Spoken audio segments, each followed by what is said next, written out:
feel about that, Michael? Uh, it's good to be home actually, but it feels strange. Like I don't belong here. It's an odd feeling. We're streaming Yeah. now, so people will slowly start to trickle in as they do, part of the Yay. course. Um, As they do. as they do. Um, One thing about the N64 emulator that I got working is a rumble feature on the PS4 controller, which is really cool. I actually really like that. That's cool. Yeah. Yeah, fucking. You need to I should explain to actually. me how it works in N64, how that thing works for PC. I don't want to get out my N64 and play on my old ass, like, TV. Well, Super I terrible. honestly think that it's fair in the same way that playing Wind Waker in HD on a Dolphin emulator is fair to compare against the. It's fair to play it, I think, on the best possible case scenario, and playing it on Project 64 is not the worst option. You could get it on the Wii Shop channel on the Wii U if you had one with a proper controller as well. So I think to get a comparable experience is fair. So. Right. Um, You're doing Roll great, around Rob. at You're the That's a the good one. best player I've ever seen.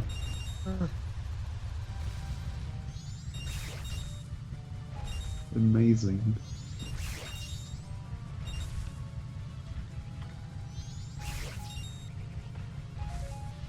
Okay. Okay, we did the first section. Good. It's so weird seeing all of these fucking helmets around, man. It's like kind of cool. I'm actually gonna start at some point soon. I'm gonna start streaming Ultra Nightmare runs. Like once I got the stuff in the gallery, I'm gonna start like being a because I'm gonna start streaming again when Overwatch comes out, and I thought it'd be a nice sort of way to ease into it. I would like to stream, but it's kind of broken for me right now. I don't know why. It's like Yeah. annoying. Okay, I know where one of the secrets on this map is up here.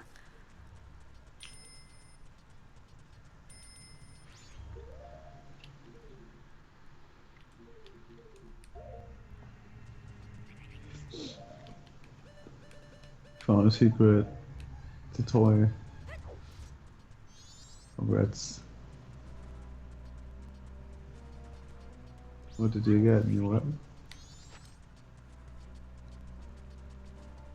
Got grenades. Okay.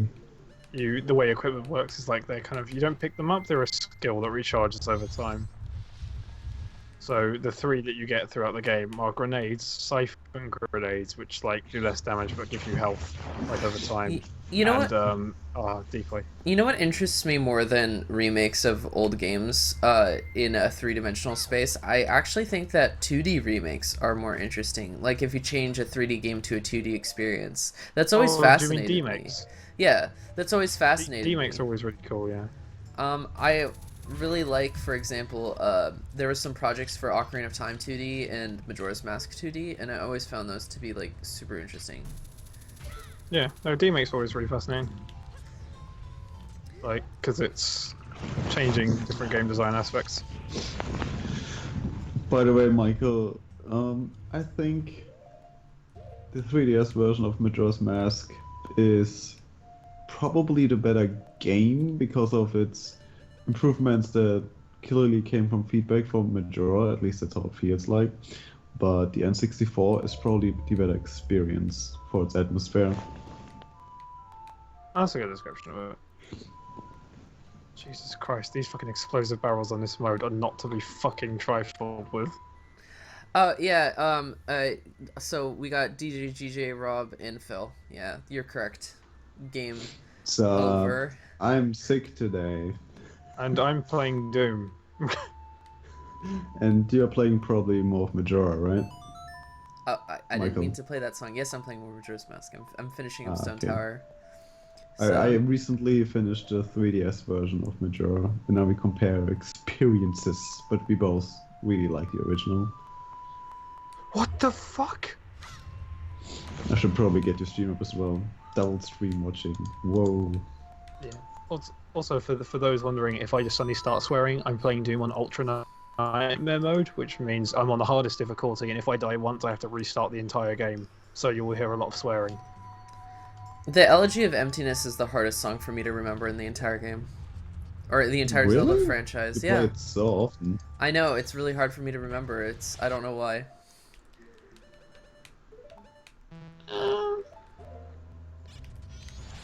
Do you even play So that these was games, 6 Rob? Yeah, I played them. You did, yeah, we talked about it before. Also, Michael, did you already tweet about your stream? Because I can't find the link. I didn't tweet about it. Should I tweet about it? Well, sure. Okay. What do you have these 1,470 something followers for, mate? I thought they were just kind of there as like a sort of worshipping tool, No. like an ego thing. Well, I Oh. guess that goes for all these kind of numbers. I'll post about it on Twitter. Yeah, do that. I don't have you saved anywhere. There we go. I got that going.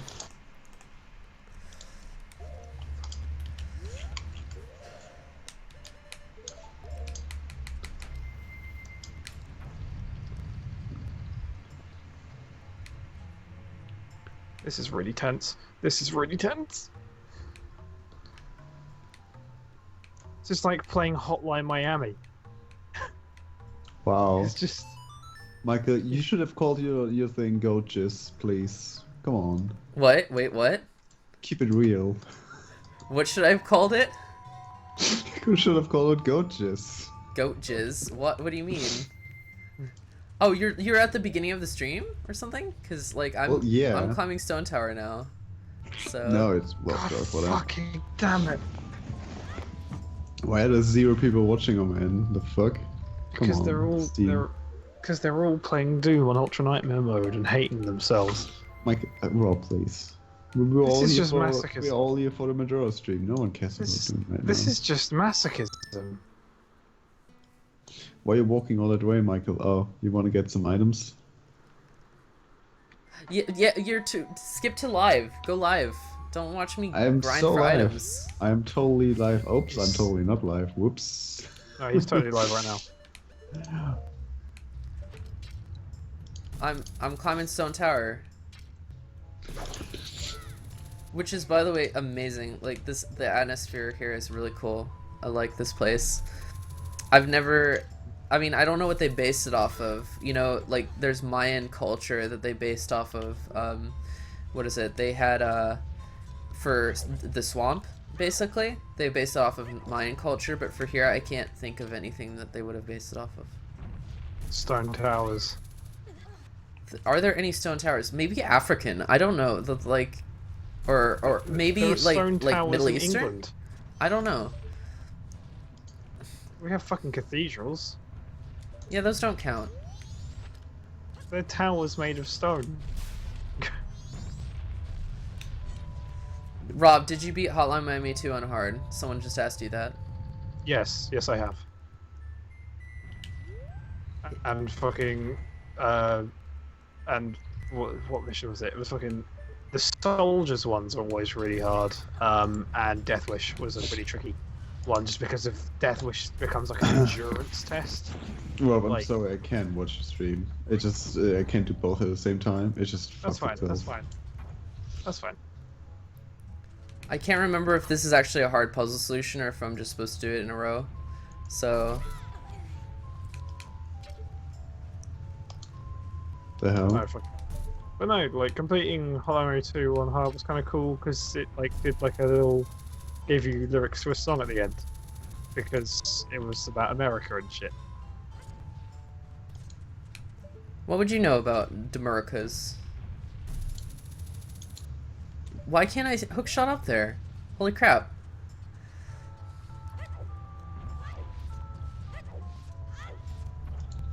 I guess we'll just try it this way. What the hell?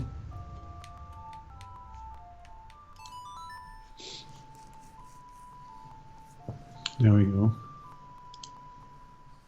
What you doing, Phil? I am just trying to get this Twitch thing working. He's And I being think ill. I'm now sorta alive. Uh-oh. He's being Never ill mind. and dying slowly. He will be missed. We love you, Phil. Yeah. Oh wow, what the hell? This thing just ain't working at all.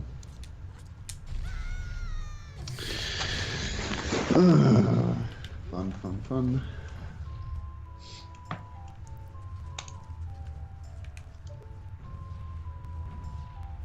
Where do I go?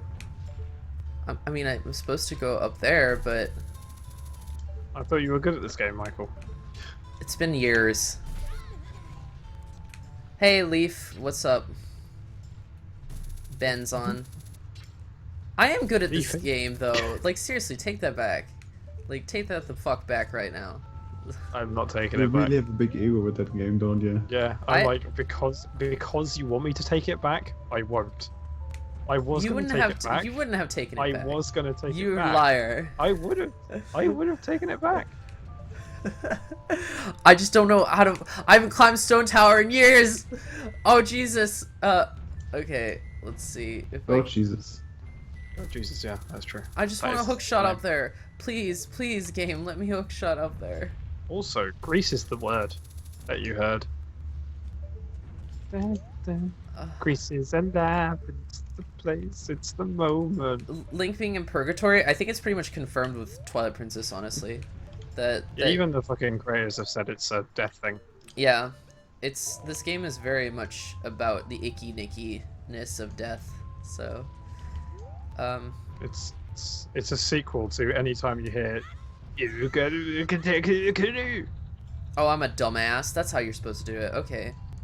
Well, so Rob, do you ever have an hour when you watch something on like Twitch and I can only watch like that one moment when like I opened the browser? Basically, I have only a space at like 10 minutes and 14 seconds. I just can't watch more than that. I will just keep booting me to the beginning. I don't know. Of watching the stream. That happens to me sometimes. It's really annoying, isn't it? I don't know. somebody is making fun of the fact that it took me an hour to beat the eyeball puzzle boss.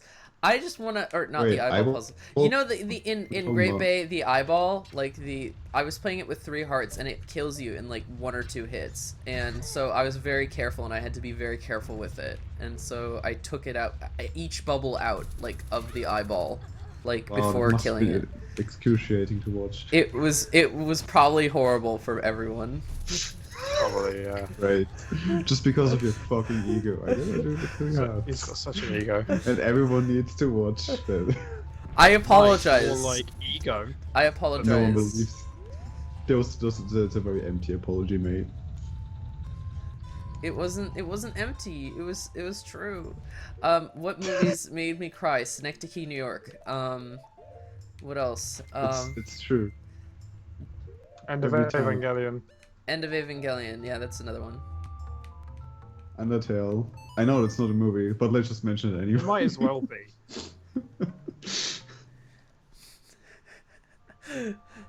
Undertale might as well be a movie. That's an insult to it as a game. I'm joking. He's playing another game. He isn't concentrating on jokes. I'm really not. I'm really not like fucking. This is it, Michael. You don't realize how intense this is. As Phil has discovered, in this world, it's kill or be killed. That was just a reference. That wasn't a joke. It was fucking. Like I said, I can't focus on jokes right now.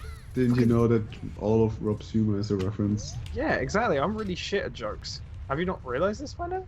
Holy crap! I didn't know all these years. Fucking like The truth comes out. I'm still really like confused that it took people like a year to realize that Hell Plus was just shite. That's really harsh on yourself, honestly. Oh. It was really shit content. It always has been. But you did it purposefully. There was an ironic sense. It was like camp, or camping rather, because Susan Sontag says you can't do camp without it being unintentional.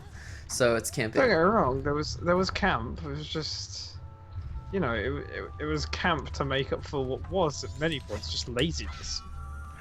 Well, yeah. I mean, Michael, it's what we said as well, so I guess. I mean, I don't know. that's true. We always did talk about behind your back, so that is something. No, I didn't say that. I didn't say that. I'm not. I didn't say Signing that. that You said statement. that. I just agreed with it. That's a reference, Michael. So you're shit at jokes as well. All right. I never even tried to be funny. What are you talking about? This is a lie. Let's see. What other movies made me cry? I'm really God interested. damn it! I really want to watch the stream right now because I'm like I played this like fucking dungeon yesterday on 3DS. I wanna. Fuck. Rob, help me. You've been streaming Fucking- for like I- 1,000 times. You've gotta be more experienced with this. Fucking I stream. I don't watch streams that much. Useless. This is one of the coolest I need designed some to work. dungeons in the game too. This is like one of the best designed ones.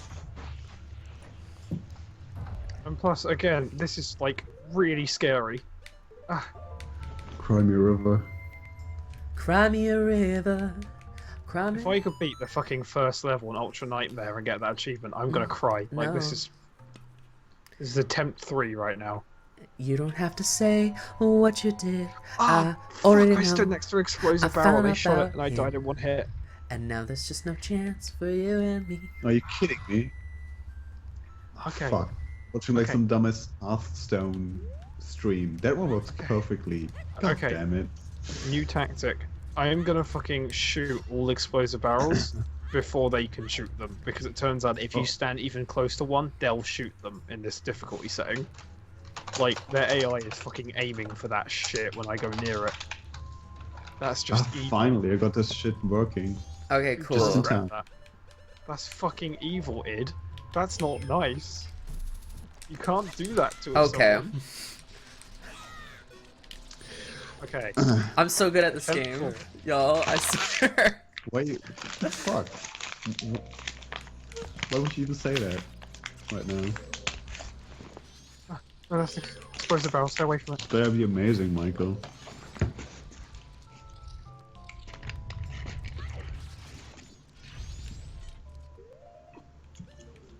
Oh, great. Good shot, Michael. So amazing. I'm really tempted. I'm really tempted to stream You're still right now. slightly so it's like, behind. stream off. You're still slightly behind, so I was making fun of myself being good by like you didn't see that irony. Alright, alright, alright. I'll catch the irony later.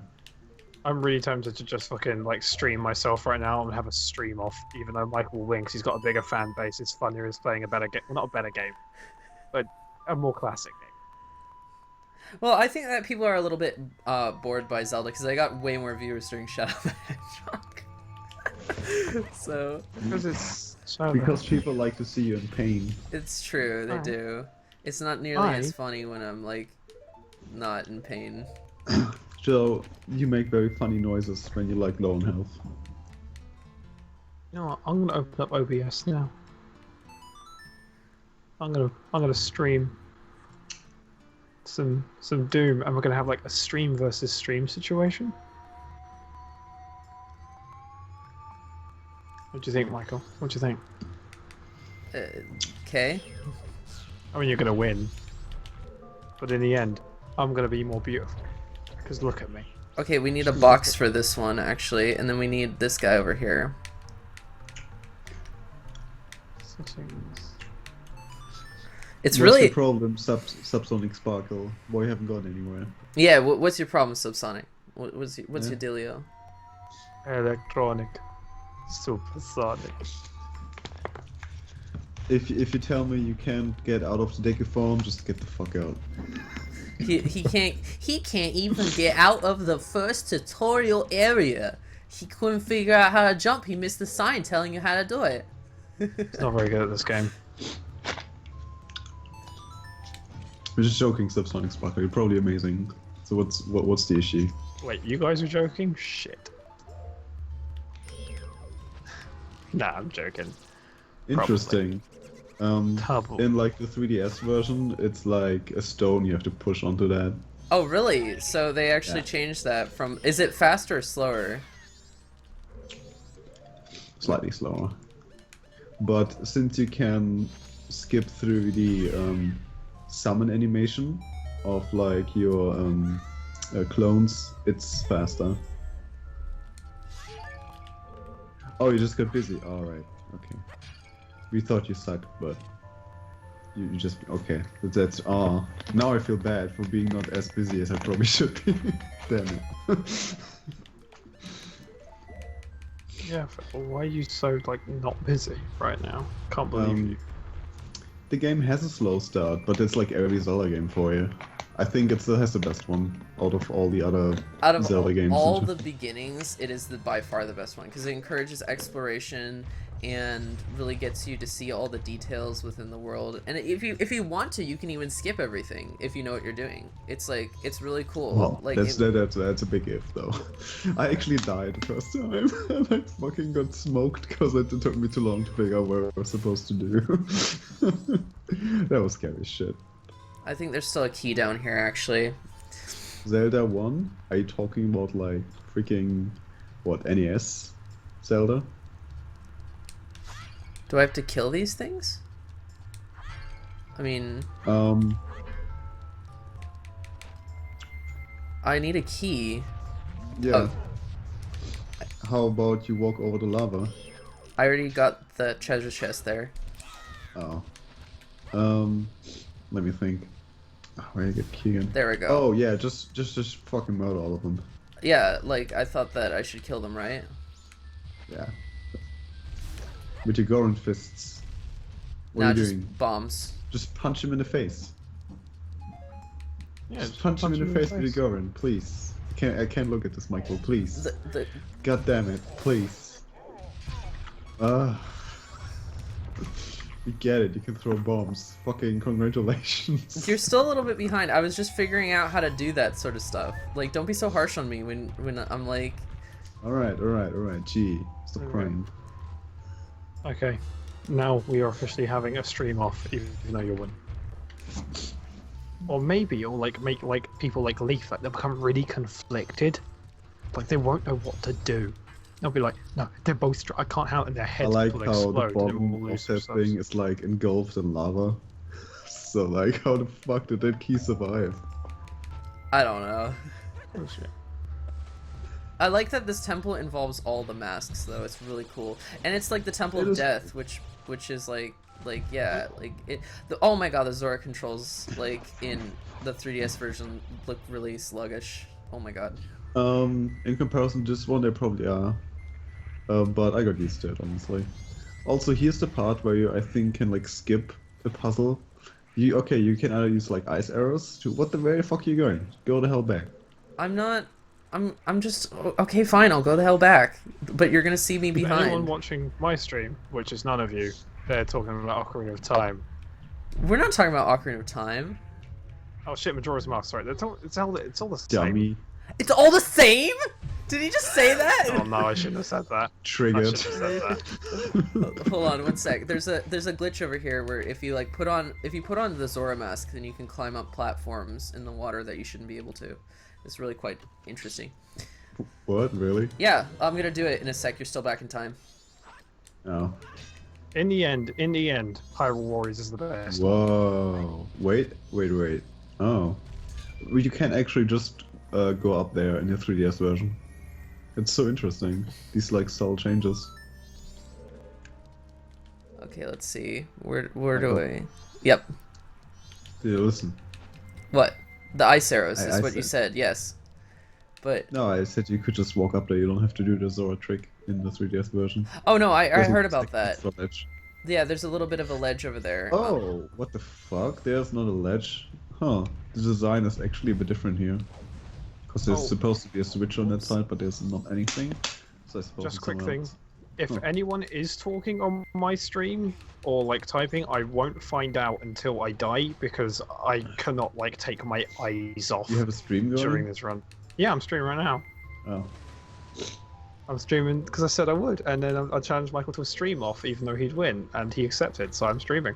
It's a stream Hey, off. Hot Toddy. Just So played the game. yeah, so we got a key basically, but we don't need any ice arrows for that. Anyway, I'm gonna keep going and I like how you always do say we in your Initrit's things to have your Yeah. audience included. That's so like Let's Play like. I what fucking love it. me? Do I do that? Yeah, you just keep saying Yeah, we. you Don't do. you realize You that? do. No. You do that We all did the it, time. guys. You fucking do it all the Yeah, time. you do it a lot. What?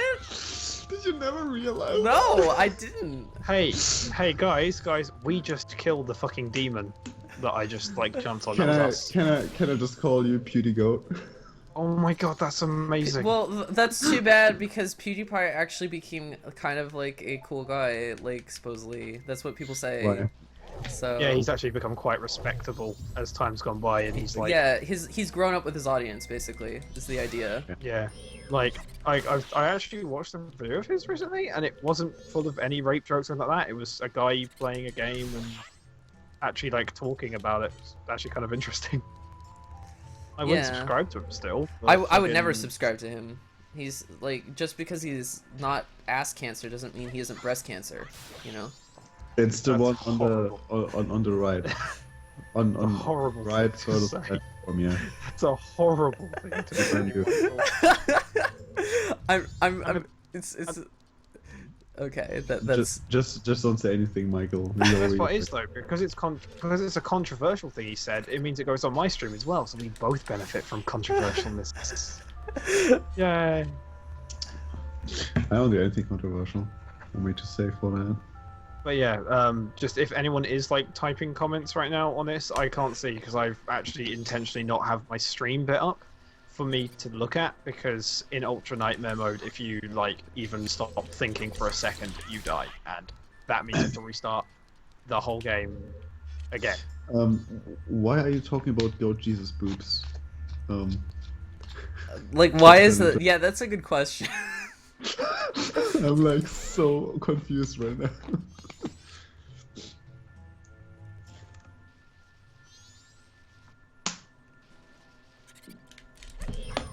Okay, fucking come on. There we You can do go. it, Mike. I got it. There you I go. believe in you, Miku. Sub When did Sony. I start? When did I start calling you Miku? Like I've done it for a while, but We did it, guys. that was fuck so, off. that was so intentional. that was fucking. That was like that wasn't even like subtle. Who said I was trying to be Okay. subtle? That was not subtle. not subtle at all. Disgusting. I just punched a robot. What have you done today? Oh god, I'm gonna fall. Nope, nope. Okay. There's a switch down there that you can hit with Asagoron. Yeah, but does it do anything? Like I can't remember You if can it's just for a treasure chest that think I don't need. there- I'm not getting any upgrades, remember? So. Yeah, I know. I'm just trying to make your life harder. It's ultimate. Oh right, right. Okay, so I do get that. Oh shit. Wait, no, wait. There's a. Oh shit. Fucking. I'm not. It's just for a treasure Already chest. worked. It's already working.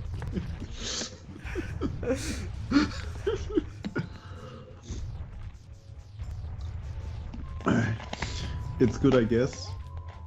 Nothing spectacular. Get the fuck out of town. What?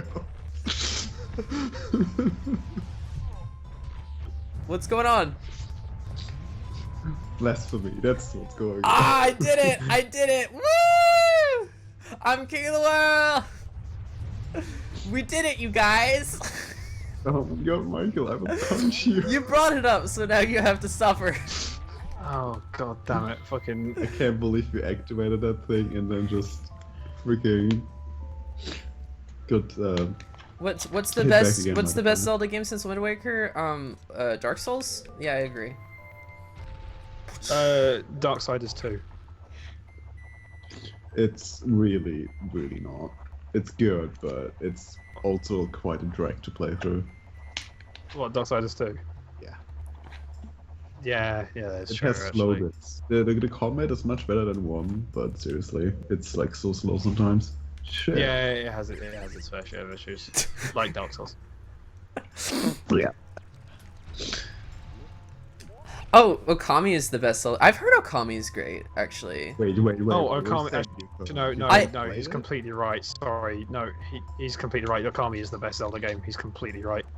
That Okami game is fucking good. fantastic. Okami is so great. I love it. That fucking.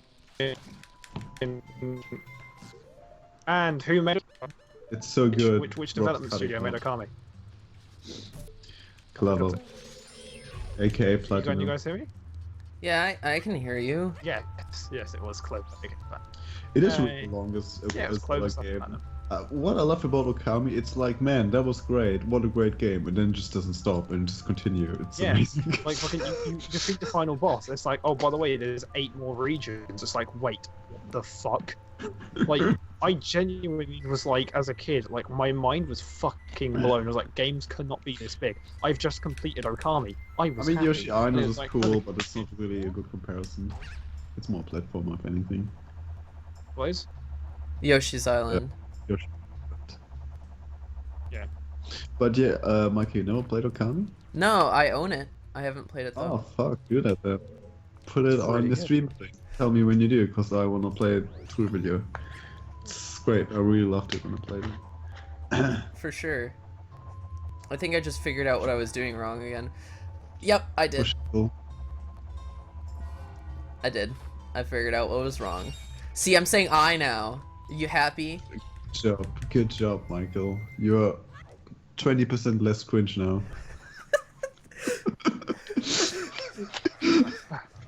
Bad shooting. Just 20%. 20% less cringe. Oh, Fucking, oh, is this just inadvertently turned into a My Little Pony reference? We just went to 15 fuck's sake! for information.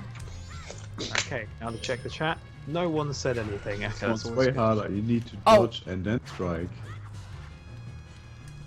Wow. Oh my god, he's fucking fast. Holy shit. What the hell? Anyone watching is the audio levels okay and stuff. No, I can change them. okay, I'm not gonna die here. Although I won't with find out until I die embarrassing shit, again. Michael. Again, well, yeah, because he said he was really good at this game. Because aren't we watching it to watch a master play? You are watching a master play. I'm so good I could have a master sword, you know what I'm saying?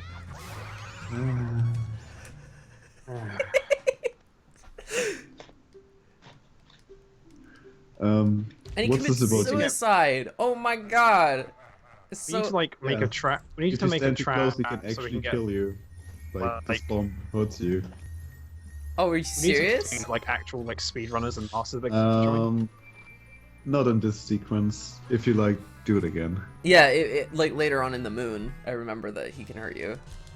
Yep. You remember that? Hmm? Oh, what is this? This is a bad design thing.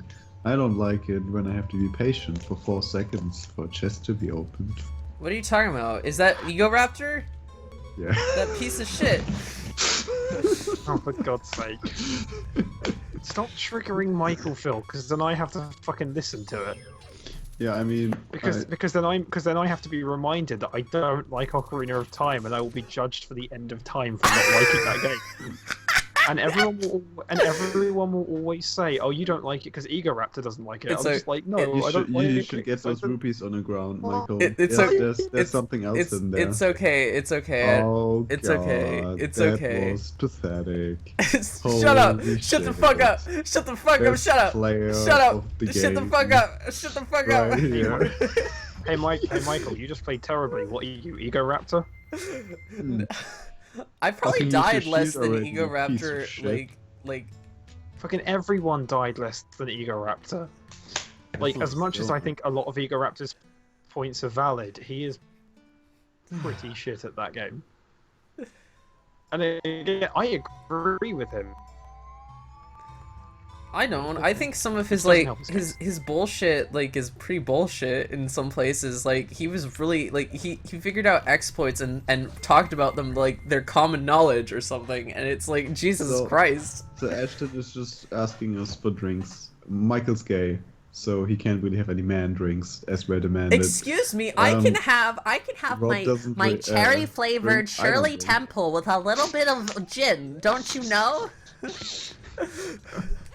No, I drink Baileys, remember? I know that you do, but is it your drink of choice?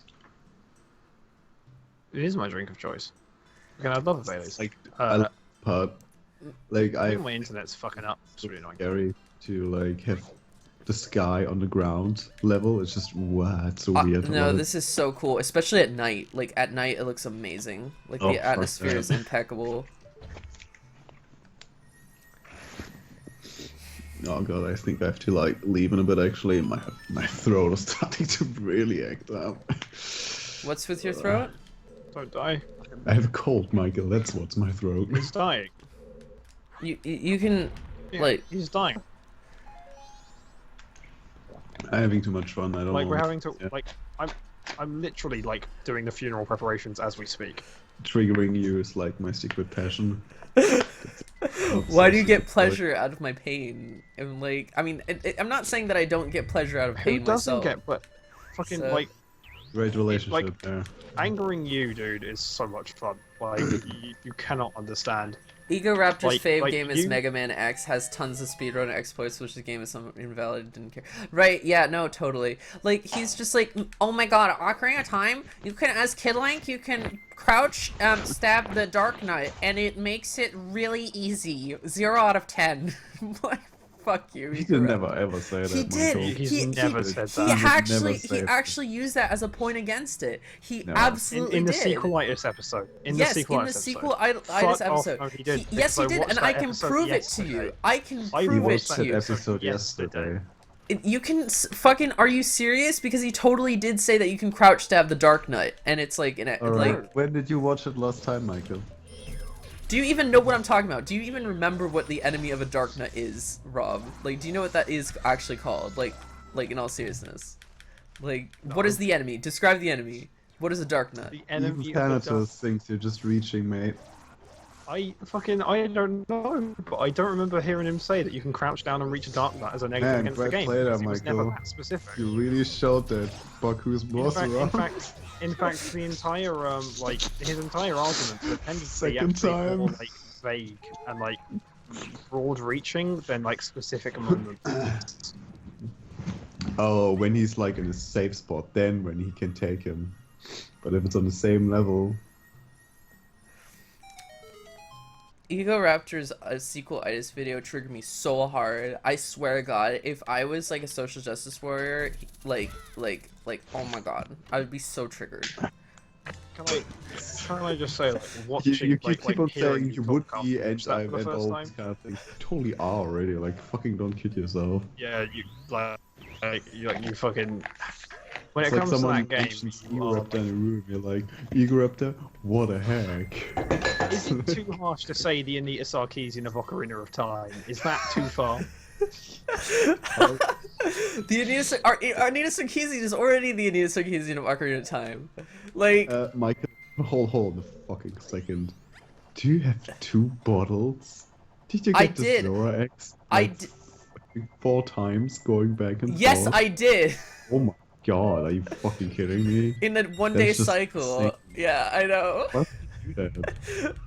Because It would have probably taken less time to get the bottles. it would have. But I play hardcore. I'm so No, it's awesome. God damn it. Man, I'm so sorry for everyone else who had to watch that shit. Fuck, you know. Oh, shit, the stream is fine. I think my internet is destroying itself for some reason. Why would you need I to think- practice for Wind Waker? It's the easiest Zelda game. It is the easiest Zelda game. Legit. Along with Twilight Princess. Honestly, I'm not even joking. Twilight Princess is like one of the easiest Zelda games. I like Twilight Princess was just infuriating to play through just for its like low difficulty. It was oh my gosh, are you kidding me? It's just thing. No, annoying. So annoying. Check my order, that was so good, because fucking I keep thinking my mic's turning itself down. Oh, he meant Ocarina. There we Yeah, go. no, that's a fucking lie.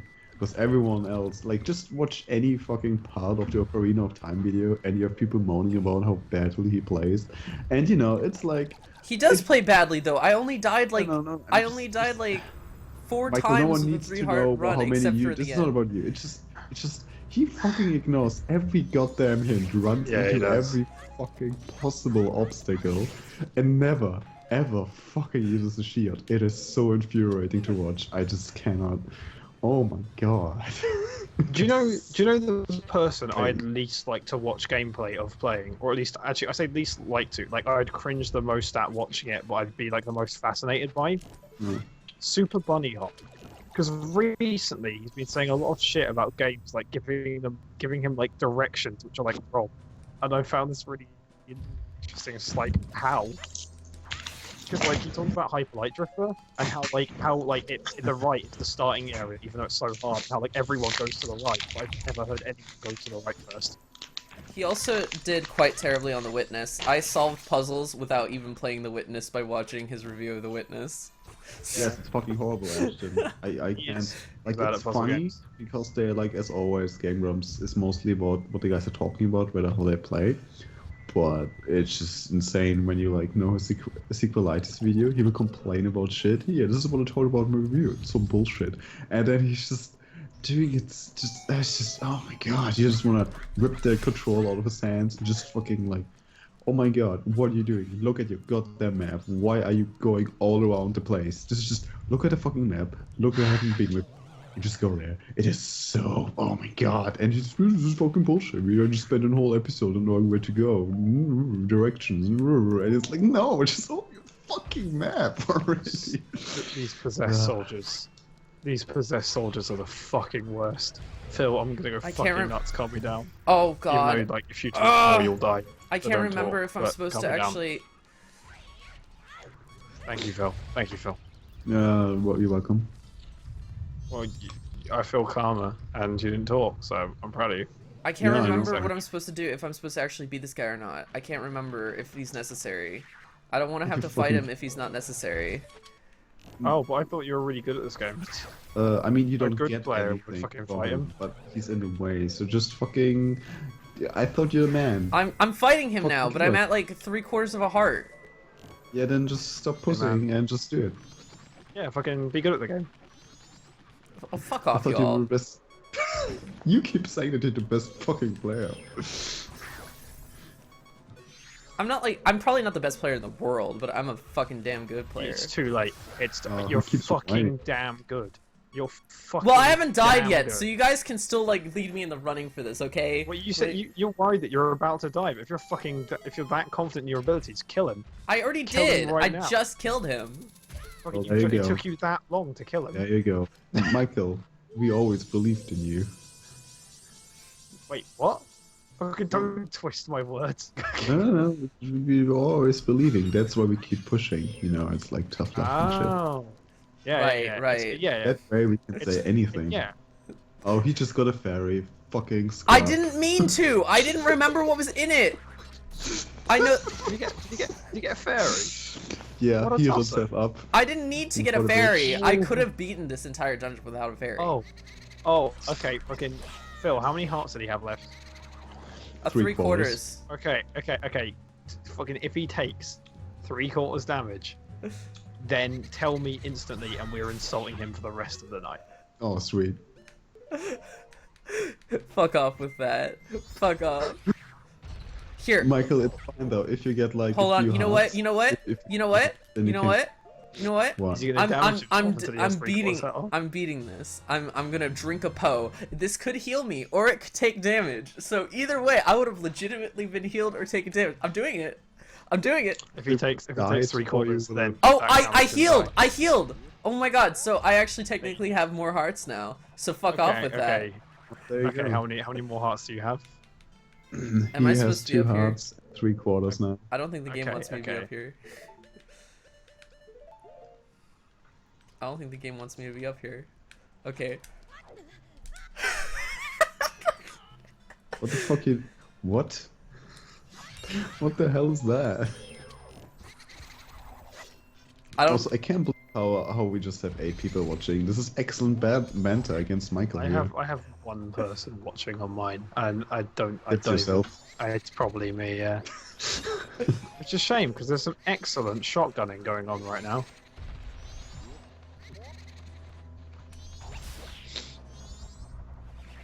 Like the.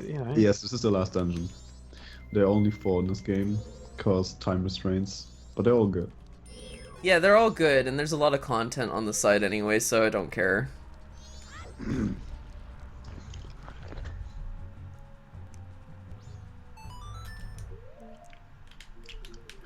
So, Michael, you need to shoot them once, and then you need to wait until they hit the ground.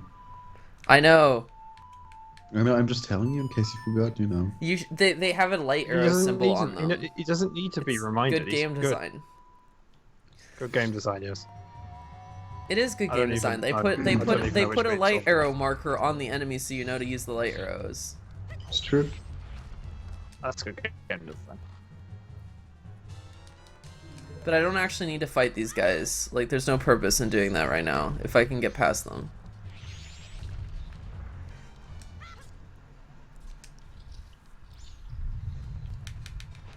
Good game design in the new Doom. Shotguns are shotguns, and they blow people up. Oh fuck! Hold on. And that's exactly what you'd expect. So, good game design. Oh, well, there's just this. Do I need to go there? Do I? Yeah, I still need the boss key, I think. Hold on. Yep. I would use a hook shot. I've make just room. used some arrows, but it's okay. Wow, how wasteful. I have 30! But You are really wasteful, Michael.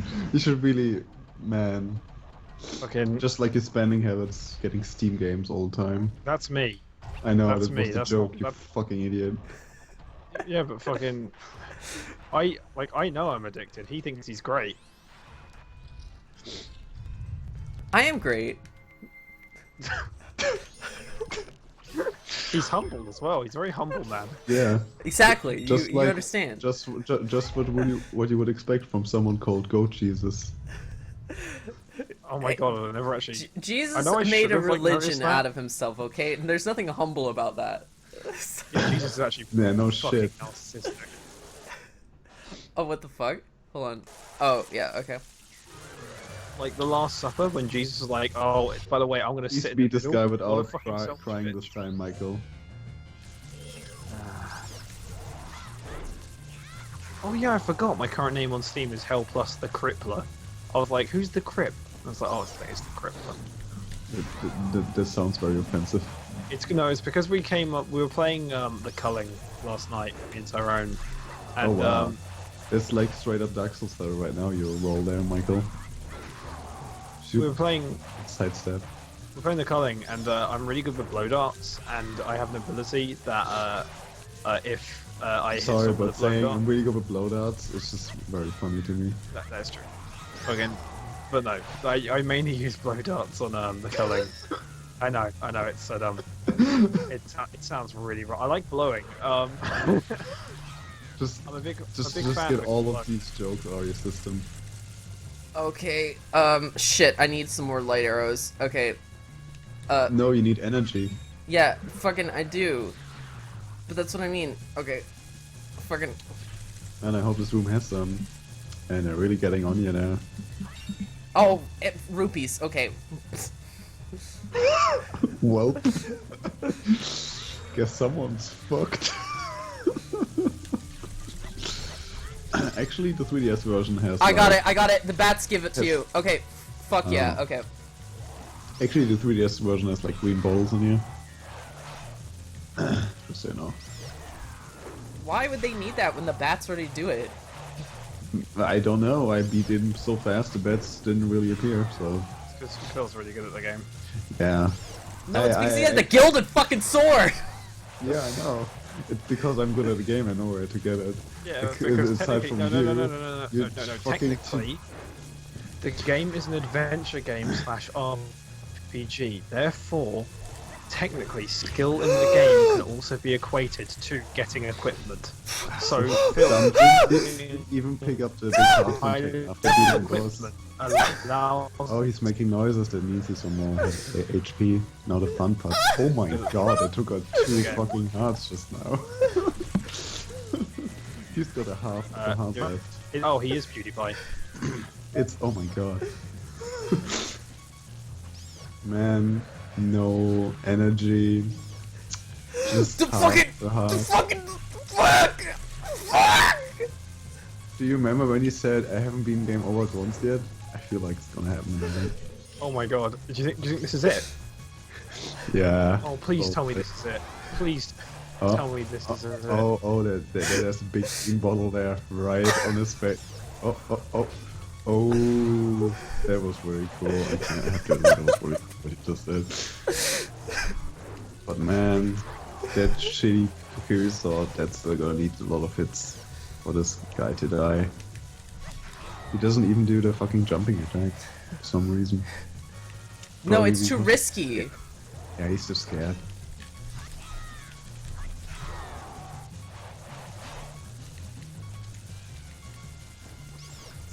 Just as risky as prolonging this fight. Oh, it's got enough energy left for one arrow. Hope it's gonna be enough to kill him. Man, I should have been here for this first episode. This is way too much fun. Oh no, he's on energy. You can't clear him with your arrows, Michael. What are you doing? What are you doing?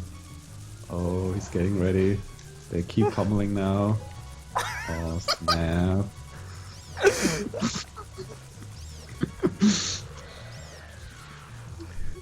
Oh, Holy you need more shit! arrows, Michael? Holy You need more shit! arrows? Yeah, you have my arrows now. You can prolong your suffering. Nah, that's not it. Oh, you better get that shield up. Holy fuck! Holy fuck! This is like if that was the hardest game in the world. You're playing with 3 hearts. The real Dark Souls starts here.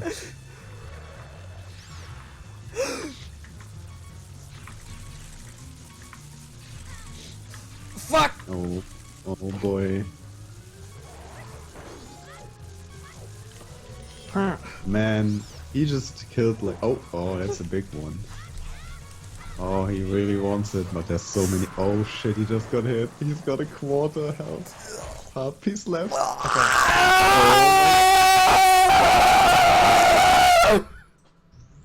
I think he just beat him. Jesus fucking Christ. Oh my god, he beat him. That was... Alright, Michael, that was pretty cool. I'm not gonna deny that. That was pretty cool.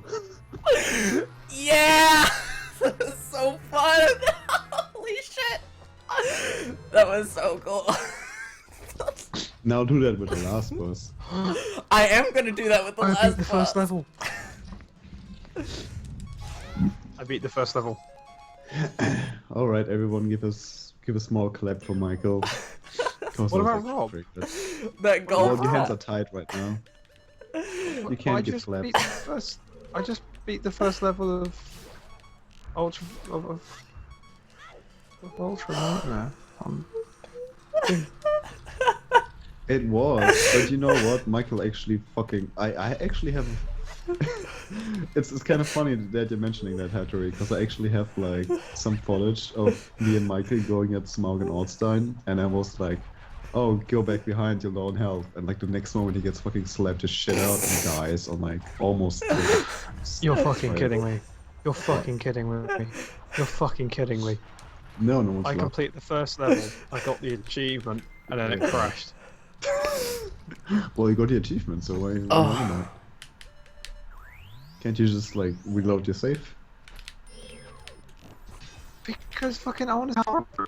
Also, the internet's spazzing out right now. Yeah. It's like your Spaz Muffin. That's one of his usernames. What the fuck? You need to aim better. It's not that. Oh god, okay. Well that's okay. Well, okay. That's good. Wait, was he already flip side? What? I got him. It's okay. Twin mode Oh is... my god. The hell? I'd never had him teleport like that. That was really What weird. the fuck was that? I don't know what the hell was that. You know, this is actually the part of the game where I got stuck on for years because I never figured out to hook shit up to the treasure chest. I beat this temple like so many times and I never fucking figured it out. And then eventually I was able to figure it out. It was ridiculous. I think I was stuck on that part as well for like ages ago. So don't feel too bad about it. Feel bad about it, Michael. Nice. Nice. How do I get this thing? You do one light and then a regular bow. I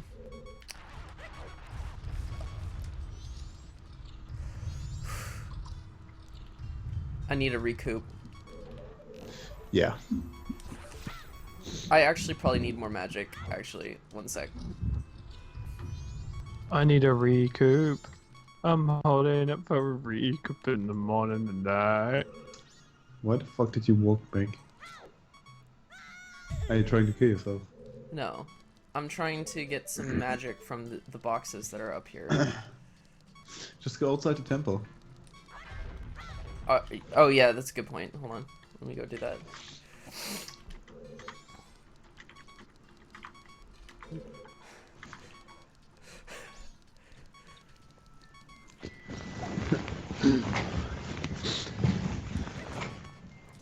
We're on the night of the second day.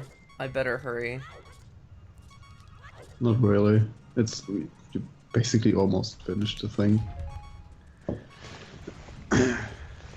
I'm sure you'll be able to do it super quickly. The boss, that is. He's not that hard.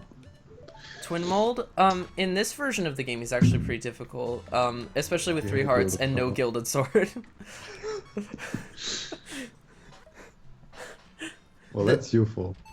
Gilded sword does 3 times damage, so.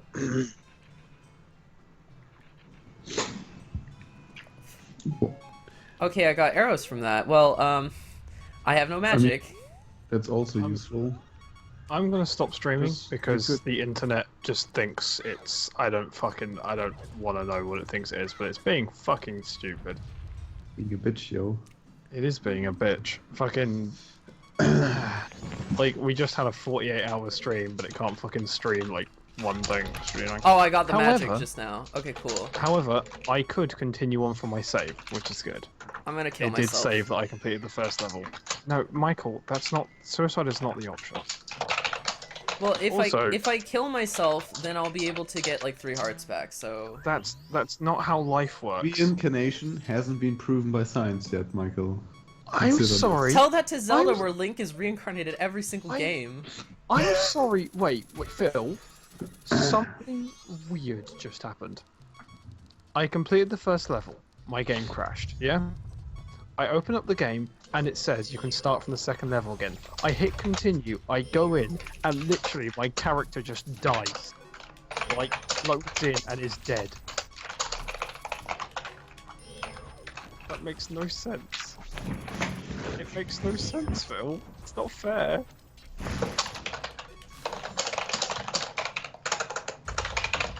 Okay, well I just beat that mini boss like it was nothing. So I didn't watch actually, I was like chatting to someone. Well, you can I'll see it just still. delete it. You're still a little bit behind, so Oh it's yeah, shit. I mean, I'm still very busy and probably cannot watch it immediately. okay. What a shame. Alright, I'll watch it. Oh, there's the chest. With half a heart. Oh my god. Oh shit. Can I beat this boss with half a heart? That is the no, I can't. not even. Nope. Not even like I can't. Don't even fucking say. Not even. He just did it. Oh Wait, my wait. god. Fucking what? The boss just killed him.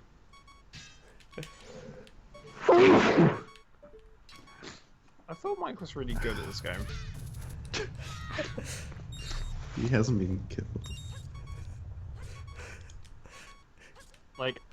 Like there seems to be a difference between like what he says and what's going on. I'd say there's some ludonarrative dissonance right here. I'm going into the boss room with a quarter heart. Well, you'll be Rip. fine because you're good. Like literally any hit I take and I'm dead.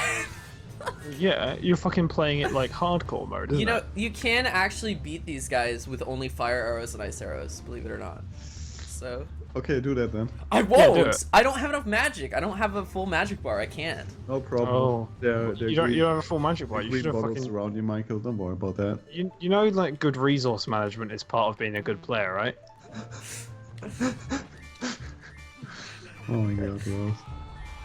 It's true though.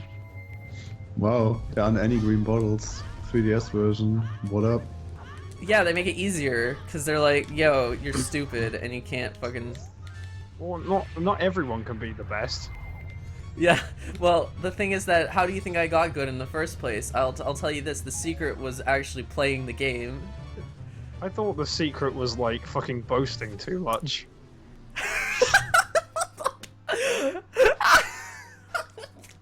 Man, this guy's so fucking dead.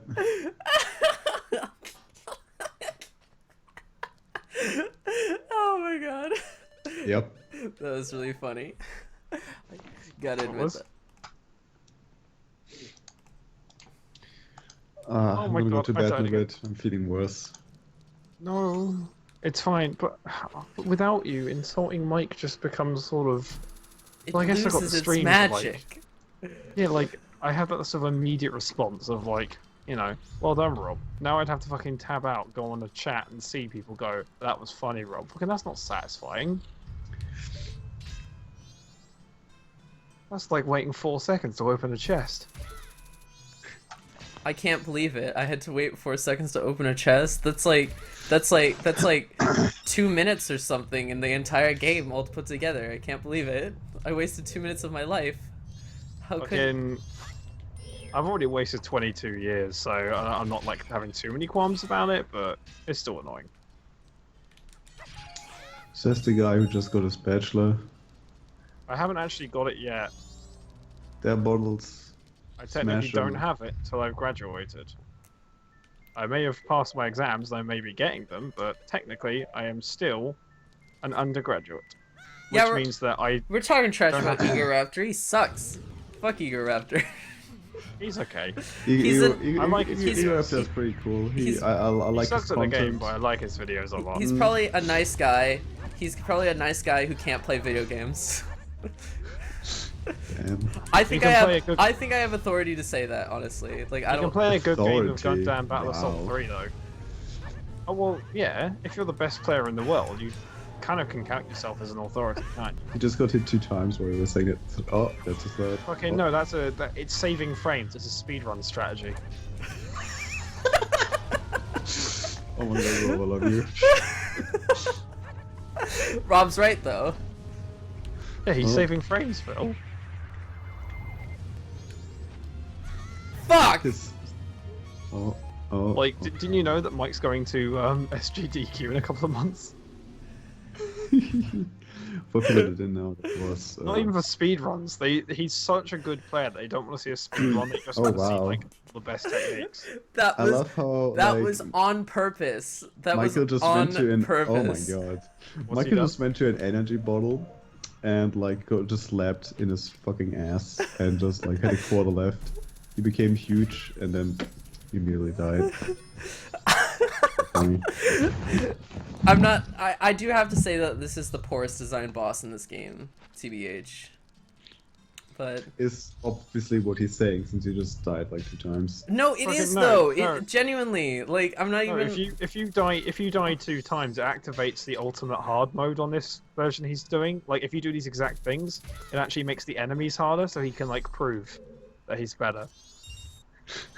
Like this is all that it's actually like inputting. Like you know how sometimes like the wrong warp glitch, where like by doing certain things you change the values in the game files to like send you a place. He's doing that, but he's actually changing the like health values of the enemies so that like they do like 40 times more damage and take 40 times like more damage to kill.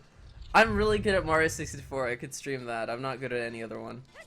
So Oh, hold on a second. Oh my god, I want to see that. Said you're I wanna good at see Mario that. 64.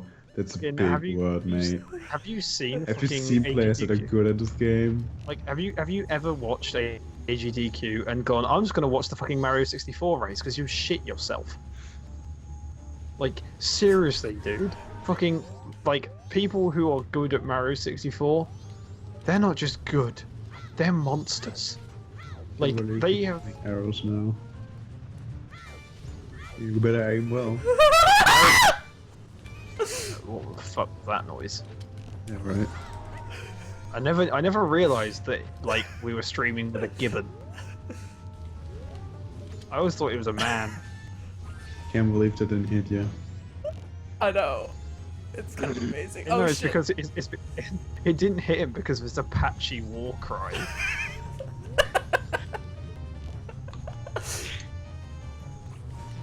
Like, he's actually got a microphone plugged in. He's put in a player 2 SNES controller, and he's the microphone.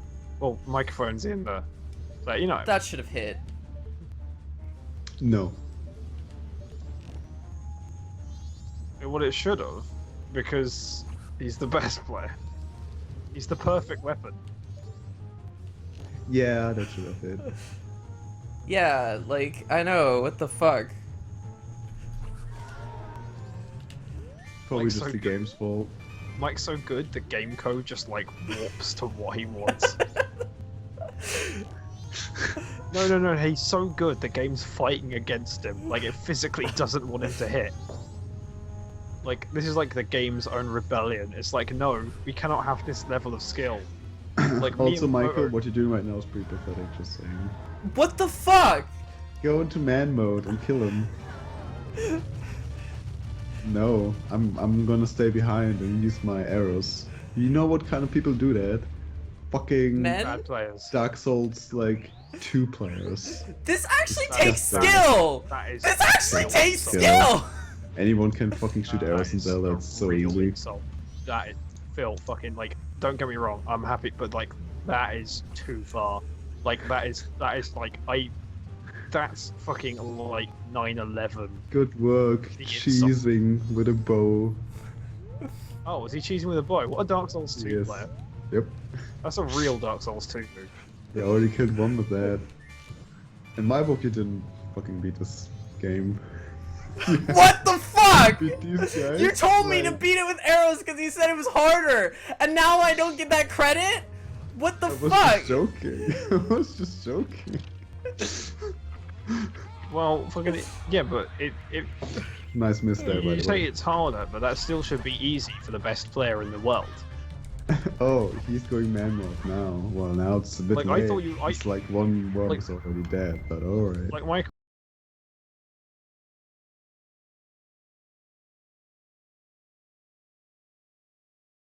I thought that was like part of the deal we had going on here, that you'd be asleep and then would start sleepwalking and would like Oh boy, he just instinctively ran out through of all the energy. game. Looks like my plan worked.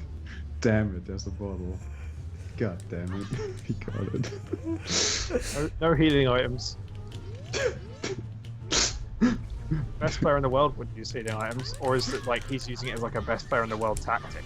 Best player Are in they the world. like, is it wouldn't- best healing in the wouldn't world? fall right Can in he the get middle. more healing out of it than anyone else? He's so good. Oh, he's hitting them buttons now. He's doing the tricks. And just got hit 2 times. Hilarious. You asshole! Ah, you almost got it. Don't cry.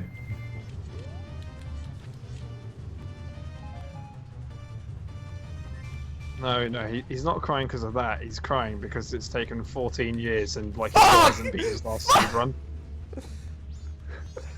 Like Oh, he snap.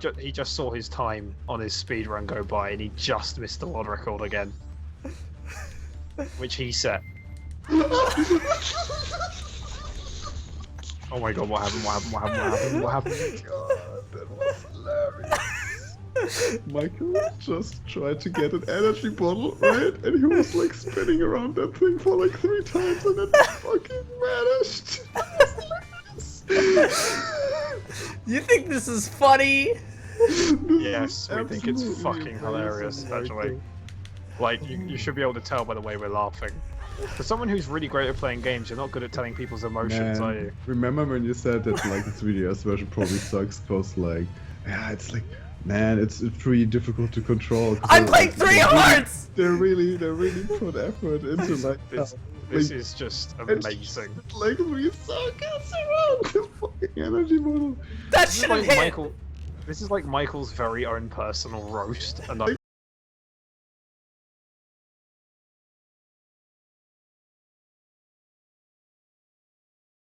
3 seconds around the fucking energy bottle. That This is should have like hit! Michael. This is like Michael's very own personal roast, and I'm like so happy to be part of it. Like I just want to say that right now. Like I'm really glad you guys like let me be a part of what is like such a beautiful personal occasion. I'm screwing up because of you! Wow, now he's Fucking- giving us this fault for his Well, flop. surely focus Fucking is get also fired. like a Right. like focus against distraction is like a good trait for like a really good player to have. Damn, Kenneth was shit. What the fuck? Like what we're doing is we're testing you, Michael. We're testing your focus. We're testing your memory. We're testing your knowledge, right? Fucking, because if you can't stay focused, then you can't call yourself the best. So we're helping you become the best. You may not be the best now, but you will be after this grilling. That should have Or at least you fucking better hit. fucking be.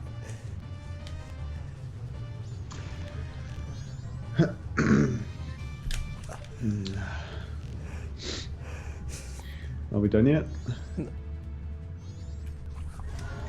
Fucking hell, this is Almost. really fucking hard. This is really fucking hard. I died again. Oh, what the? Not everyone can be as good as Michael. Ah! If Michael was playing Doom right now, like this game, he would have like completed the game, like already. But in like Ultra Nightmare mode, takes like Mike like 4 minutes. Wow. I could barely see the screen through all the cheese. You fucker. You fucker. Like, that was legit. That was a victory. Quick question, fucking what kind of cheese? Camembert, brie, like what kind of strength are we going It here? was American. Pure American. So shit wow. and fucking boring. Hey, No. get this. No, You Harley just took the Davidson math level. It was a Harley before Davidson. getting the heart container. You know that What a like fucking America is noob. like the worst cheese in the world. You know what right? I'm gonna have to Like- do now? I'm gonna have to beat Majora now. Oh my god. Oh my Yeah. god. This is It's gonna Well, the be game. the again, you're the worst. best player. You know this game off by heart. Mikey can't set up for the average.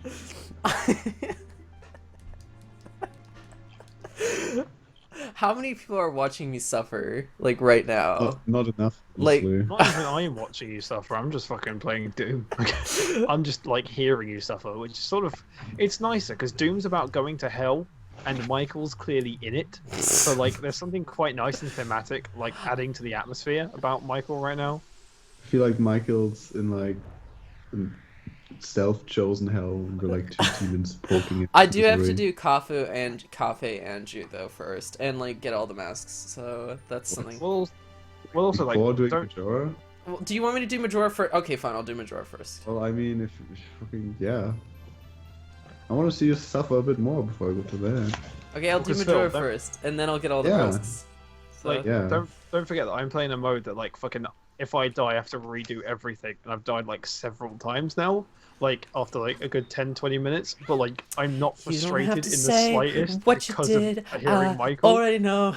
I found out Like, about I thought him. this is going to be Now really this is a frustrating, chance but for Michael you. is making this like so bearable right now. I give you what you want. What can I say? You really are like fucking. Tell me what you want. I feel, tell me what you want. What you really want. I want it. I want it. But like, I am like having such a fun time playing this, and I think like part of me would be frustrated because of how hard like this is, like having to redo everything. But like, it really isn't because just Michael makes it. Having such a good time. I'm having a ball. I give you what you want. What can I say? You really are like fucking. Tell me what you want. I feel, tell me what you want. What you really want. I want it. I want it. But like, I am like having such a fun time playing this, and I think like part of me would be frustrated because of how hard like this is, like having to redo everything. But like, it really isn't because just Michael makes it. Having such a good time. I'm having a ball. Don't stop me now. I wanna have a good time. Just Oh my give god, me my a throat break. hurts so much. God damn it. That's interesting because actually, like the day this came out, I saw a video which was someone saying that was the song that runs through their head, and they did like a little video of them just playing Doom to "Don't Stop Me Now." It's like that's actually like quite. That works Okay, pretty well. I'll just let you play for a while, Michael, until you're at Majora. Not talk, cause like, well, Well, I'm not gonna be doing anything but fighting Majora. Like, I know, but just getting there takes a while, cause sequence is bullshit. You have to wait for it to happen, cause you can't skip properly forward. because Oh, game design. you mean the song thing, right? Well, also, I'm also I'm going back in time so I can hard save, Going back in time. and then I'll just You don't. I'll just time You forward. It's don't. okay. I don't even need to use the time forward song. I can just use the fucking the old hag bitch. Like she'll take me to the night of the final day pretty easy. Oh wow. Wait like a true. Oh wow. Oh right, is that? Oh wow, is. I mean, don't get me wrong. When you're with like a good lady, like fucking time can fly by, if you know what I'm saying. But fucking like the old hag bitch, really? Not even Saria? She isn't even in the game. I know You she's not in that game. fucking I forgot for a second he's playing Majora. He's Not. Rob doesn't know shit about Zelda. He can't criticize anything. That is true. That is true. That's why I'm criticizing you. That. I haven't I haven't criticized the game once since we got on the stream. I've just been criticizing you specifically. It's a person. That's ooh. Like I think that's totally like guys on the stream. Is that totally fine? Anyway, I gotta Like- quit out for a bit. Like everyone on the stream, just is it fine? Like I you know fucking I'm not a big Zelda fan or anything like that. But can I criticize Mike? Because that's what I've been doing this entire time, and I feel that's in my like human right. Well, your human rights sucks. Wait, so you want to oppress me now? Yeah. Help! I'm being oppressed. It's the violence inherent in the system, and that's a movie reference too. Anyone? There. For those wondering, it's Monty Python and the Holy Grail.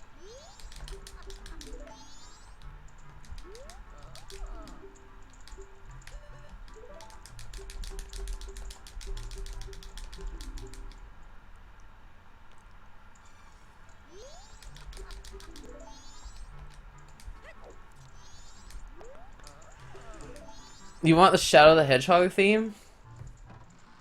When are you gonna put on the Shadow the Hedgehog theme? I am all I am all I am. Am? I am all of me. Which sort of should go without saying, surely. Like, I mean, like when I'm playing that game, I don't just see his leg. Like, I see the whole character. I don't get me wrong, the camera is awful, but still, you know, I see him.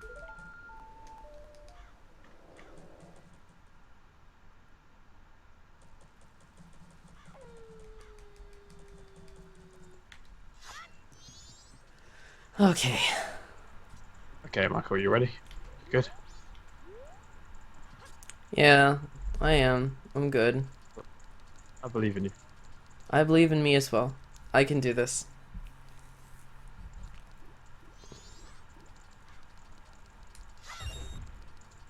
I just want you to know as well that when I say I believe in you, I say that as a friend, not as like a human being with like thought. You don't have thought? I actually don't. I mean, fucking, I don't play Zelda games, so I haven't been taught to think. Yeah, it does teach you how to do that, doesn't it? It does. Like, without Zelda, like, mankind would be at a standstill. Like, that's how good a game is. Without Zelda, we are nothing.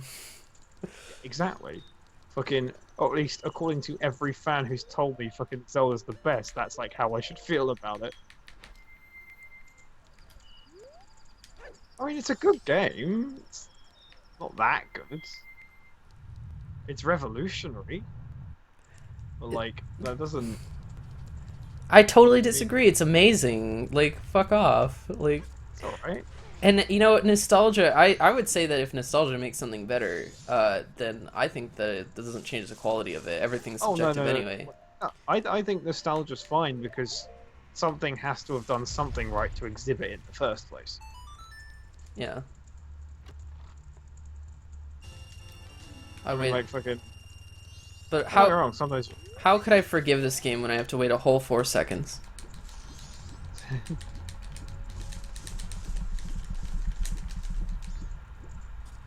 While I actually don't have a problem with the animation, I do actually agree that the key system from Link to the Past is actually like a really interesting way of doing it. What was Like, the I key actually quite system like from Link to the Past? I can't In Link to the remember. Past, basically for getting to the end of a dungeon, you would get a key. And earlier in the like throughout the dungeon, you'd see a treasure, a large treasure, and a boss room, and the boss key opens the large treasure as well. So you're kind of just like, it's kind of like you can. It's like, oh shit, I got the key. I can now like go and find a thing. It's like it's kind of weird. I mean, I remember that system, and it was more annoying going back on it. I didn't when I would I encounter quite it, like. you just can't get the item. It's like it's just an extra roadblock. TBH. Yeah, I quite liked it though. It was actually in there originally because of limitations though, because they couldn't spread out the dungeons in certain ways. They had dungeons that were going like up too far and that kind of thing. So they actually had to make dungeons sort of loop back on themselves. So making it so that they could show you stuff earlier in the level that you'd go back to was a way of doing it, so they would save space. It's a cool little fact for you there. Do you like that fact, Michael? Yes. Okay, cool. Oh yeah, all right. I'm on the second level now. I'm on the second level of Doom Ultra thingy mode. Oh, fucking story! Shut the fuck up, story. Fucking. Ugh.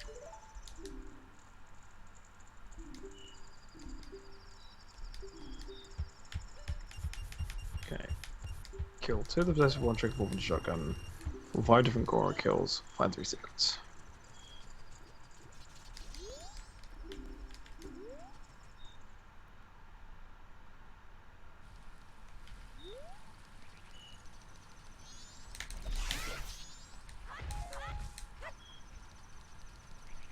Yeah, Rob's playing the new Doom.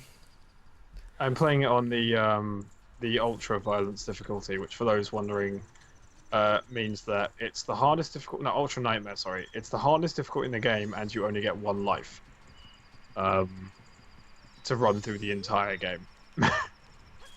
It's really hard. I'm currently on the second level now, and it's taken a fair few runs to get to the point where I can actually get there, like fucking with any level of confidence. This game is tricky. How disappointing has it been is the question that someone... What this? Okay, here's the answer. Not at all. The single player has been nothing short of fantastic. The multiplayer sucks. It still sucks. The beta was the multiplayer, and the multiplayer sucks. And the snap map runs on multiplayer rules, which means yes, it's not as satisfying, and it's the fucking multiplayer, so no one gives a shit. But the single player is a spectacular game, and probably the best shooter I've played since, or possibly including, Wolfenstein: The New Order. They have outdone themselves on the single player completely. Like, the story is terrible, it doesn't matter, and anytime the game really slows down for story. Like, in the whole 15-hour campaign, there's like 20 minutes of story, but like, whenever there is, it's just like, it's annoying. There's no cutscenes or anything like that. Like, it's very Half-Life 2-esque in how it dolls any story out, but anytime you're slowed down in this game, you're just like, go on, fucking just get it over. Yeah, it's like 20 minutes in the whole game, but like, you feel it. You're like it's like a 2-minute chunk, you're just like, in your mind, just like, please, just get on with it. It feels so good. Like, the gameplay is just amazing, and the design and the levels and secrets, man, so many secrets. You're kind of cutting in and out, Rob, but basically what he's saying is that there's good level, good sequences. It's better than Wolfenstein, or as good at least. That's good. Fucking, I don't know why my internet's being spazzy today. It's really annoying. Welcome to my hell. Yeah, I feel like you. Like, it's just really annoying. My 10 always works, except on 3 a.m. sometimes. Yeah. What's really interesting is that I am on this mode. You can see where other people have died, because like when you die, you leave them up. How many viewers do we have, by the way? Because if it's like pathetic, I want more, and I'm gonna share it. Like 6. Oh, 6? Damn. Yeah. That's not enough. to watch I me three I heart Majora's Wrath. Come on. I just tweeted about it, just for you. Thank you. Yeah. That should help. Well, mostly for me because I want more people to see me making fun of you. Oh my god. Oh my Also, fucking god. I think my neighbor just Oh banged my- against my wall because I was too loud or something. I cannot really tell. Oh my fucking god. Oh my fucking god. I'm annoyed right now. I'm extremely annoyed. I got to the second level, and I found a secret, and it opened up the hangar level E1M1 from the original Doom. And I walked into it, I was like, oh my god, it's fucking E1M1 from Doom. And in it were two soldiers, like an E1M1 from Doom, and they killed me instantly. Good. Yeah, fucking Ultra Nightmare is not fucking about. I don't even know whether I want to find secrets anymore, even though like they're pretty essential because they can give you upgrades. Also, Michael, Game Over asks, what you ever would like to see in a new Zelda game?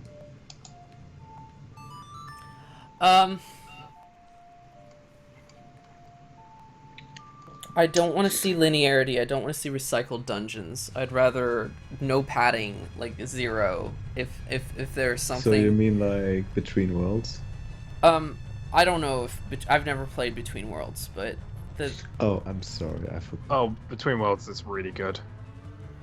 everyone Good. says Between Worlds is really good, but I can already figure so out that good. the bunny guy who sells it to you is just the inverted Link, because that's obvious. So that's not a plot twist. It doesn't. I haven't played the game, and I It's a just know Zelda game, about don't him, give a and fuck I'm about like, the plot. it's a No dude one- from The Low plot in Rule. a Zelda game is fucking. The plot in a Zelda game is like plot in a porn movie. I mean, it's supposed to be there, but no one's listening.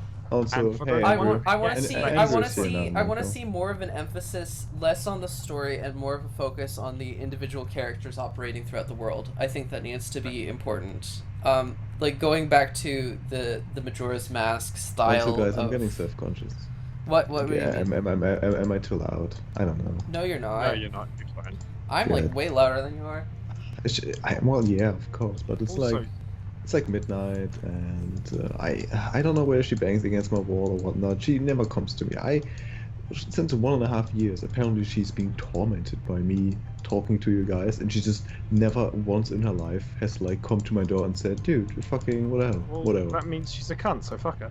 Well, like I found out from her like parent, and she was like, "Yeah, that's just she's just doofus. If she doesn't tell you anything, don't feel bad." I'm like, Yeah. okay. No, fucking if she doesn't say anything and she's supposedly tormented, fucking Also, sorry, Then- Michael, I interrupted you. Just keep going. What's I the just- Polygon opinion piece that? I But don't know. I don't know. I really think that there needs to be more of an emphasis on the world of a Zelda game than there is on the story itself, and Majora's Mask is the only one to do that. Maybe that sense of exploration with the islands concept is a good thing to reintroduce again. I do like that, but I also really like the centralized hub of your starting origin like in Majora's Mask, and then everything is spread out from there. I think it's a really cool design that they could try again.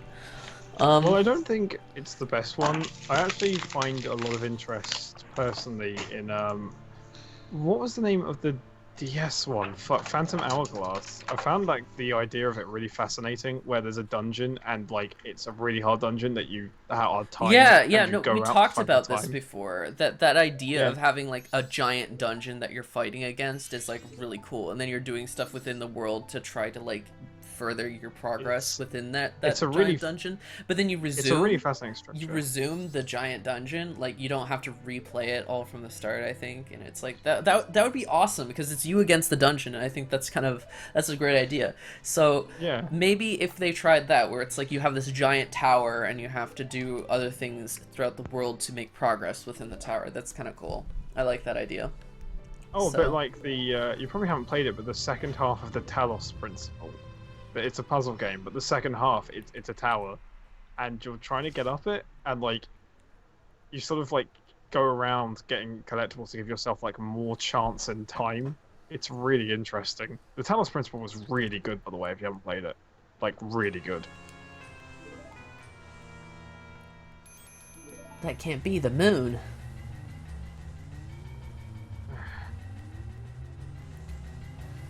This is a problem, people buying consoles we haven't used it before by their friend's house.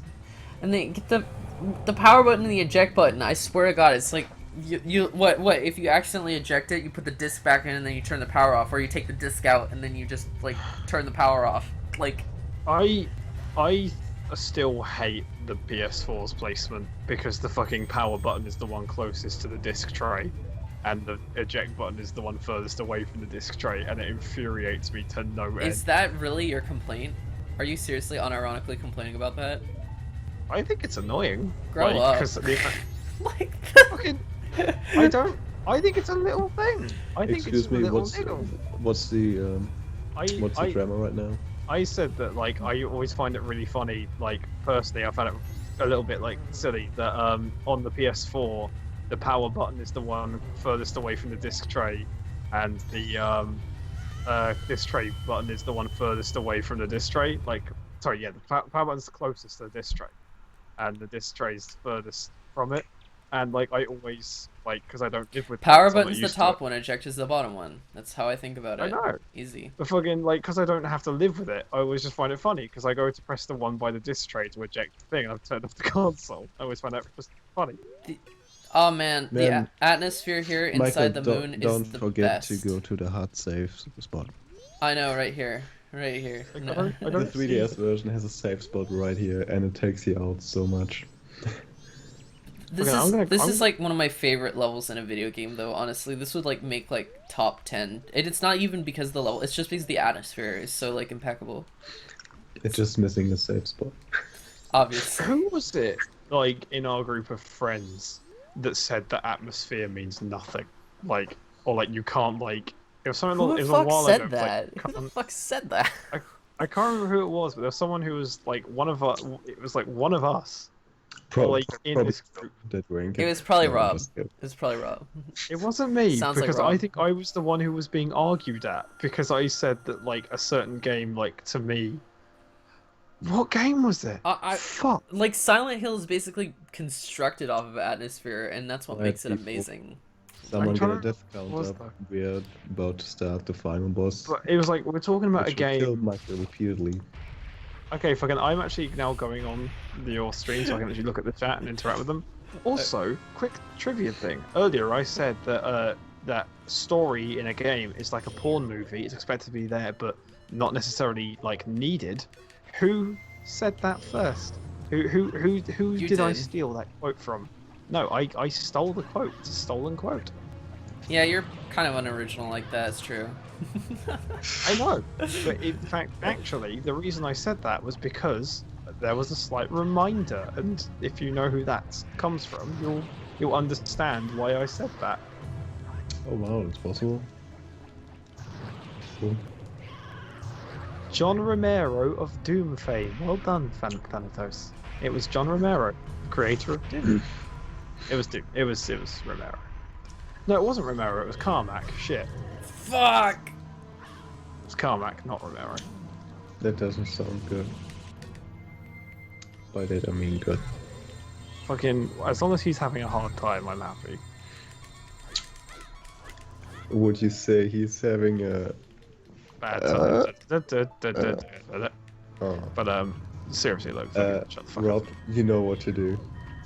Oh, fucking, do I have to open up Pamela? Yes. Okay, I'll get Pamela. Pamela, wake up. Although she may not be, she's been weirdly uncooperative recently. Okay. Oh. We'll find out.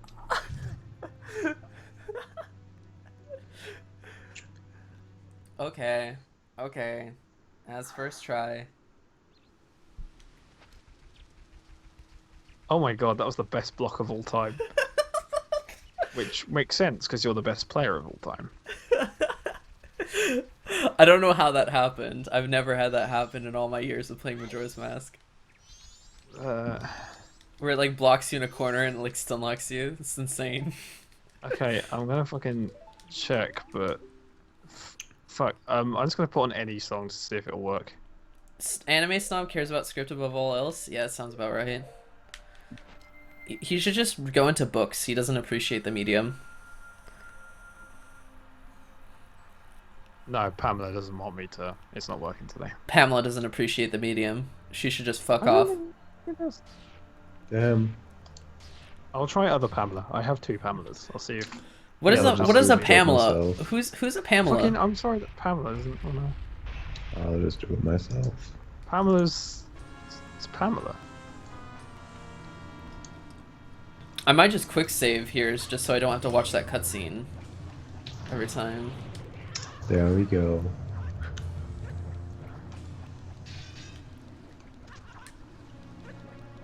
Okay, I'm gonna try again.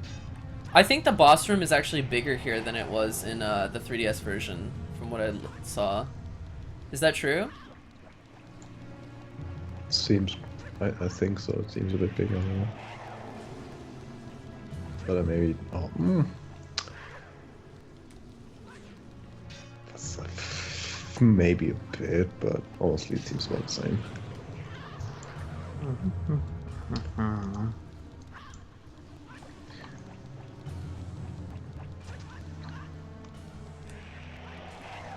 Hey, Mike. Yep. Don't die. I won't. Don't. I'll try not to. No, just don't. Don't try. Just don't.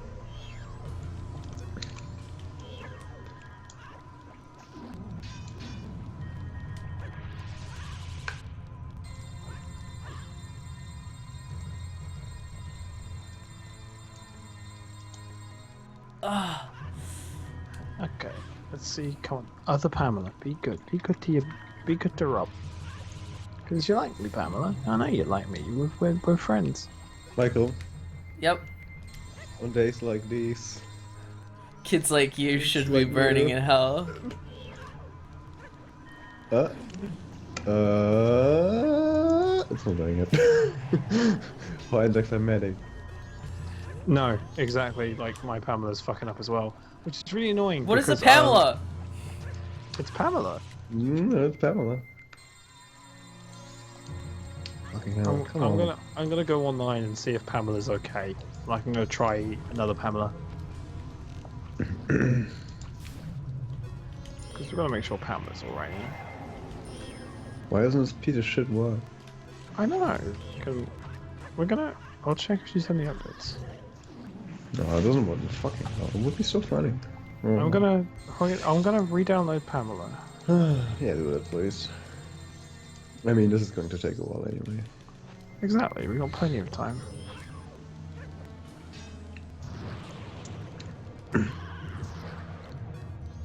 Nice roll there, Michael. What? But, like, when you, like, switched on Zora and then just made roll, then the laser hit. Not you, though, because you judged it. That was good. Well, of course he judged that. He's the best. I'm pretty damn He's like- good. He's like Neil Breen.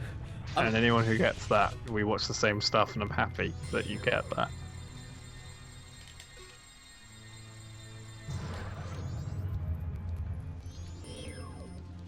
I think Majora's stuck. Like, I think it's stuck. Majora Stuck is actually like the name of like the philosophical novel. I think Majora. You broke the game, Michael.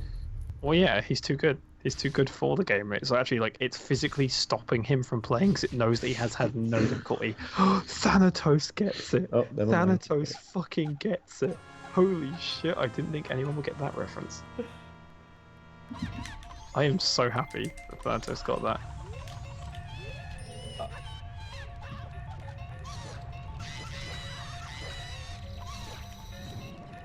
We are in second form, Rob. How are you? How's Pamela? Oh. Both. I'm trying. I'm trying. I'm We having to are 13 uninstall this people Pamela. now, Michael. Pressure is on. I'm uninstalling all my Pamelas.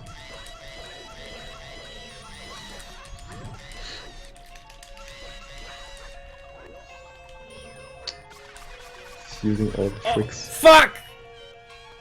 Fucking Majora's incarnation, if I die on him, I will never live this down!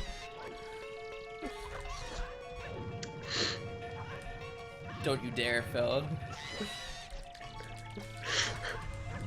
Okay. Now, He's your spitting image, though. Or Majora's incarnation. Yeah, I mean, just look at the guy. How he acts, and flaunts about. Perfect. Oh my god, yeah. He does have 3 forms. Majora has 3 forms. Holy shit. Holy shit, I suck. Holy shit. Wow, he suck. What the fuck did you do? Fuck you. You just said it yourself. I don't suck. I'm really good at this game. Oh my god.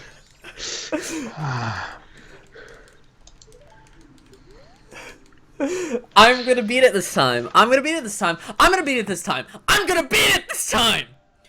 Hell yeah! God. I'm gonna see if there's any Pamela alternatives. Hell yeah. Hell yeah. Hell yeah. Make way for DJ GJ as he spins some records, record after record. Oh my god. He's becoming a let's player, Rob. He is becoming a Let's Player. We did it, you guys. That's quite depressing.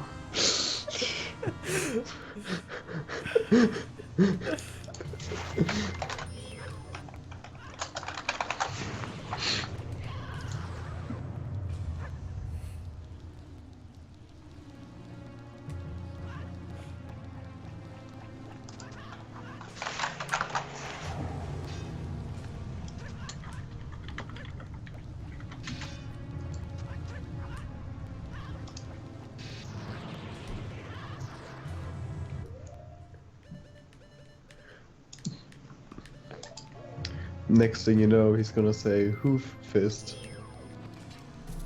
Hoof Oh. fists, yeah.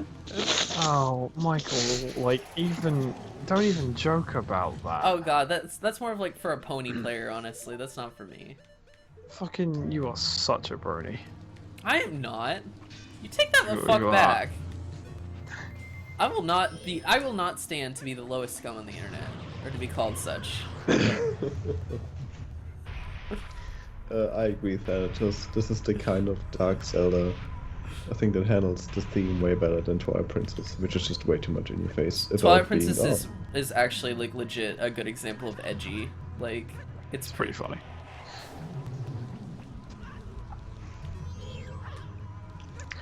Michael? I mean Rob. How's going on the front? Oh, we just hit them both. That was nice. Zora is really good to play here, but the game kind of knows that because then it has a fire attack that insta kills you as a Zora. So Insta kill. insta kill. Instagib.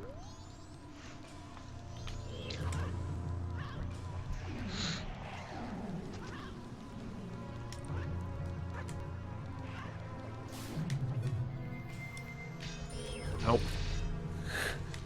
Holy shit, that was slick as fuck. Phil, can you still hear me? Mm-hmm. Okay, I'm gonna do a quick restart on Skype. One sec.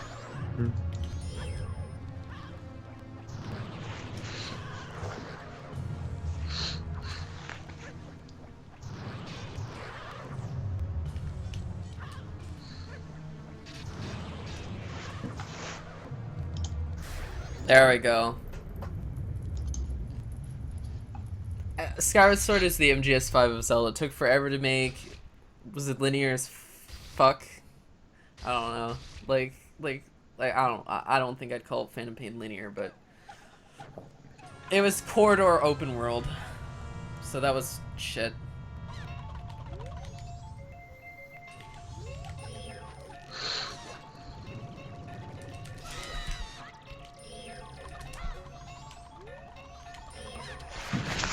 Oh!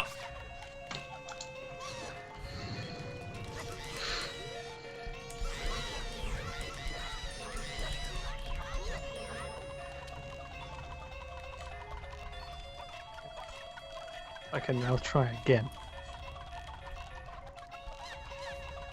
Pamela. Continue. Well, access.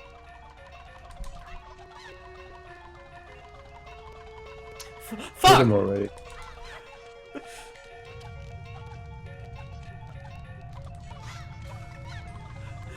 Fuck this piece of shit. It didn't work. It didn't work. You know what?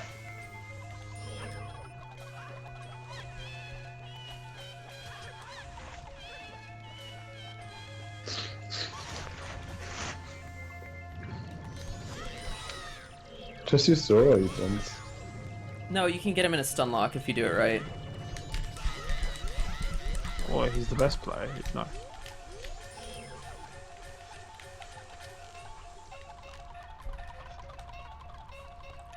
Fuck this guy. What, me or? Fucking Kokiri sword hardly has any fucking reach.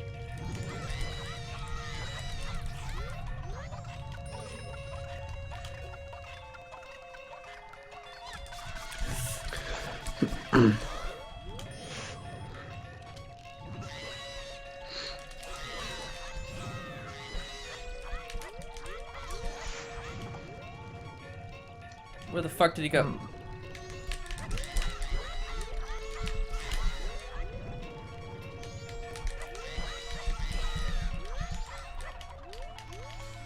Why is this actually hard? Like, this is never that hard. Sorry, what? I wonder why. You having trouble? What is this? Is this karma? Oh, oh my god. Now we are in for it. Holy shit. I give him 40 seconds. I'm going to say 70, actually. I trust him. Alright. I'm gonna Alright, time it. yeah, you time. Oh, holy fuck. Oh, I think you might be on a better bet here, Phil, by those sounds. Okay, no. Let's see.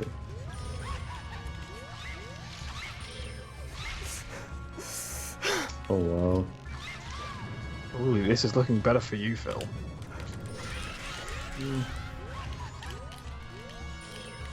What are we on? What's the time, Phil? 20. I'm legitimately terrified right now. This is like the scariest fucking boss ever.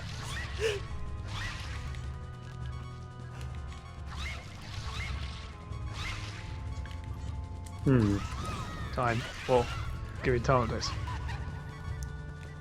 40. Roll 40 now. Okay. Holy fuck!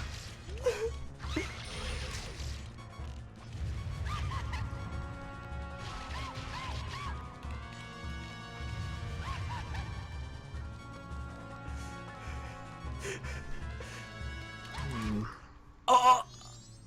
Oh! The pods Seems don't like we have just hearts, let it- they only have magic and arrows. How long did I last? You're in How long? How long did I last? like 65.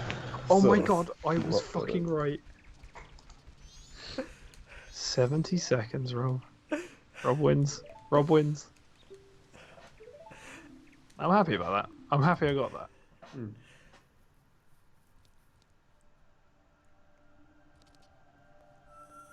I don't understand how Zelda is in the hands of someone who is never able to finish the first Zelda and wants the Zelda games to be easy and accessible for everyone. Is that Is that actually Miyamoto? true? Is that Miyamoto? No, Is that true? But no, because he made Zelda, so it can't be him. Because Miyamoto fucking did the first Zelda. He was the lead designer. If you face Majora like I am right now, this is probably one of the hardest bosses ever. Like, it's hard as it is with multiple hearts. It is fucking hard. Like, Yeah. as long Yeah, as it you was so- don't use Fierce Deity like a bitch, like, you can't do that. That's not... That's like... Apparently it's what's his name.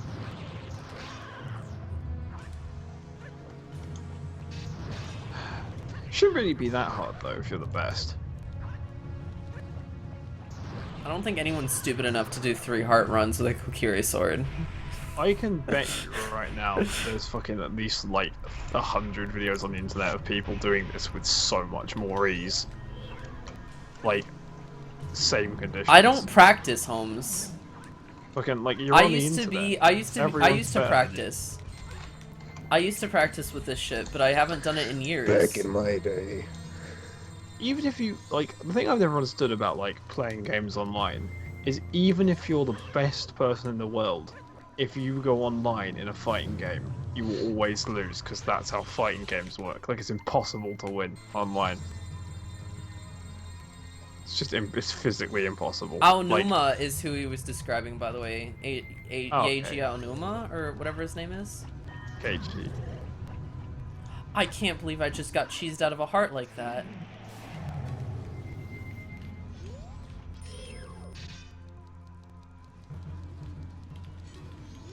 Like, each heart is fucking valuable as fuck. Remember though, in real life, you only have one. In fact, I'm calling right now that we're actually playing.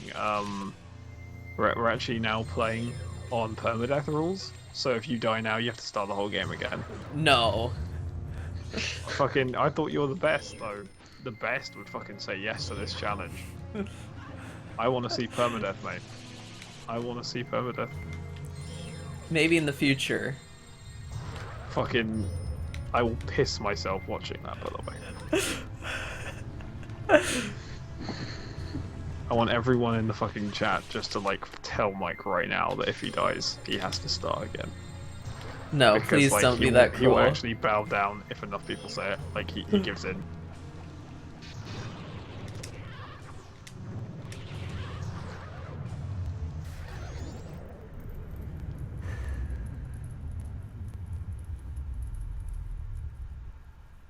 The dude who invented Z-targeting changed action games forever is true. It's true. Z-targeting is one of the most valuable things Zelda brought to the table.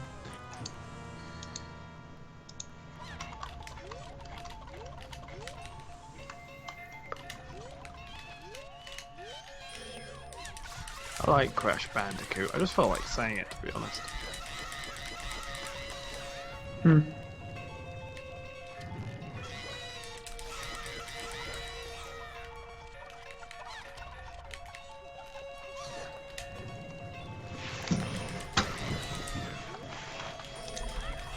Damn it, no one said for you to do a permadeath run, so you don't have to, because you won't cave in with just me saying it.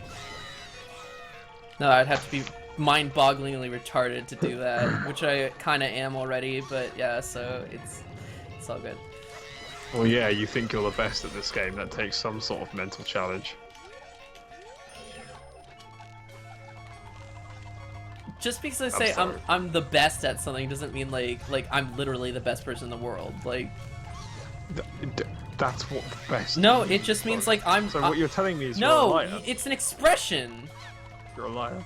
I'm like the best at this game, man. You've You're never not, heard that so expression. you're a liar. I have, but like when it comes to you, I like don't allow any lenience because I sort of secretly hate you. So it's kind of like a thing. Like my thing, you know. Well, one heart for And plus Majora's it's a Wrath. stupid. It's a stupid. Count down the expression. time. I'm gonna say. 60. You're saying 60? I think this is gonna be an unlucky streak. I'm gonna go 45. Here we go. He already Wow. lost up. Oh my god, I am like looking pretty strong right now.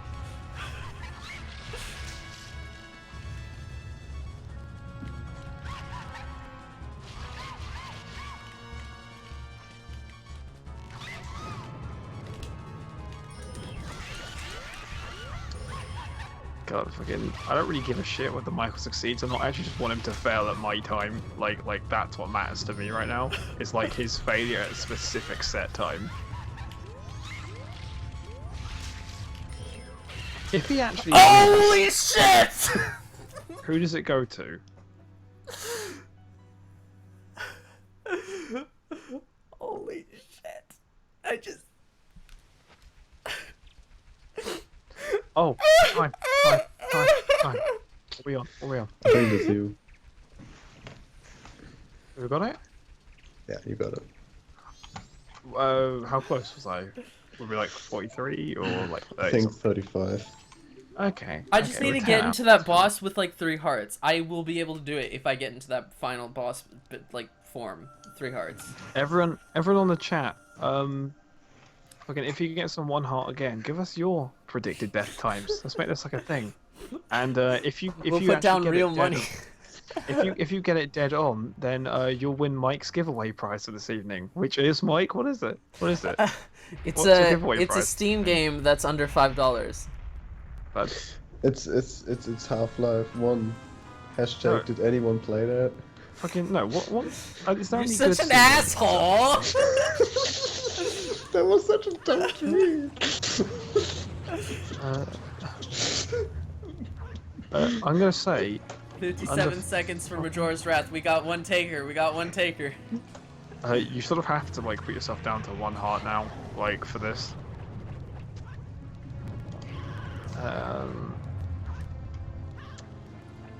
I'm seeing what good games there are on Steam. Like, they're only ones I recommend. I'm just gonna keep going through until there's one that says it's in my library. Oh my god! Always one of these stray motherfuckers gets me.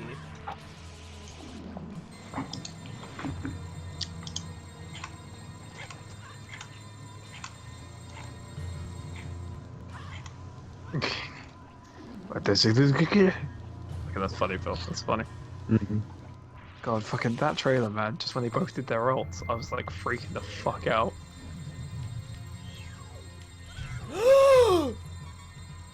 How the fuck did that happen? Because Overwatch is better. That's how.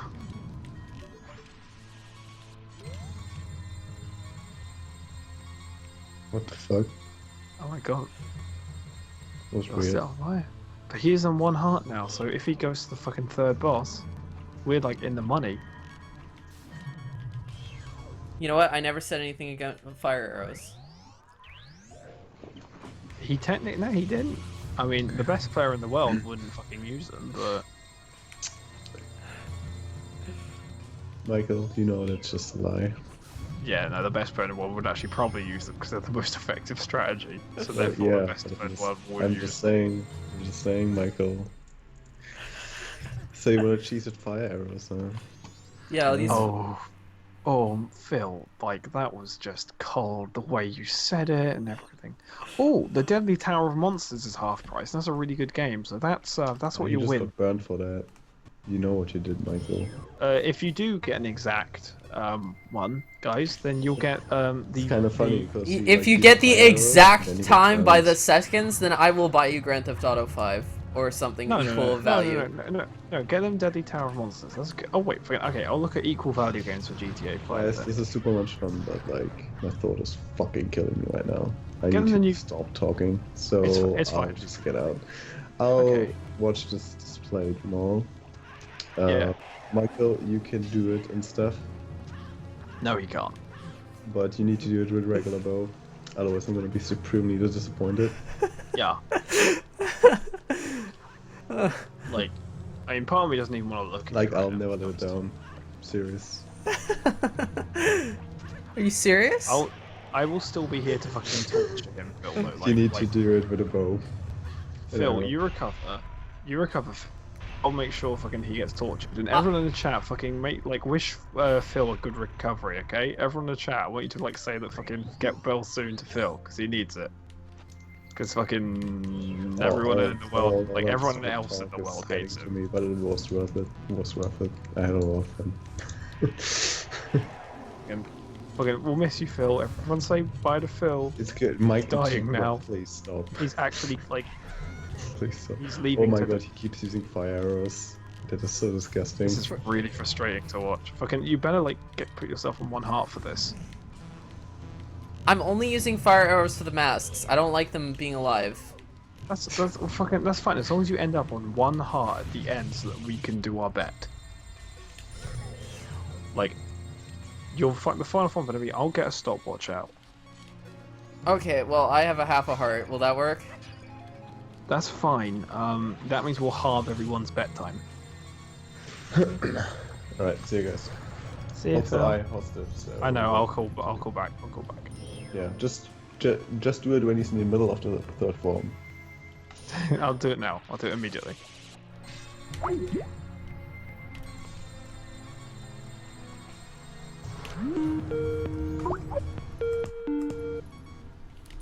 Okay, there we go. There we go. Press F to pay respects to Phil.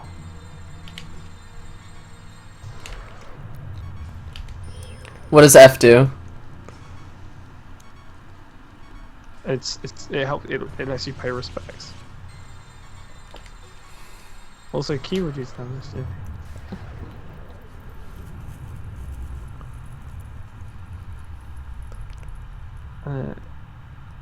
Okay, so now we're at Majora's fucktard. Let me get up the chat while he's transforming.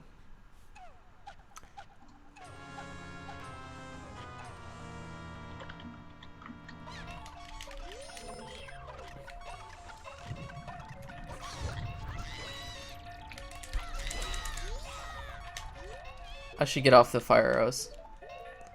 Kira is asking to join us, but I'm not sure whether we should because I don't think you can torch you quite like I can, and whether you need the fucking. I mean, we could use face someone on it. extra. I wouldn't mind that. Okay, shit, fucking. I didn't time, so I'm gonna add 5 seconds. I'll add him. Now.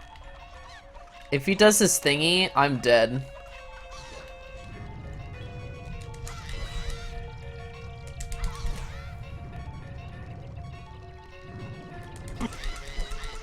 Hello, sorry if I'm bothering you. No. Oh, wait. Okay. We'll match up the stream. Watch up the stream. Wait. Here we go. Wait. 1 sec. Here. 1 sec. Here. And his death comes there. And no. Oh. No. Wait. Okay. Wait. Okay. That was. There we go. Okay, Michael. We have an issue. Yep. I said I'd add 5 seconds to the time. Yes. Yeah. I've recorded 41 seconds, which makes it 46 seconds, and I joked because you had half a heart will halve the time, and someone gets 92 seconds, which half is 46 seconds. No, Does that this doesn't. count? That does not count. Okay. I was not on the third form even. No, he is right. Oh, is that not the third? Okay. Oh, no, no. Okay, I didn't realise. That's fine. That's totally fine.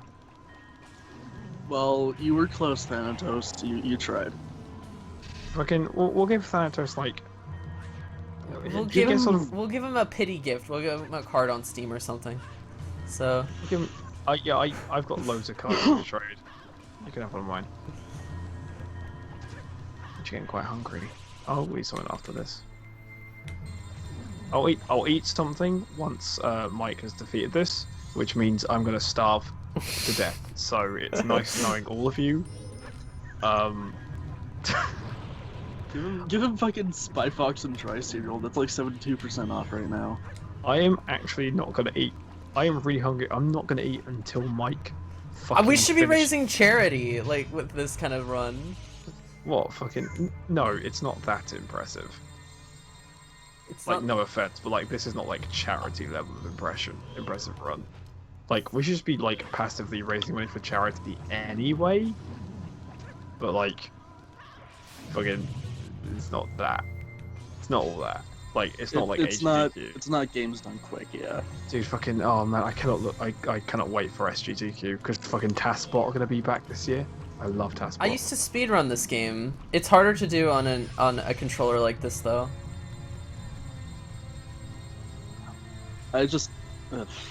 Okay. I haven't really technically sped run anything except like I know that I beat a boss in literally 11 seconds, but that was Sonic and the Black Knight, so I like that game. it's okay. It's not as bad as everyone says it is. It's fucking the Sonic Wii games are actually like kind of fun in their own way. Like the Sonic Colors is supposed to be good. Sonic I Colors heard is Sonic good, Colors is supposed to be great. Yeah. but what was it? Fucking Sonic and the Secret Sonic and Rings. Secret Like, Rings. don't get the whole game. The game as a whole wasn't that great, but the first level was fucking outstanding. Like the music and the fucking visual design. Like I don't know what happened to the rest of that game, but the fucking Sand Oasis is like the best thing ever.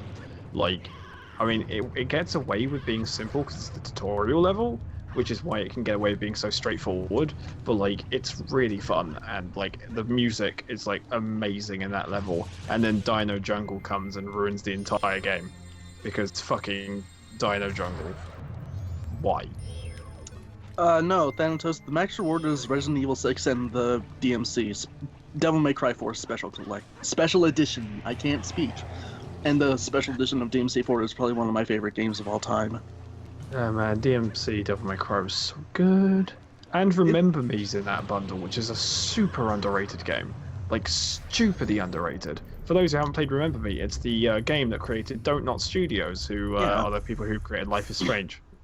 And I remember Remember Me, but I haven't forgot played Remember it. Me. it's really good. Like Life is Strange, its story is actually really good. Oh, but I'm it's a so lot more hungry. underrated than I Life is haven't had Strange. anything to eat all day. My mom was like, "Here, you should have a salad," and I No. was like, "No." No, Mike, you're joining me in this. We can't eat until you do this. It's Neither of ironic us because can. I'm eating right now. I know. Fucking stop eating. Fuck I can't- you. I can't eat. Why? I said to myself, I can't eat. Did you die in like the first 5 seconds? He's not on third form yet. Fuck. I'm gonna go get something to snack on. I'll be right back. Oh my god. That thing beat her. No, you can't eat, because now I'm gonna go eat. am I allowed to eat? Go ahead. I'm gonna go Just get... Just no, go. no. While he's gone, though, there's no entertainment. We have a problem. While he's gone, there's no entertainment. So we got to keep the stream going. But when he's back, like, I mean, how good is your insulting skills? Like, how good are you at just like relentlessly insulting the bugger? Because otherwise, I need to stay here. Let's see. I could give it a try. No, that's fine. That's fine. Fucking just keep reminding him that he's the best player in the world. That's whenever he does something, be like, well, the best player in the world would totally do that. You know, keep like relentlessly bringing that up. Trying to think angles we can go at here. You know, what like the basic ones. I'm sure the chat will help you out. Chat, like, give him some material we can use while I'm gone. Okay, To I'm back, and to I've go got what against you this. British would call a yogurt. Oh, a yogurt. Yeah. Or what you buggers call a yogurt. In fact, actually, yeah, the fact that they say things differently to us, that's a good angle. That's a good angle. So I'm gonna wait. I'm gonna fight this guy while eating. That's how difficult. That's how hardcore I am. You won't see DSP doing this. Yeah, you will. The guy's fucking fat. He never stops eating. That's so mean to say about someone. I mean, you're criticizing them for their weight? Wow. Yes.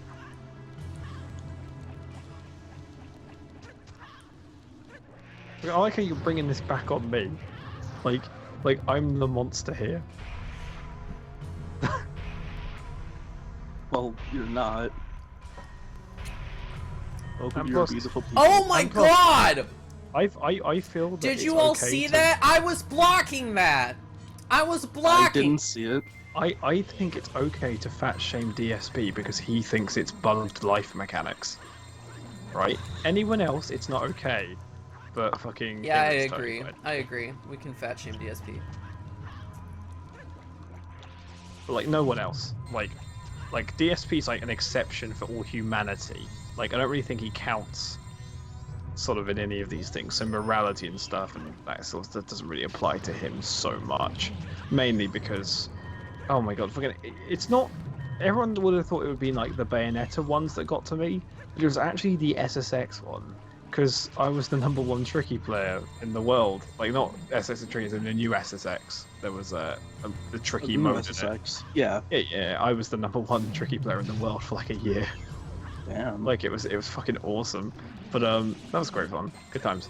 But, what was interesting about that is that fucking, I watched him play it, I just couldn't. I just Prepare couldn't. yourself to just withstand the pain. Yeah. And yes, it is hypocritical to say that I was number one in something after I've been doing the he's the best jokes, but in my defense, fucking, there aren't leaderboards in this game. No, you're just a filthy hypocrite.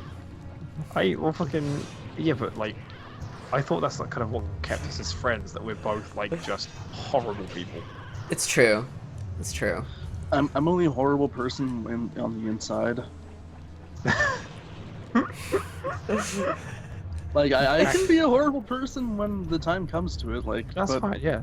That's I think that's like the best state, you know, like facade, you know, the facade of niceness. like the fucking there's this episode of Criminal Minds I watched where like there was a dead kid in it and everyone was thinking like, oh, a pedophile did this, but in the end it was like, oh, What the fuck was that? Little brother. I always love, like, for those who don't know, obviously we can't see what happens to Mike right away, so we hear all this shit like, what the fuck was that? And then we just can't help but wait with anticipation. What the fuck was that? That was hilarious. That was absolutely hilarious. There we go. That was amazing. Fucking, this boss, he knows what he's doing. Good boss. This used to be the easiest one, too, out of all the forms. Hey, Michael, you're choking. More like choke, Jesus. It's just like, if you have enough hearts to withstand...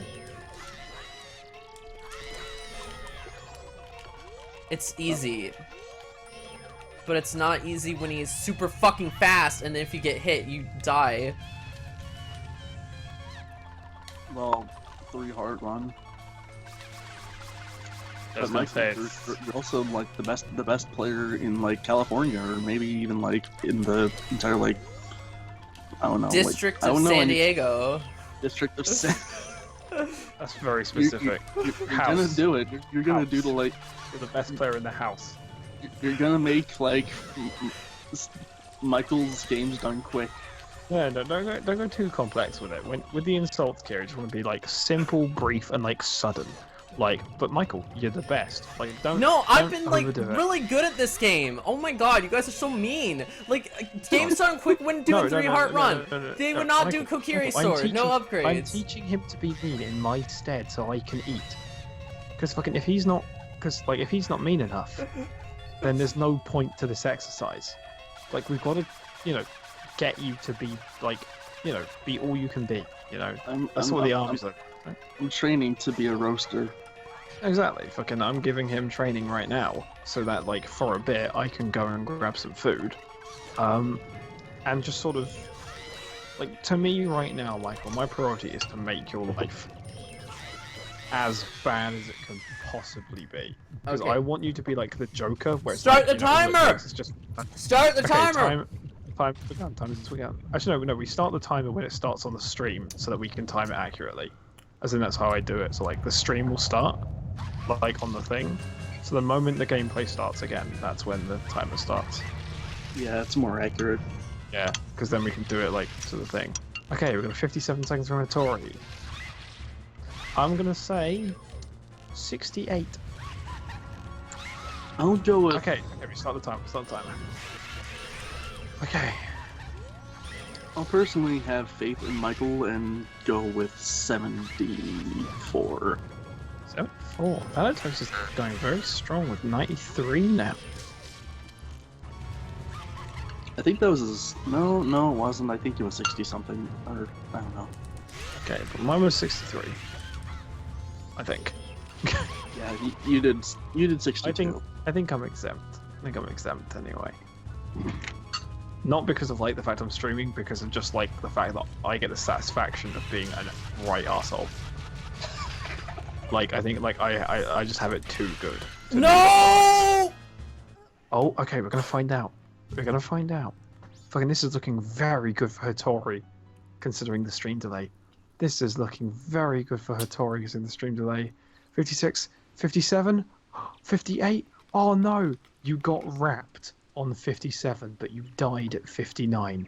So technically you were dead at 57, but the health bar didn't go down. Doesn't count. Okay, but the moment You you were died, extremely close, Hattori. Hattori, fucking, it was the moment he got wrapped so that like he was definitely gonna die was at 57.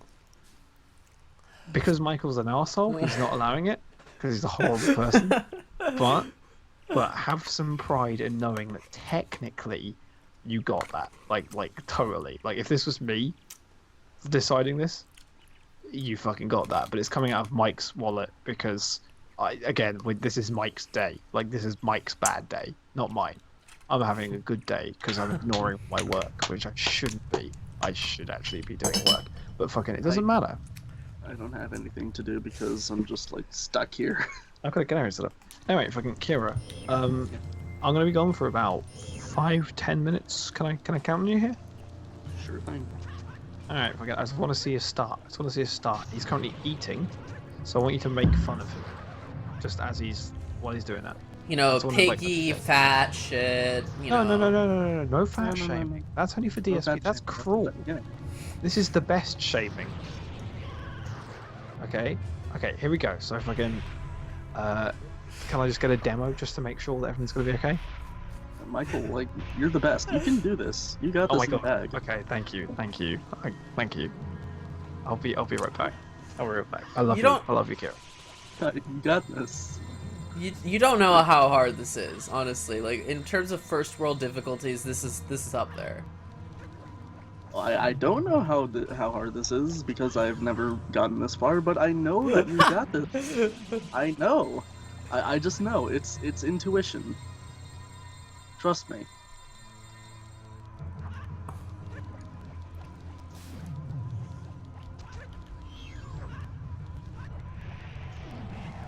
You already got a mask down. You're doing good.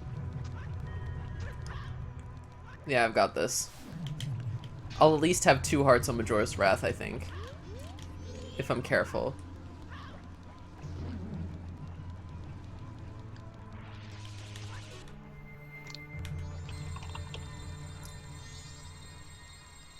I'll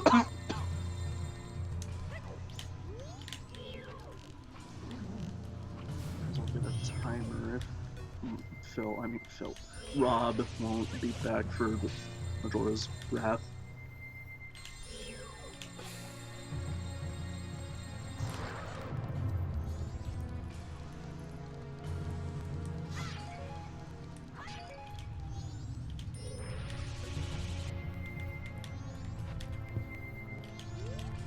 Yeah, see, you're almost on the second form. You got this.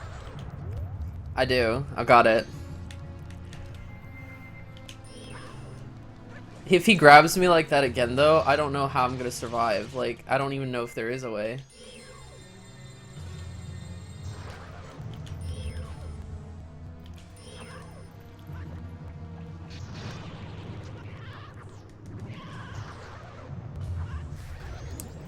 Okay, Majora's Incarnation, here we go.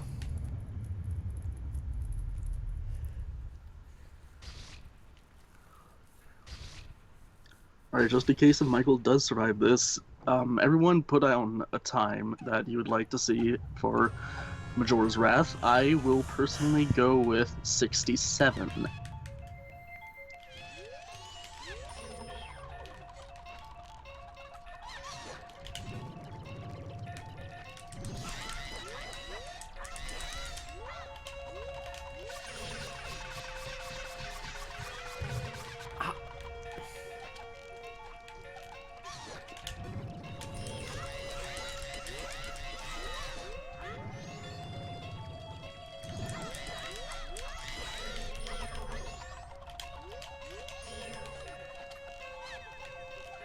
Or 74, okay. Okay, you just got hit once, but that's okay. That's okay, you're doing good.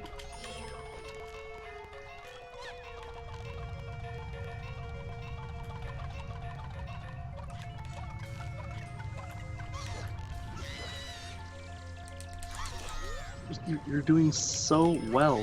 Like, you're doing good. Are you just trying to toy with me? I mean, like, what's going on here? Why are you complimenting me? I'm not used to this. Oh, shit. Oh, what happened? You'll see. There we go, Majora Incarnation! Or whatever is defeated! It's time for Majora's Majora's Wrath, okay. Okay. I'm not gonna be able All to right, pull we it got off. 74, 64. We got. Ugh. Oh, there we go. Well, a little like magic orb to the face never really hurt anyone, but okay, we got 74, 64, and 67. Okay. Right when the battle starts, I am going to start the timer.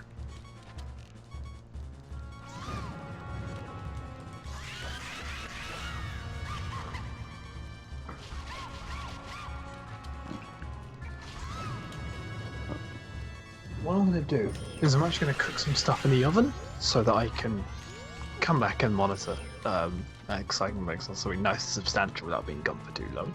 Okay. So I'll be out. Okay. Alright, we also got 69. Nice. Very topical. Okay. Also, this is a good time because he's on 1 heart, so I can at least. Looks like he's going to change soon.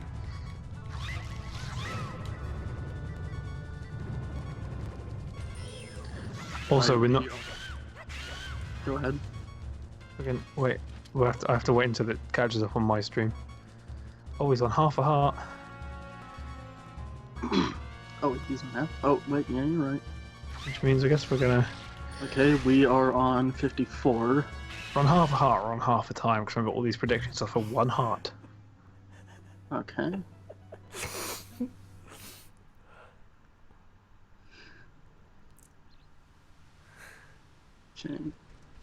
Okay, we just passed 69. We're on 70 now. Michael. He's dead. He's dead. He didn't even get there. Oh, Did Tantos we get were at it? 77. Oh! No, he was. so close. He was at 74. That's what he said. Yeah, he was at 74, but Oh. it was like three seconds off. Oh, okay. I didn't realize that's the last form. I thought we were. Okay, fair enough. Yeah. I thought that was fucking the prep. That's fine.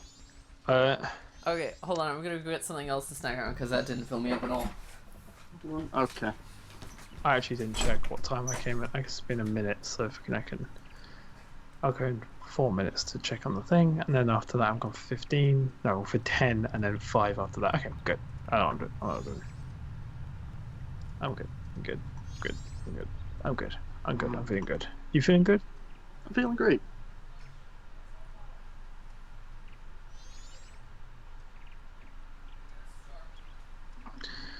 Fucking they released fucking Portal VR stories. Sweet. I need to get my Vive out again. Wish I had $800 for a Vive. Fucking I wish I had $800 again. That was nice. Having money in the account was good, but I was saving it all for that because of a project. Not too long until the project is done either. Well, the gallery version anyway. Doing like a tech demo or something? Kinda. Well, like a personal It's right. project then. Yeah. You'll see. You'll see soon. Fair enough.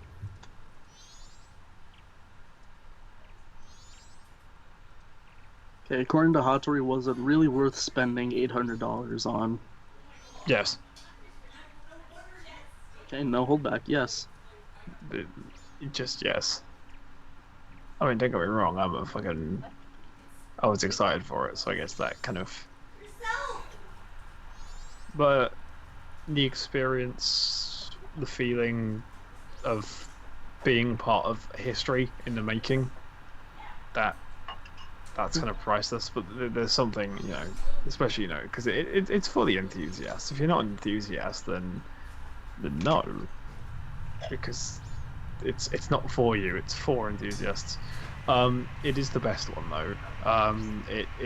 The Oculus doesn't compare. And what I find interesting is that the Oculus guys keep saying, "Oh, we will."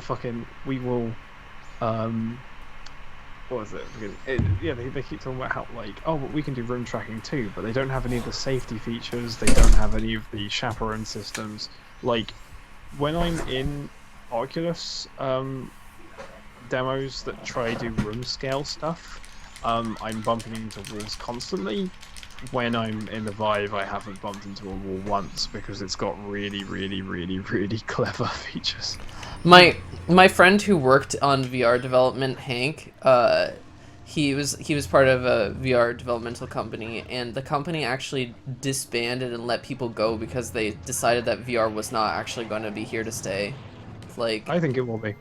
I think it will be. I think it's going to be a slow start, but this is one of those things where once people try it, they really can't go back. It's just the word of mouth is harder. it was an because- entire production company for like businesses using VR, and they didn't think VR was viable because it gave headaches and like to individuals, even individuals who are tolerant towards it. Some people aren't, and so it wasn't able to last. And Right. When did they shut down? They shut down Was it in the month. last month? Yeah. Okay, I don't understand that then, because as a user of the Vive who has extreme motion sickness problems, horrific, the DK2 was unwearable for me, and I have checked this with everyone.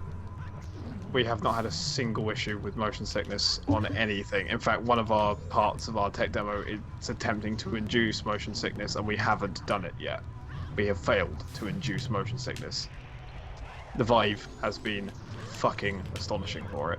I don't know about the Oculus CV1, but motion sickness and headaches and stuff like that, no. I haven't seen a single Vive user complain about it. I've spent upwards of 5 hours in the Vive in one go and had not a single problem. It's, yeah.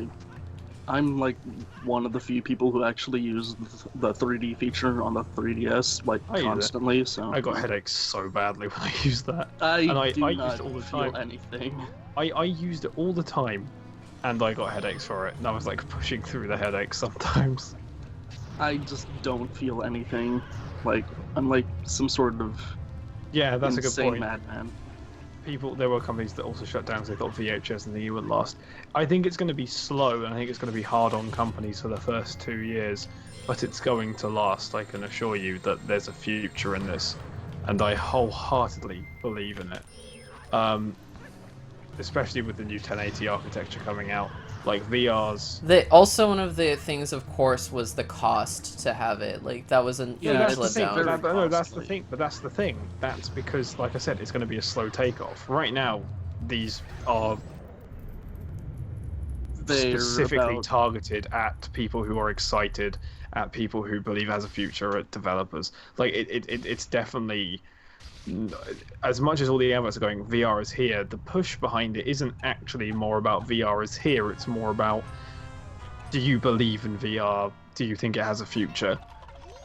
Are you willing to invest to push that future forward? That's definitely where a lot of the stuff is going in terms of the actual how they're selling it, and that's kind of what it is right now. That's an apt description of it, which is that right now it's for people like me who want to develop for it, who believe it has a future, and the actual future of it will come when both the computer development costs, which NVIDIA are doing, and the cost of the hardware, which will be natural over time, go down. And the fact is that thanks to like the NVIDIA 1080 being announced is probably, and like NVIDIA's new architecture is probably the biggest push forward for VR, because it proves that architecture's cheaper. And with that kind of architecture, in about 2-3 years, fucking everyone's gonna have PCs that are VR capable, and it's gonna be a good couple of years.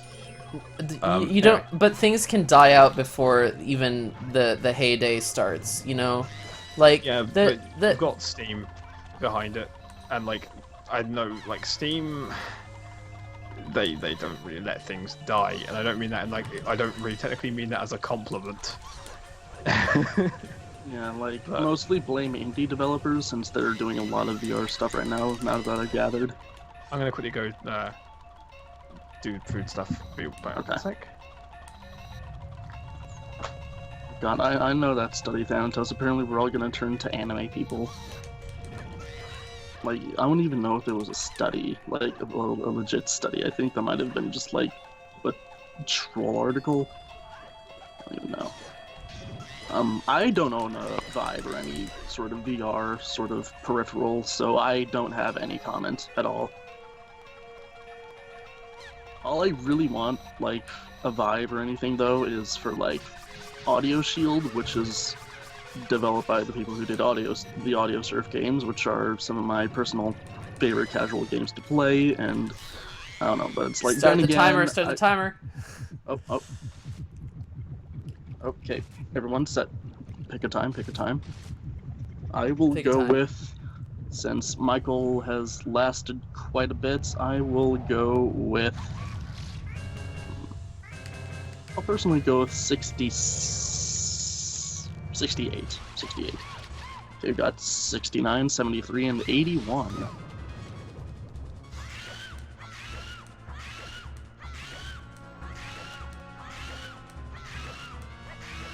68, 69, 73, and 81. Okay.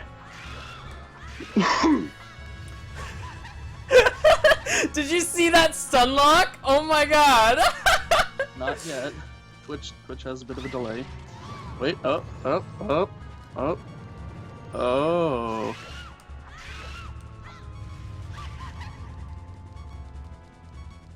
That, oh my.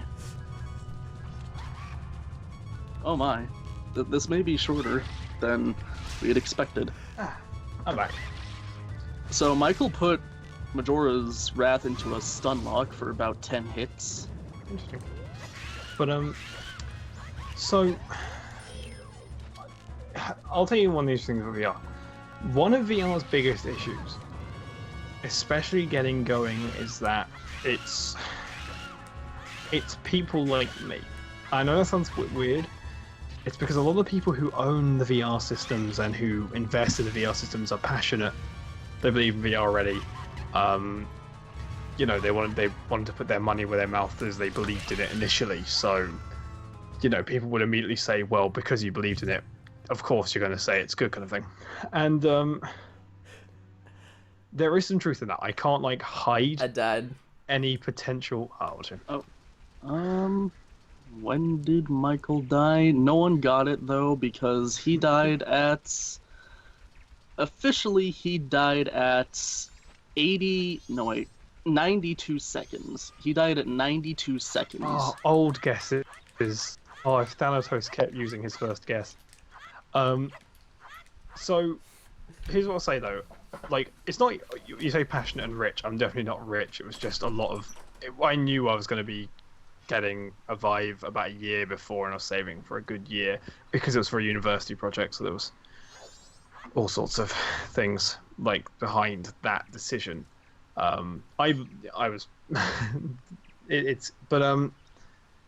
yeah. People just send me messages on Steam.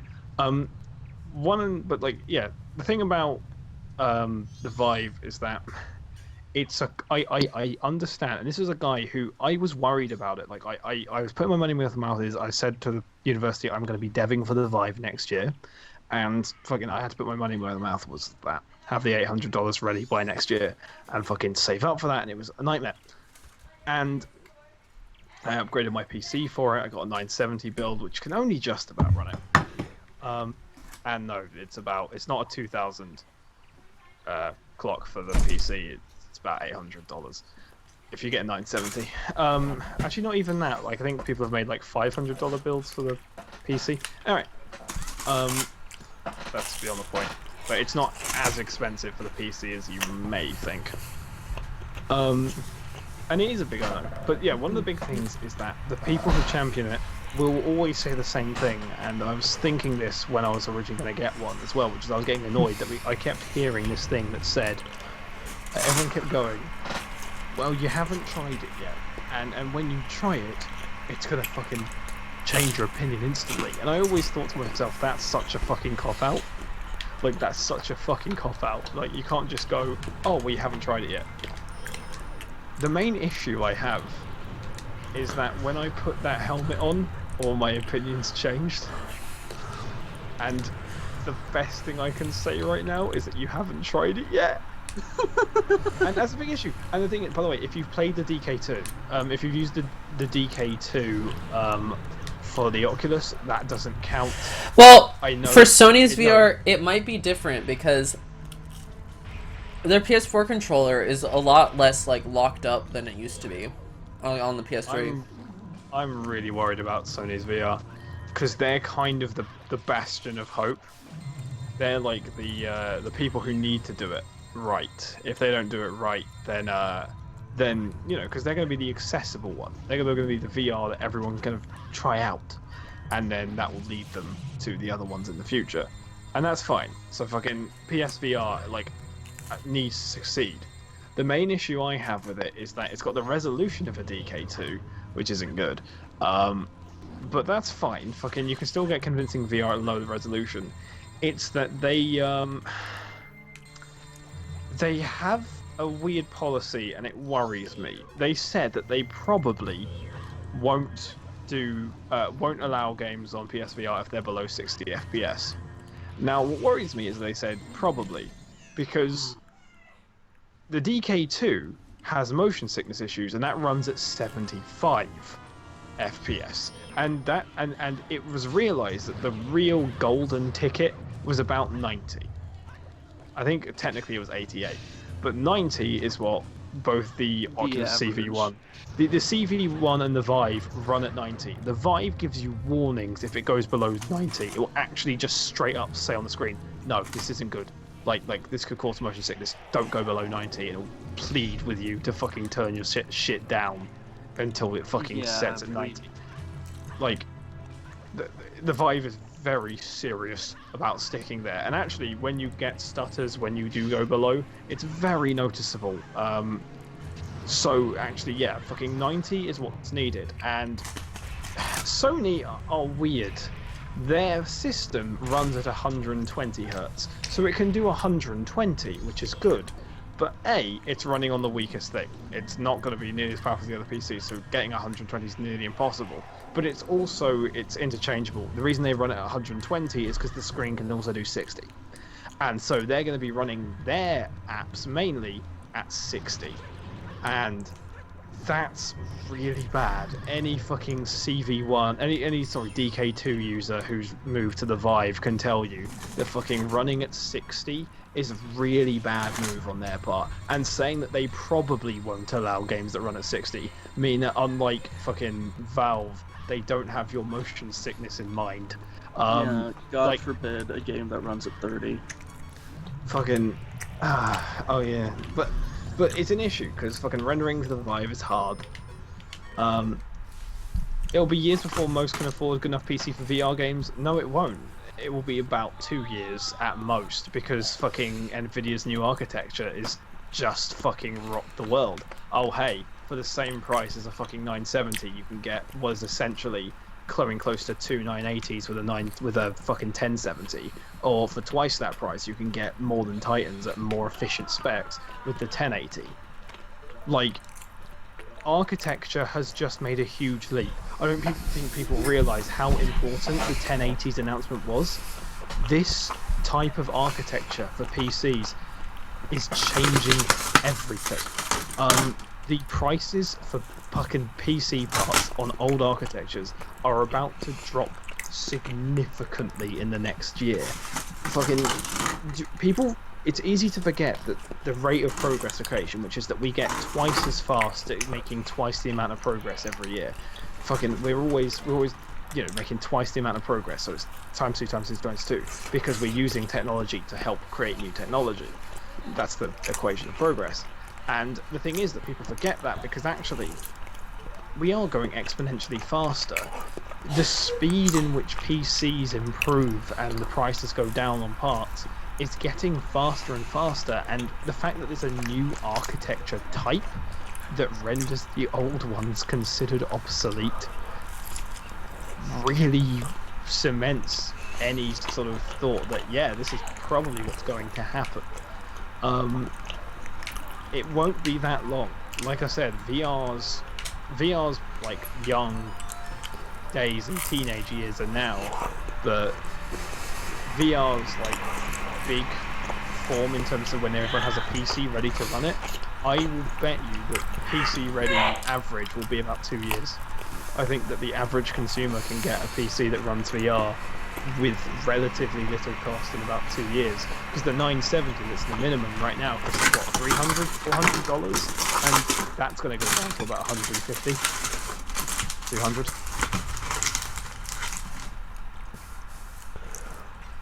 Isn't like correct me if I'm wrong, isn't the new Doom game basically like the spectacle or like the selling point right now for the 1080? I don't know why, because it's one of the best optimized games I've played in years. I don't know, I just say that because one of my friends apparently has a very powerful rig. I think it might be powerful than mine, I don't know, but even he says he can't run it at max specs.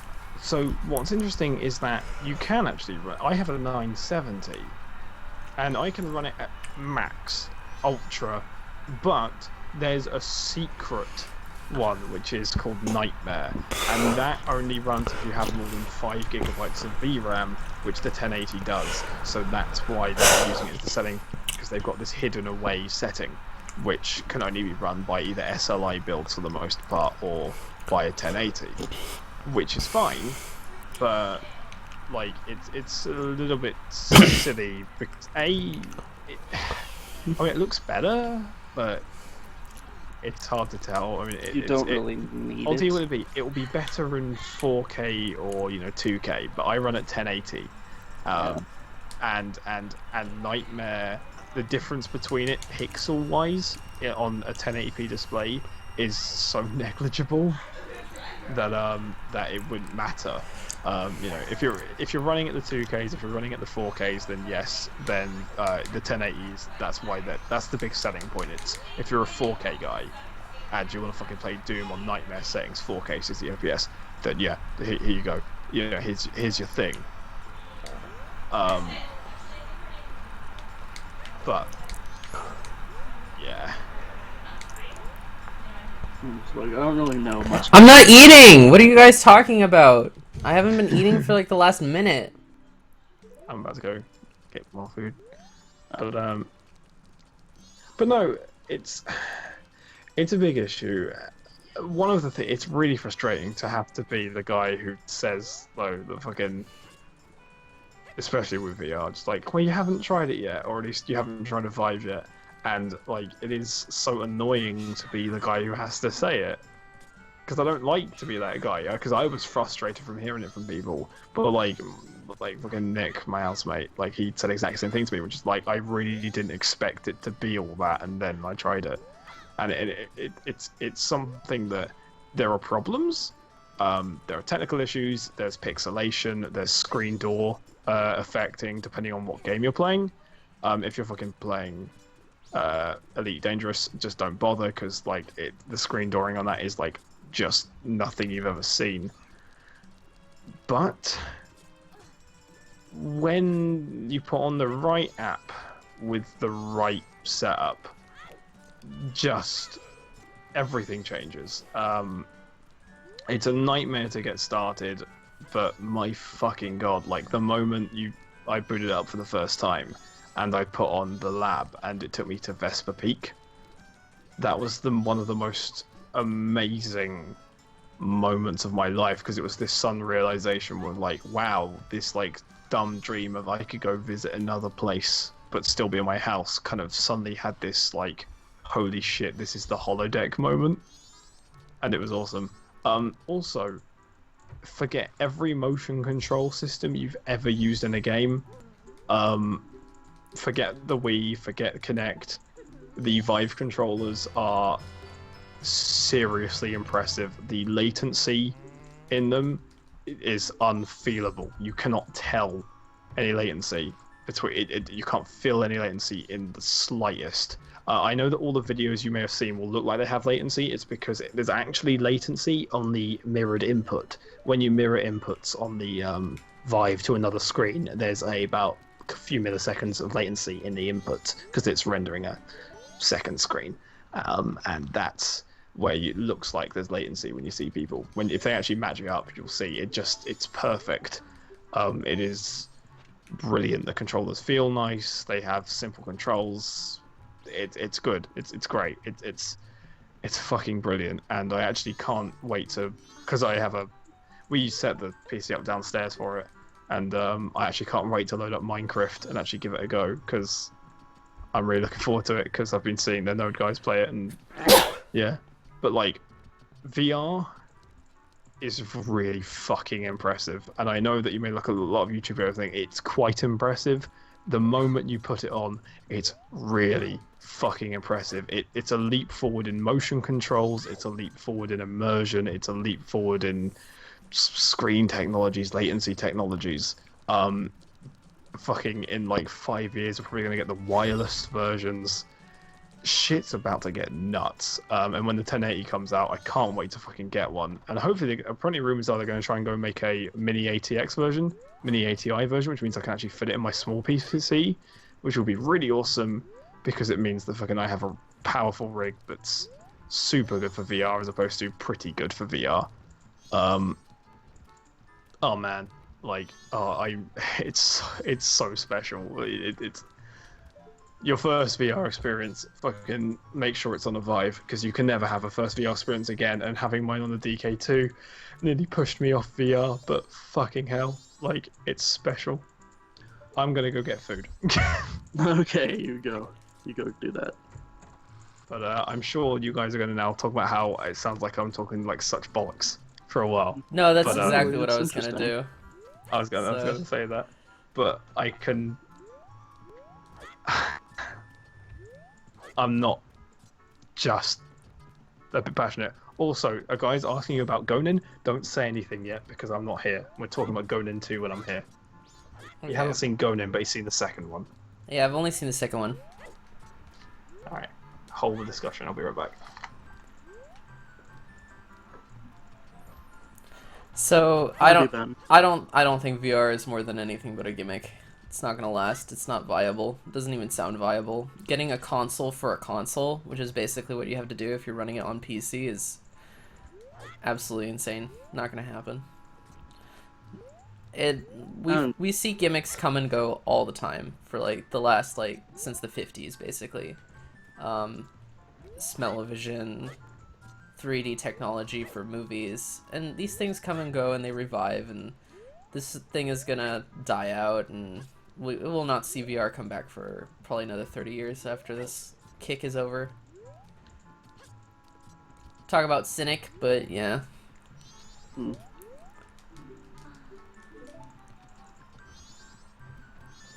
Like, I don't really have any opinion on VR because I am a person who cannot afford it ever. There you So- go. And that's probably why it won't be mainstream. I'm not saying it's gonna totally die out, but Yeah, it's gonna have like a bit of success, but it's probably not gonna be like for everyone. Like as Rob said right now, it's more like for the enthusiasts who are super excited and willing to invest in VR right now. yeah. I just can't see it being a serious thing. Like, I don't know.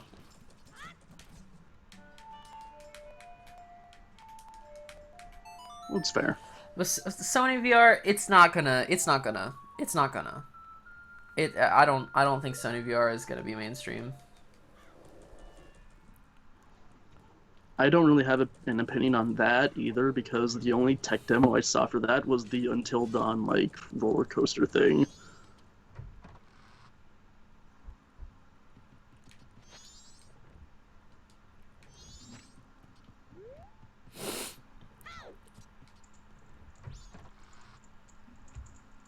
It's gonna be like the Move again. I'm not enthusiastic about VR anyway. I don't think it's all that special. I've tried it. I haven't tried it, but I'm easy to please, so either way, I just don't have an opinion on it anyways. Like I'm I just think neutral. it's hugely a gimmick, and I'm not into it.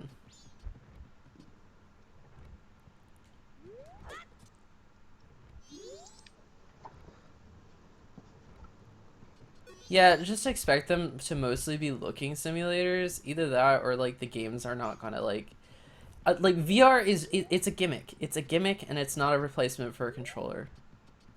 And looking at stuff and looking at things, big whoop. I mean, I really don't think that there is anything special about it. Which is fair.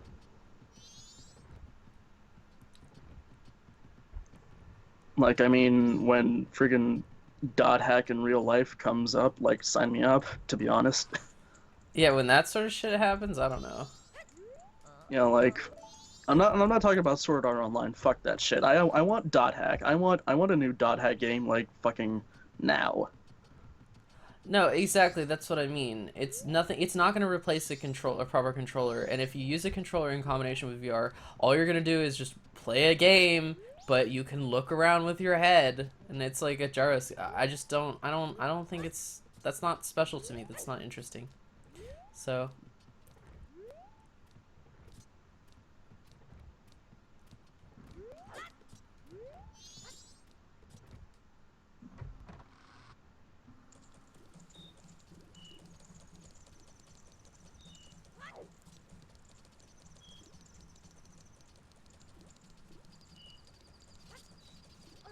this wave of VR is not impressive to me. That's all I'm saying. Is that I'm not. I wouldn't give it up for normal games. I wouldn't use gimmicks like looking around a room. Do it for Yeah, normal. right now it's more like a development tool more than anything, as far as I'm concerned.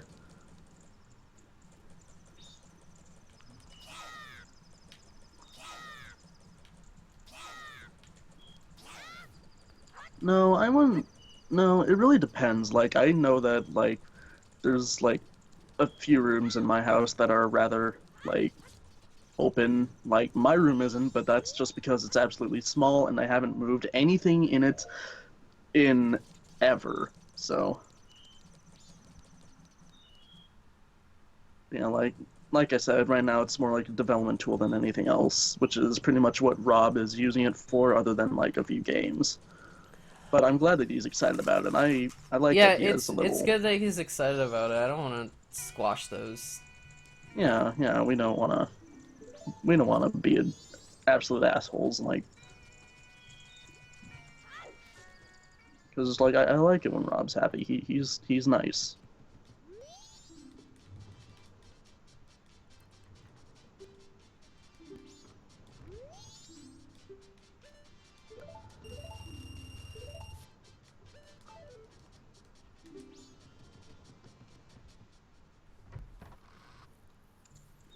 People are just so excited for it, you know? Like I don't think that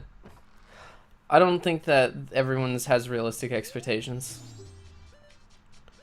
I mean, we say technology keeps developing, but like really, I don't know. It's true that things have gotten better looking, like graphically. We've gotten iPhones. Like I think iPhones are probably, or like smartphones are probably the biggest leap in technology we've taken for a while. But yeah, I'm just not convinced that VR is the next step. It's gonna be very primitive. So it's not what we're thinking of with like log into Sword Art Online. Feel yourself immersed. The experience. It's just I don't buy it.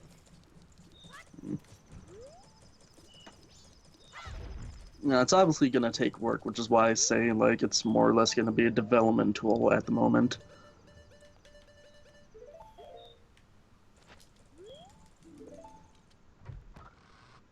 No, no, like in terms of like video game graphics, like how do I say this? Like it can take quite a bit of a leap because like at one point we've had compare like the first dot hack series on the PS2 to the second one on the PS2. The graphical changes are extremely prominent. Like the first four dot hack games on the PS2, the IMOC series was rather primitive. It just looked like a more glorified PS1 game. But then the Dot Hack GU series came out, and that was starting to get into like PS3 esque territory, but nothing too big yet. But the graphical development was definitely there. The Kinect was a horrible gimmick, and I remember when people were super excited about that. Same with the Wiimote. Jesus Christ. Like, are you guys gonna let history repeat itself? I don't know. I just don't think. I think VR is the next Wiimote. Like, I'm not. I'm skeptic, man.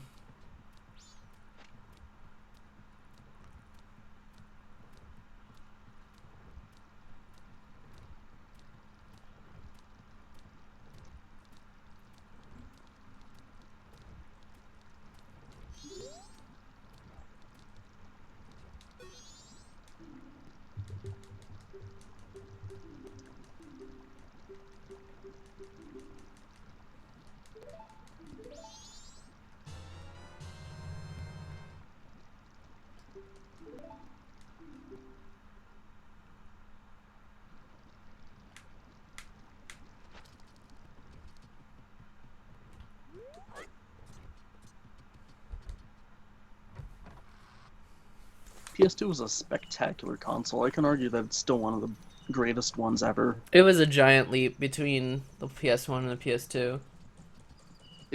It's probably like the most like significant console in video game history. Like the Dreamcast, we were getting there, but the PS2 is what really solidified it. Yeah, agreed. Yeah, especially looking at the launch games, sort of like Soul Reaver 2 and the first four Dot Hack games, like I said, and then you leap over to stuff like Shadow of the Colossus and like God of War and stuff like that, then you really realize how powerful the system actually was. And even when you play it on like emulators, like PCSX2 can run games like a charm. Like it will have like graphical glitches, but well, not like glitches, more like sort of like little. I don't really know how to describe The it. But Xbox, yeah. the original Xbox had amazing exclusives. Did it? I mean, I remember Halo. Right? It was a mixed. It was a mixed bag. Halo was a good one. The Mech Assault games are pretty decent. Blink's the Time Sweeper is one I hold in high regard, but that's because I'm a disgusting furry. But Horrible. How could anyone be such a degenerate? I don't understand. Let's see, Jack and Daxter Russian playing MGS2. yeah, but then again, MGS2 isn't really an Yeah, exclusive for Halo PS2 Halo anymore. wasn't an exclusive. You're right. That was on PC. Yeah, that was on PC too, but then it's sort of like I think Halo 2 was also on. Halo 3 became an exclusive. There's no PC Halo 3 yet. I don't think. Hold on. I'm just gonna check on that quick because I don't know. I think I heard one of my friends talking about Halo 3 on PC, but I'm just gonna check. Halo 3.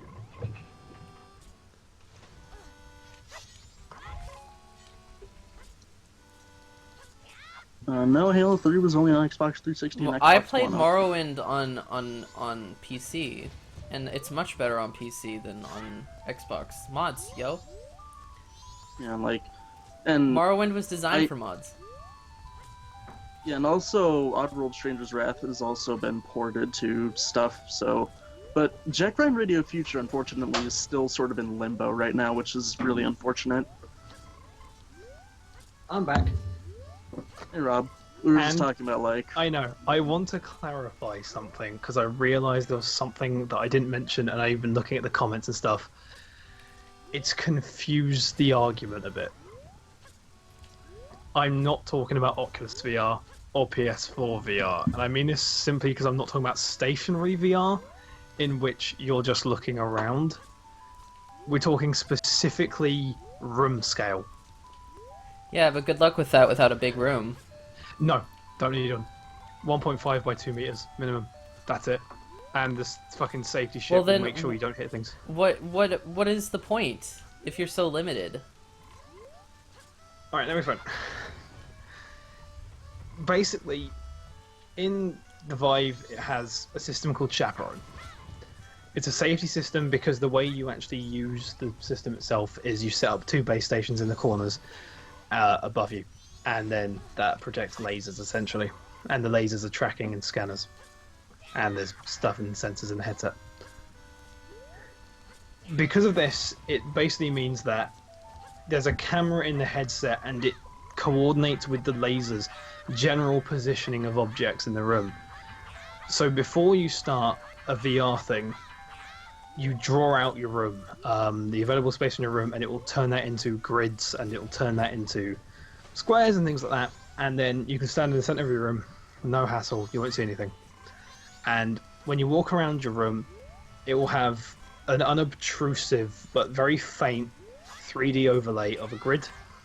And if you turn on Chaperone, so the grid is what you set, but you can turn on something called Chaperone, and the Chaperone uses the camera to detect things that go close, things that are suddenly moving, so if a cat runs in, and also if you get close to the edge of a room, it basically projects in your headset in 3D real time where you are in relation to it. So your camera activates and you're able to see that around.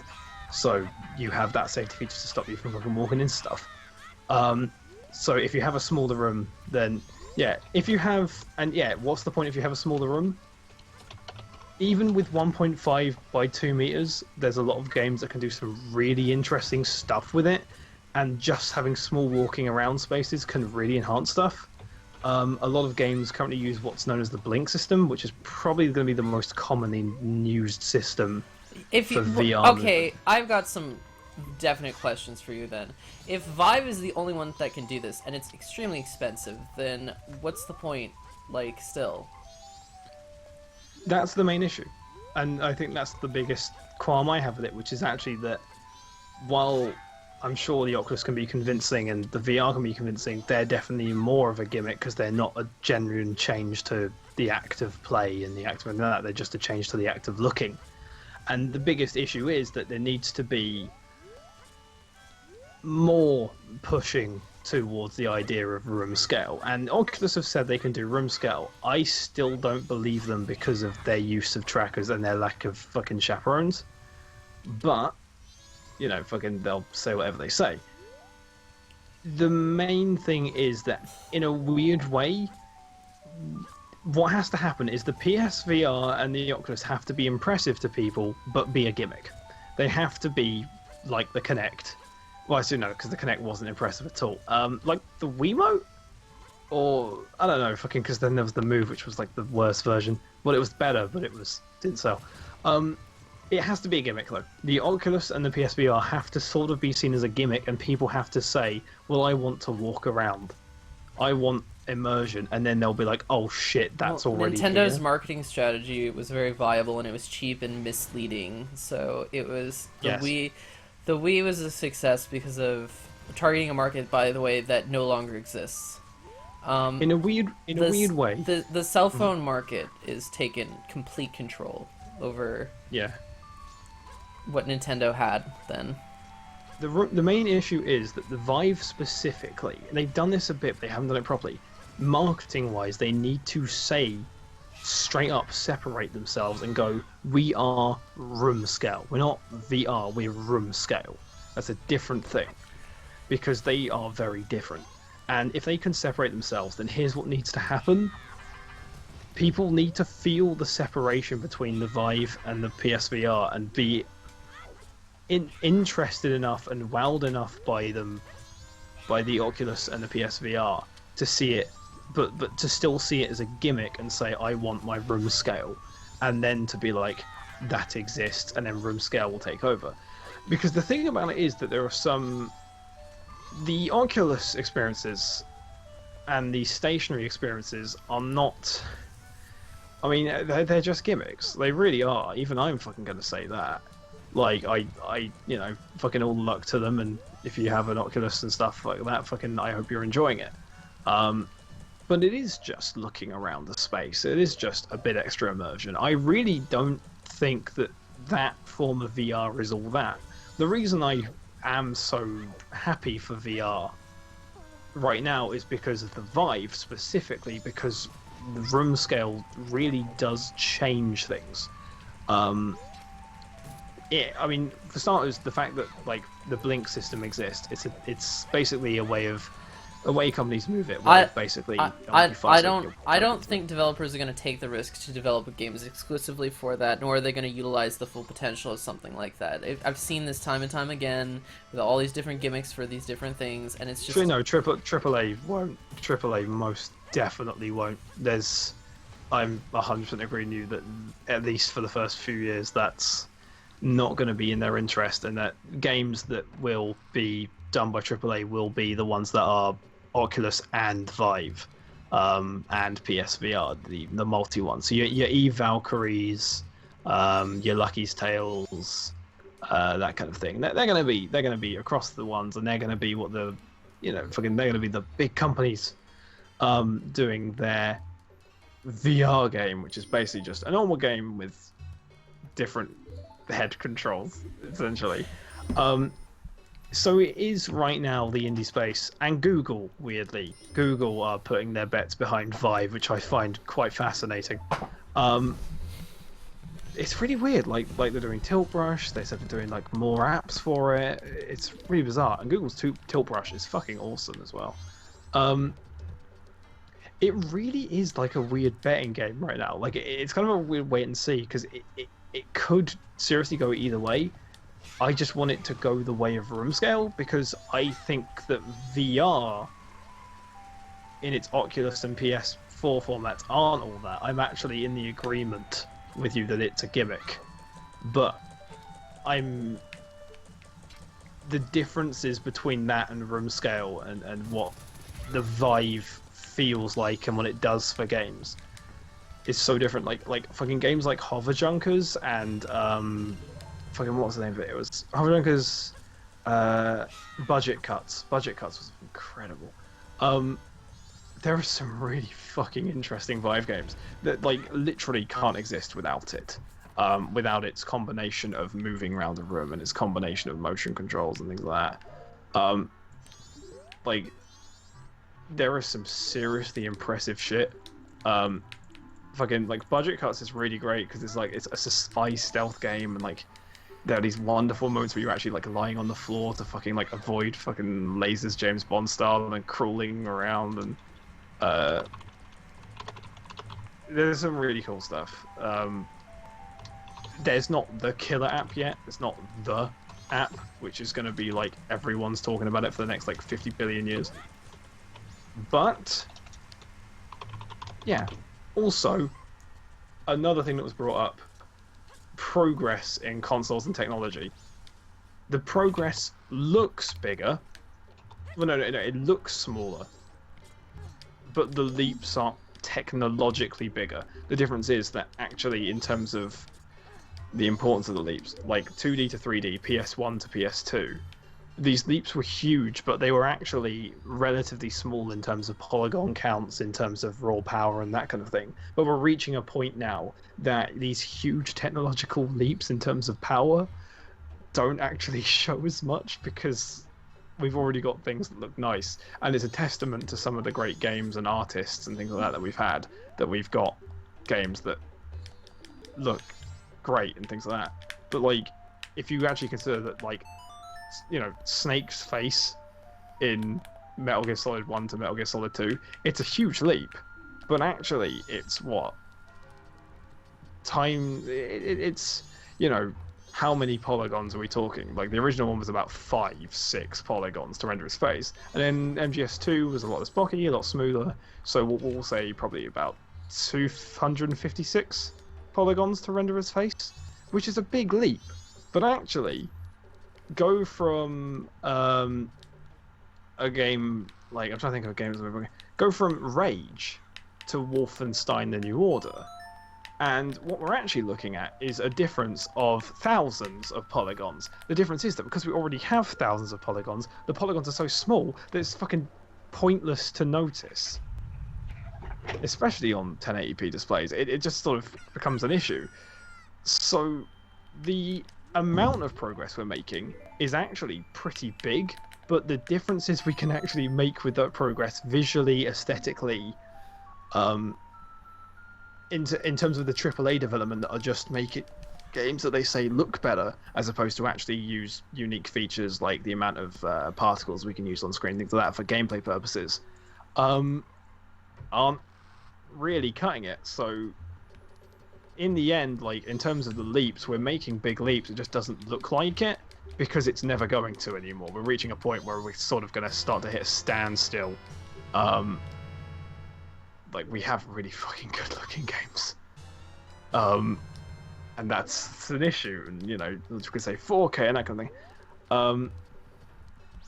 But yeah, it's a problem because the numbers of polygons are changing significantly, and getting those are tricky compared to back then. But also back then, a leap of like 100 polygons was like times 50, but a leap of 100 polygons now is nothing. So we make these leaps in thousands of polygons, but that's still only like times 2 because we're sort of reaching that point where it's getting silly. So that's an issue. But the PS2 was also the best console ever made, so it doesn't really matter anyway, because the game library on that was nothing short of astonishing. It's absolutely phenomenal. the reason though is just it's because actually we didn't know, and it's sort of because AAA and that sort of thing didn't exist in the same form. It's mainly because it was at a point in games in which experimentation, basically, we were good enough technologically and sort of thought-wise that a lot of companies kind of knew what they were doing, but experimentally, everything hadn't really been thought out yet or discovered yet because of this new 3D, third dimension. So new gameplay types were being basically made by competent people. It was competent people making games experimentally. Now it's competent people making games that they're actually competent in, but because of that, it's more stale, it's less experimental, less interesting. So instead, we actually look more towards the independent scene, and they're like a modernist movement. They strip things down as far as they can, but it's kind of weird. But the PS2 was the fucking best because it was at a time when we were experimental enough to not know what we were doing, but good enough to know what we were doing. Basically, we can all agree that the PS2 is the absolute greatest thing to ever come out of gaming history. It will never. No, I genuinely think that just because of the nature of what it was artistically at the time, it will never be beaten, as in terms of the impact and how good its library was. Because, again, we didn't think we were good at making games at that point. We were still trying new things because there were franchises that were still struggling to get 3D games. Like fucking Sonic and things like that. They fucked up. There were deaths in the franchises. All these games died because they didn't know how to implement this 3D element particularly well. But it was because of that we got such great games, because in the death of those franchises, people who were talented creators had to try and make new things that hadn't been made before, and it was such a good era. And fucking Killer 7 was great. Don't know why I'm mentioning Killer 7, but it was. But Like on the topic of the Wii, like, I don't know, I think it was like a decent console. It didn't have like great. It wasn't spectacular, but I think it was pretty good. It had a lot of actually great exclusives, like No More Heroes, even though like the first game was remade for the PS3, but even then it's arguably better on the Wii, because I don't like the graphical change on the PS3 for No More Heroes, Heroes Paradise. Yeah, it was just No More felt Heroes janky. No More Heroes works because it's low res in a weird way. Like, it actually uses its resolution really well because it knows that it's a bit pixelated, so it actually has an art style based around that. Yeah, stuff like No More Heroes, Mad World, Silent Hill Shattered Memories. Technically, even though that wasn't an exclusive, it worked best Silent Hill on Shattered the Memories Wii. was fucking awesome. And what was great about it is, I was in my university yesterday. We were sorting out PCs to use for the gallery, because I need a PC that can run VR for a gallery. And we were looking at PCs, and it was one of the guys who's one of the heads of UCA's games development course here. And we're just talking about games while we're waiting for something. And it turns out he was like one of the devs on fucking Shattered Memories, and I was freaking the fuck out. I was like, no fucking way. I loved that game. He was like, really? I was like, yeah, I'm loving it. But like, he said it was a nightmare to make because they had to make nearly everything like 5 times because they had all the fucking changes. And like, he actually said that like that game was really fucking tricky because they're trying to make a full-size game with like all the content, but they were actually redoing assets consistently because like even one of the characters who you hang out with, if you stare at a poster too much, gets increasingly more slutty. So they like had to actually just keep rendering like more and more slutty versions, and apparently it was like a fucking nightmare. It's really interesting. I can imagine, like, that game was extremely immersive. Like, even though I've only played like a few hours of the game, it's still really good. Like, it took Silent Hill to a different direction, but it was a very pleasable direction. Also, we'll never beat couch gaming. Even though there's like fantastic contraption on the Vive, has some really interesting things you can do with couch gaming. It's actually been really fun to actually play it with people. In a weird way, my belief that the Vive's going to be the best thing ever isn't actually games. In a weird way, I think we're going to get something else out of it.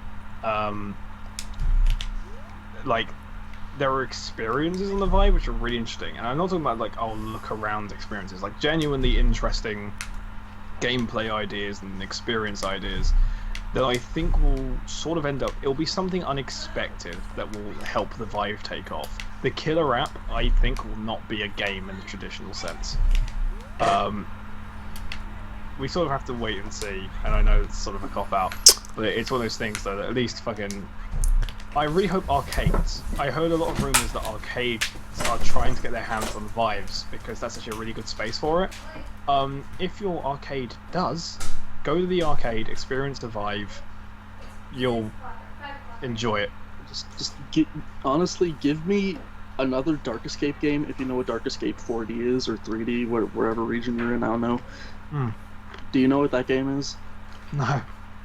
I'm going to show you gameplay footage that quick, because it's like a huge gimmick arcade game, but it's one of the funnest. Were you the person who showed me that vampire game? Yes, Vampire Knight. The best video game. It's spectacular. Can they bring that to the Vive? Please. I will pay money. Because light gun games on the Vive are fucking awesome. I wouldn't blame you. I need light gun games to make a huge comeback. There's a game. They might actually, because there's a couple of games like the most popular sort of experiences that people say, oh, if you're new in the Vive, do this first, or like Zortex and Space Pirate Trainer, and these are kind of riffs on the light gun genre, so they might actually be making a comeback. Oh my god, please. At least in the Vive, because the act of actually looking down sights of a gun is really satisfying. And aiming properly, it's really cool. Oh my god. But no, I'm sorry that we took over your stream, Michael. Yeah, we always do. He's focusing on the Majora of the mask. Also, I think he's dead. Or gone. He'll be missed. I honestly don't blame him for being a skeptic. And actually, the default thing you should all be is a skeptic when it comes to anything. Yeah. When it comes to games, skepticism is actually not a bad trait. So actually, do be a skeptic, but do go out there and try and find someone who has a Vive and a room, or find an arcade if they do start doing it, because it really could actually kickstart a decent new age in arcade gaming. But room scale is really something special, and I know it's just like, oh well, if you can only move a few steps, what does that add? It's unaccountable, the experiences and the things people have made already. But do be skeptical, but do go searching for it if you can. Be skeptical, but if you get the chance, just sort of see how it. Yeah, and also if you say, oh, I've seen VR, or I've been in VR, and you haven't been in a Vive, or you haven't been in a room scale experience, just go anyway, because I can assure you the improvement is just amazing. But still be skeptical, and basically look forward to the future, because whatever happens with the new architecture of the 1080, with fucking new types of screens and fucking smaller computers and fucking iPhones that are still tablets that are going to start to get ridiculously powerful, give it 2 years. Even if VR's not the thing that kicks off, there's going to be something amazing that does. We are fucking close to something amazing. I can feel it. And that's pretty much our little rant. Back to Mike rolling into a wall. Why is he rolling into a wall? There's a glitch where you can slip through the wall and do the Cafe Anjou quest anyway, even if you did something else that day. Interesting. But I'm not going to bother doing it. I've tried, and I think it's too late. I'm getting back into the moon, essentially. But I wanted to grab some masks, which I did. I grabbed 3. And, what's the mask that goes over here? Can't remember what the rest of the masks are. Oh well. Oh yeah, the All Knights mask. Right. And the Mask of Truth, of course.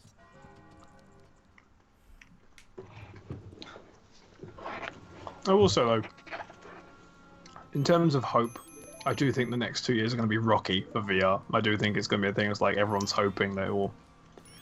But it's going to need some pretty strong support from the indie team sort of still believing in it, from what I see, there are a lot of people, and like especially the Node guys, who did Hover Junkers. Like they're like they're a big YouTube channel, and fucking they super believe in it, and like they're deving for it in their games that they've done for it. Fucking Hover Junkers is fantastic.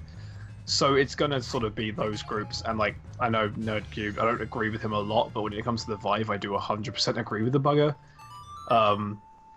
So I think weirdly, like we're gonna see like the hope of YouTubers and shit keeping the Vive alive.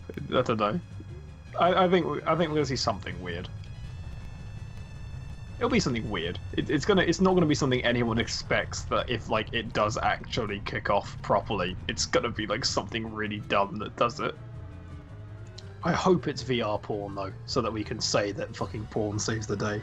Because I can't wait for good Vive porn. There isn't a good Vive porn yet, but Studio FOW said they're thinking about it, so we'll see.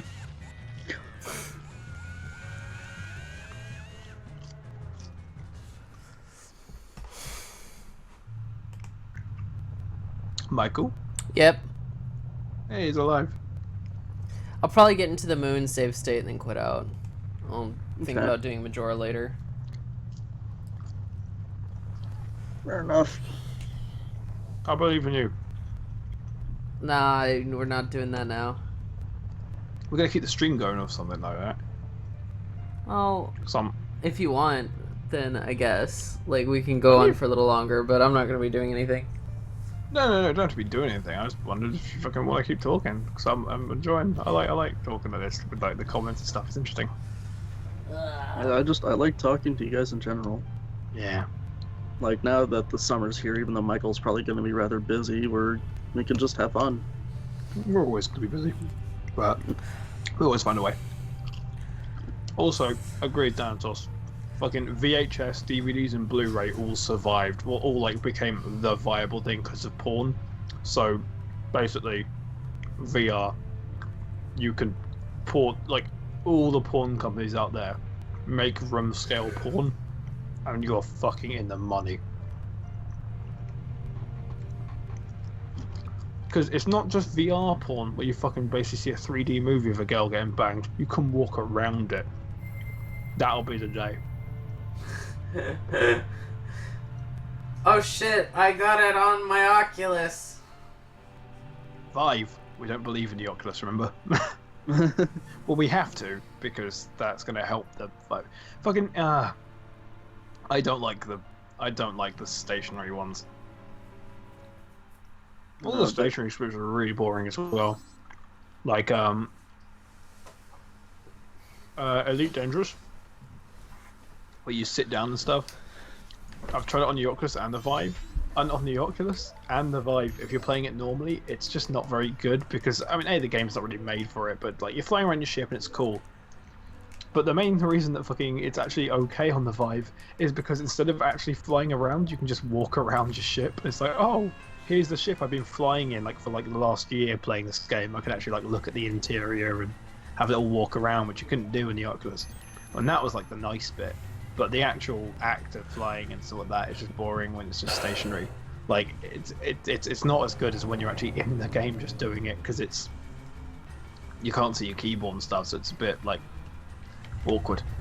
But it's when you get those simple experiences like Space Pirate Trainer is really fun because you're in a room. There's fucking drones flying around everywhere. You shoot them with your guns, and you can reach behind yourself and grab a fucking shield, and like you can like shield them, and it's really fun. Man, if you guys ever fucking find a chance to play on a Vive, ask to play on Space Pirate Trainer first, and you'll be like, oh, okay, light gun games are back, and this thing's pretty fucking awesome. It's a really good game that demonstrates like how low the latency is and how accurate the room tracking is and stuff like that. Either that or Zortex. But if just remember that, people. You ever fucking find a guy with a Vive, ask to play either Zortex, which is on the lab, or Space Pirate.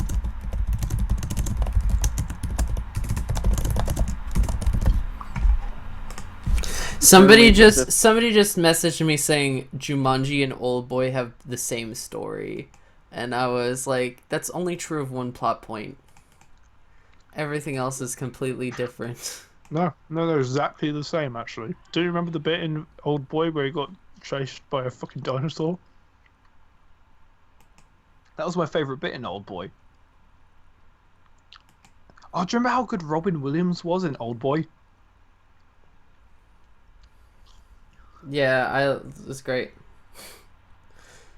Did Old Boy have any comic relief? I'm trying to remember if it had any whatsoever. I don't think so. Like, unless you count like the scene where Odaisu is holding the hammer right to someone's head, and then there's like a line going from the hammer to the person's like mouth. That technically counts, but not really. So what you're saying is that the best comic relief character in Old Boy was a hammer. No, there was more than that.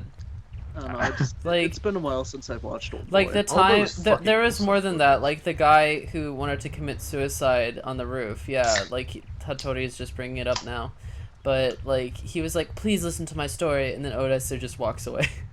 It's like really funny. Oh yeah, that is true. And also when he's in the elevator with the woman, and then he's just like, "Oh my God, it's a woman! Must resist raping her." It's like, oh yeah, that's kind of dark, but it's comical. Also, someone asked earlier about Gonin. Michael hasn't seen it yet, but he has seen the sequel. I say the sequel, the actual sequel to Gonin is Gonin Saga. Gonin 2 is like completely unrelated, but takes place in the same place. But he's seen Gonin 2. Well, there are 5 women. Yeah. I don't know what he thought of it, but he seemed to be smiling. I'll never tell you, Rob. That's revenge for like Majora's Mask. How dare you? You're gonna keep going. I thought it was the best movie in the world, Rob. No, House is the best movie in the world, Rob. It might actually be. It's the most. It's the most fascinating movie I've seen in years. It's the PS2 of filmmaking, incompetent enough to make stupid mistakes that are like somehow interesting, but competent enough to actually be well filmed. Yeah, it looks pretty nice. Fucking that film is the fucking last hurrah of matte painting, and holy shit, the matte painting in that movie. And also is Technicolor. incredible. Like what was it doing being in Technicolor in the 70s? What?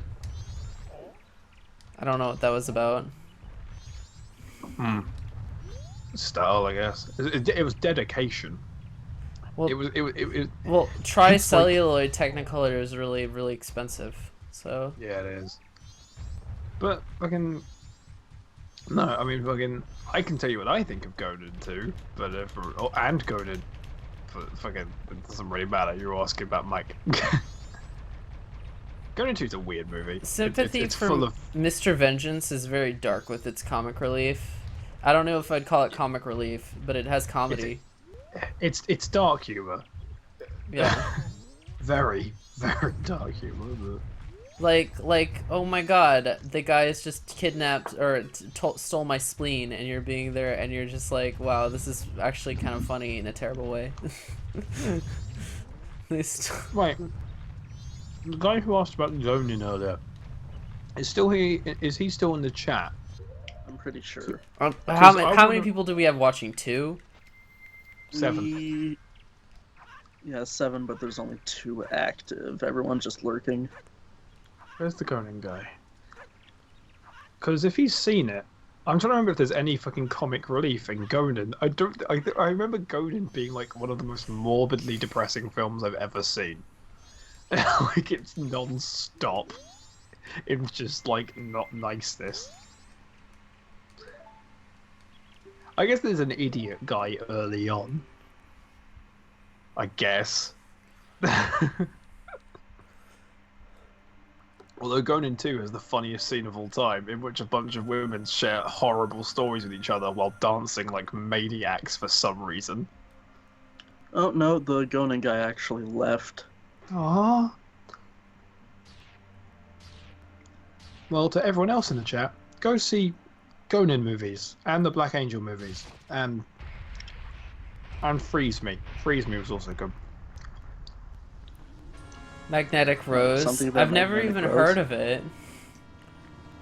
What's Magnetic Rose? Is it an anime, a movie? What is it? It's probably an anime. I've never heard of it. Let me look it up. Magnetic Rose. No, Thanatos. In fact, to actually see the movies like Conan 2, and the Black Angel series, you're actually going to have a horrible time finding them online, and best look for DVDs. Apparently, it's like a. I've never seen Memories. Yeah, it's sort of. How do I? It's an anthology film based on Katsushiro Otomo. No, fucking. Yeah, based on damn it! Katsuhiro Otomo's like manga short stories. One of them is Magnetic Rose. Apparently that was written by Satoshi Kon. Yeah, I heard Satoshi Kon did part of Memories. Hmm. Anthology.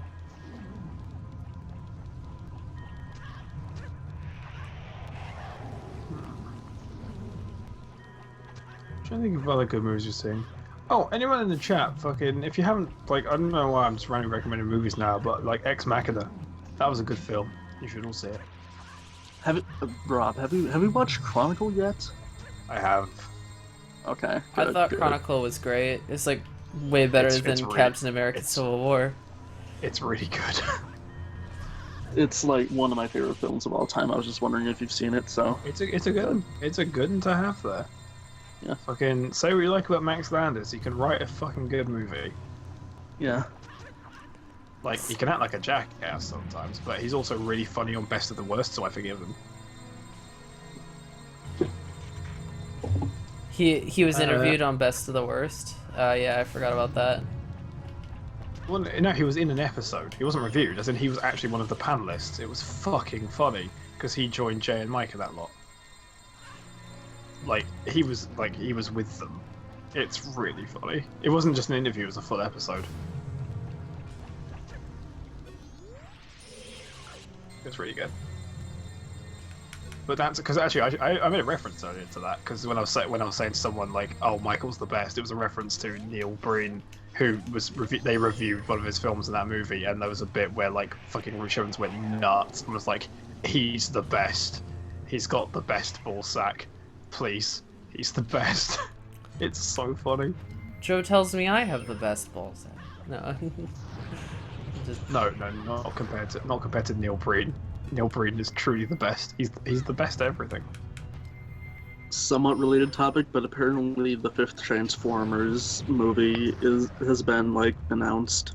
we just Ooh. suddenly had like more people join the chat for some reason. It's because they found out about the Transformers movie and immediately wanted to shout at you about it. Yeah, it's called Transformers: The Last Night. As a night with a K. So, like, one of my favorite things about the last Transformers movie was just the fact that at the end, Optimus Prime jumps into space with a sword and shield and literally says, "If there's a god, I'm going to fucking murder him." Like, he literally goes out to kill God. That's actually what the ending of that movie is. He goes out to kill God. It's awesome. Are we even like... We've reached the point of irony where we're just...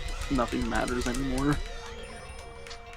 Fucking Michael Bay's still directing movies. Nothing matters anymore. Nothing really matters. To me. What a great song. What a great song that is. In England, if you actually start singing Bohemian Rhapsody, like, you have to sing it to the end. Like, I found this out one. Well, again, we all know it, we all do it. But like, there was a storm when I was in first year, and one of the people in the house was really scared of lightning, and it was actually really close. It was a really heavy storm, and in the student village, if you open your window, you can like hear everyone. And anyway, to calm her down, we started singing Bohemian Rhapsody really because someone said thunderbolts of lightning, very, very frightening. And like, what happened was that we opened the window because it was getting really hot, and yeah, there was a fucking storm out, but like, it would still at least cool us down a bit because it was one of those summer storms. And some people outside must have heard us because fucking the house opposite in the student village started joining in. And then suddenly all the houses started joining in. So this entire like little village, essentially, this student village, all had their windows open during a fucking like horrific storm right next to them, lightning and all, just shouting Bohemian Rhapsody all the way through.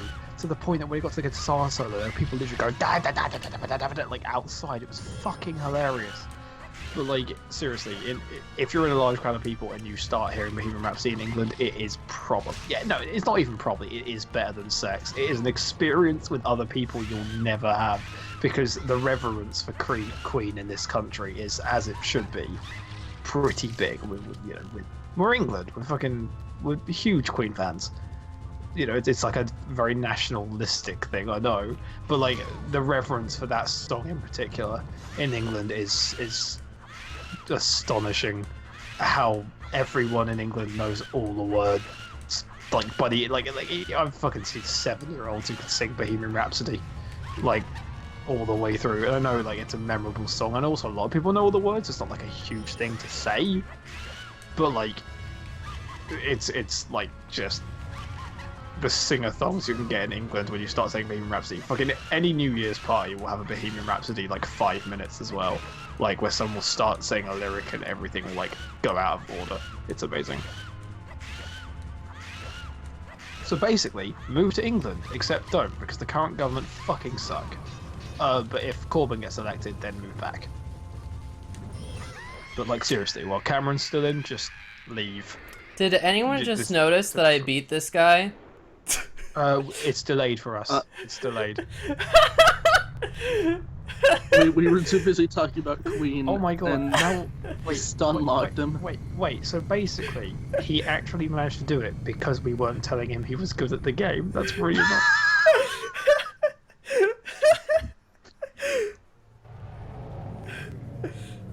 Right, well done, Michael.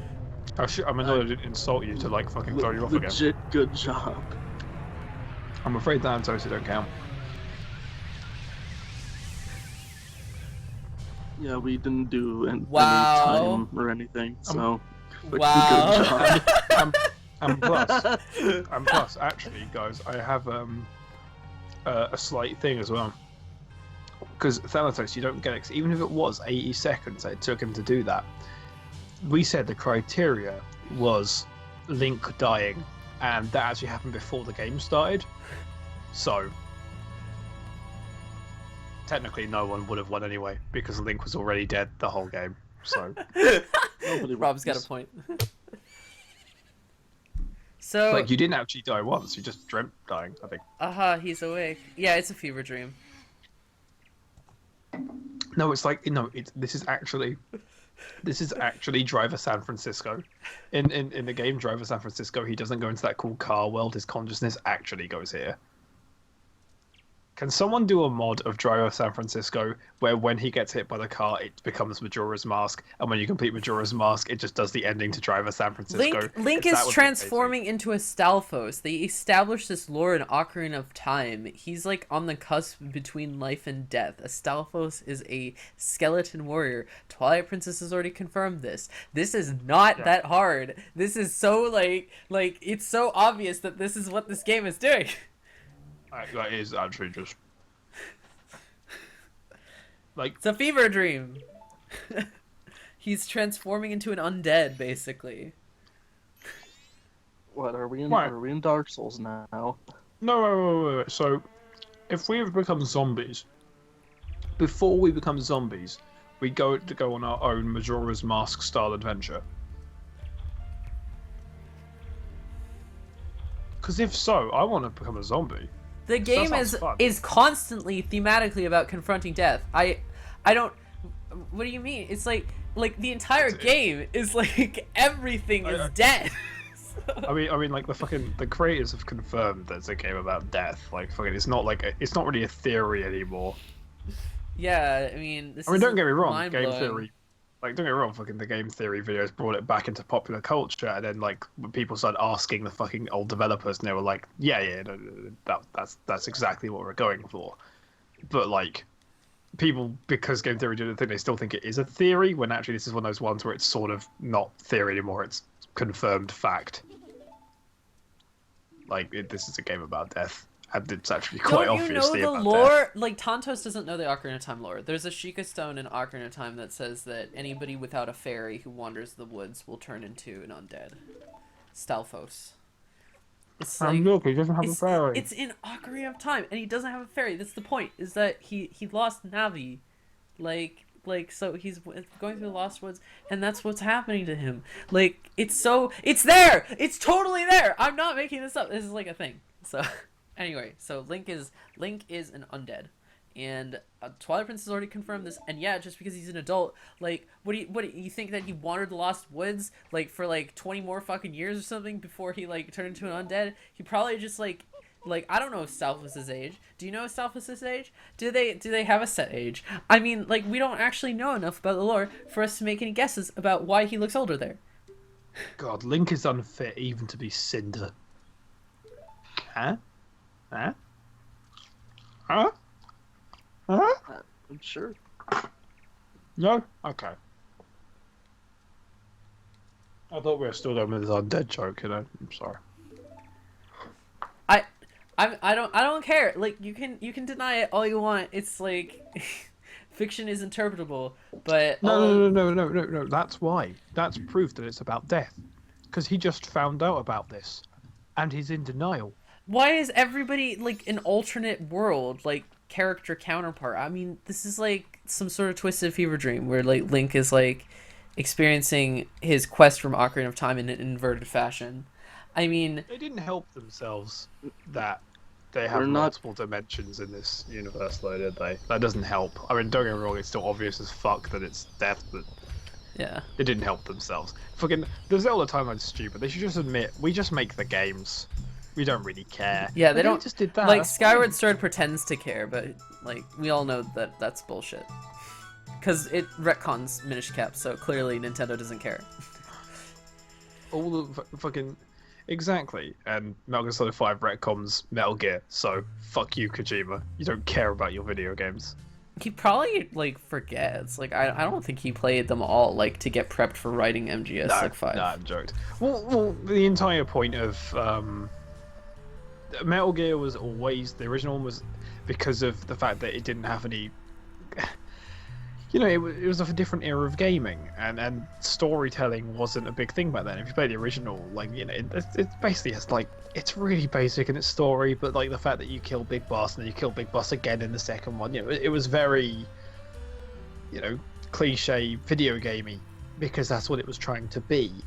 The biggest issue is that, with Metal Gear Solid 5, he was so, you know, he was like, no, everything I've made has to be canon, and he was like, well, Metal Gear doesn't make any sense. Metal Gear Solid Snake. 2 was like never meant to like make it was purposefully meta.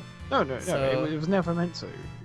Like, I mean, in the end, you know, this is an MGS5 extension. retconned Liquid and his relationship with Big Boss. He says specific Yeah. things about his relationship with Big Boss. Father told me that I was inferior. When does he do that? Yeah, he never Big did Boss that. is such a nice guy. Liquid's just a piece of shit. It's like, It was, and also, fucking, when I say, as in like Metal Gear Solid 5 didn't retcon anything Metal Gear Solid, retcon that relationship, but the point of Metal Gear Solid 5 was trying to be that basically this version of, it was like, hey, this version of Big Boss was the one you fought in Metal Gear 2, so we have an excuse as to why he died horrifically, but like came back, and they, instead of just allowing it to be kind of stupid, they were like, no, fucking, it's because you as a player, and it was just stupid because it wasn't expanded upon. There wasn't the, it was sort of just, and the way it presented it, and MGS5 was a clusterfuck of disappointments, lost promises, and poor decisions by a company, and also poor attempts to save it by the creators. I think well, not poor attempts, that's a bit harsh. They probably tried very hard, but bad choices of what to focus on when it came to realizations that shit wasn't working. When like all of this stuff went against them, their choices of what parts of the game to try and salvage were not the best choices they could have had. I remember the Hand of Jehuti was a thing, and now I'm depressed that we're not getting a Zone of the Enders game ever again. Well, okay, so this is the thing though. This is the one thing that's always annoyed me about Kojima. And this one specifically.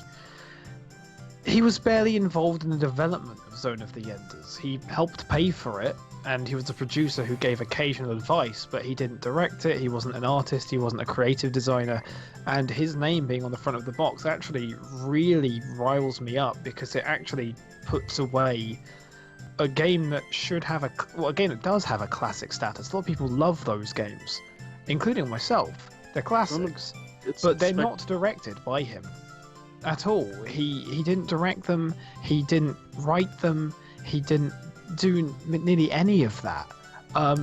He helped fund, he owned the company that made them, and he maybe gave some advice, but he really wasn't directly involved in the development of both of them, and they're attributed to him, and I've always found that very offensive, just because it completely takes away the honor and dignity and the talent that went behind that game, both of those games.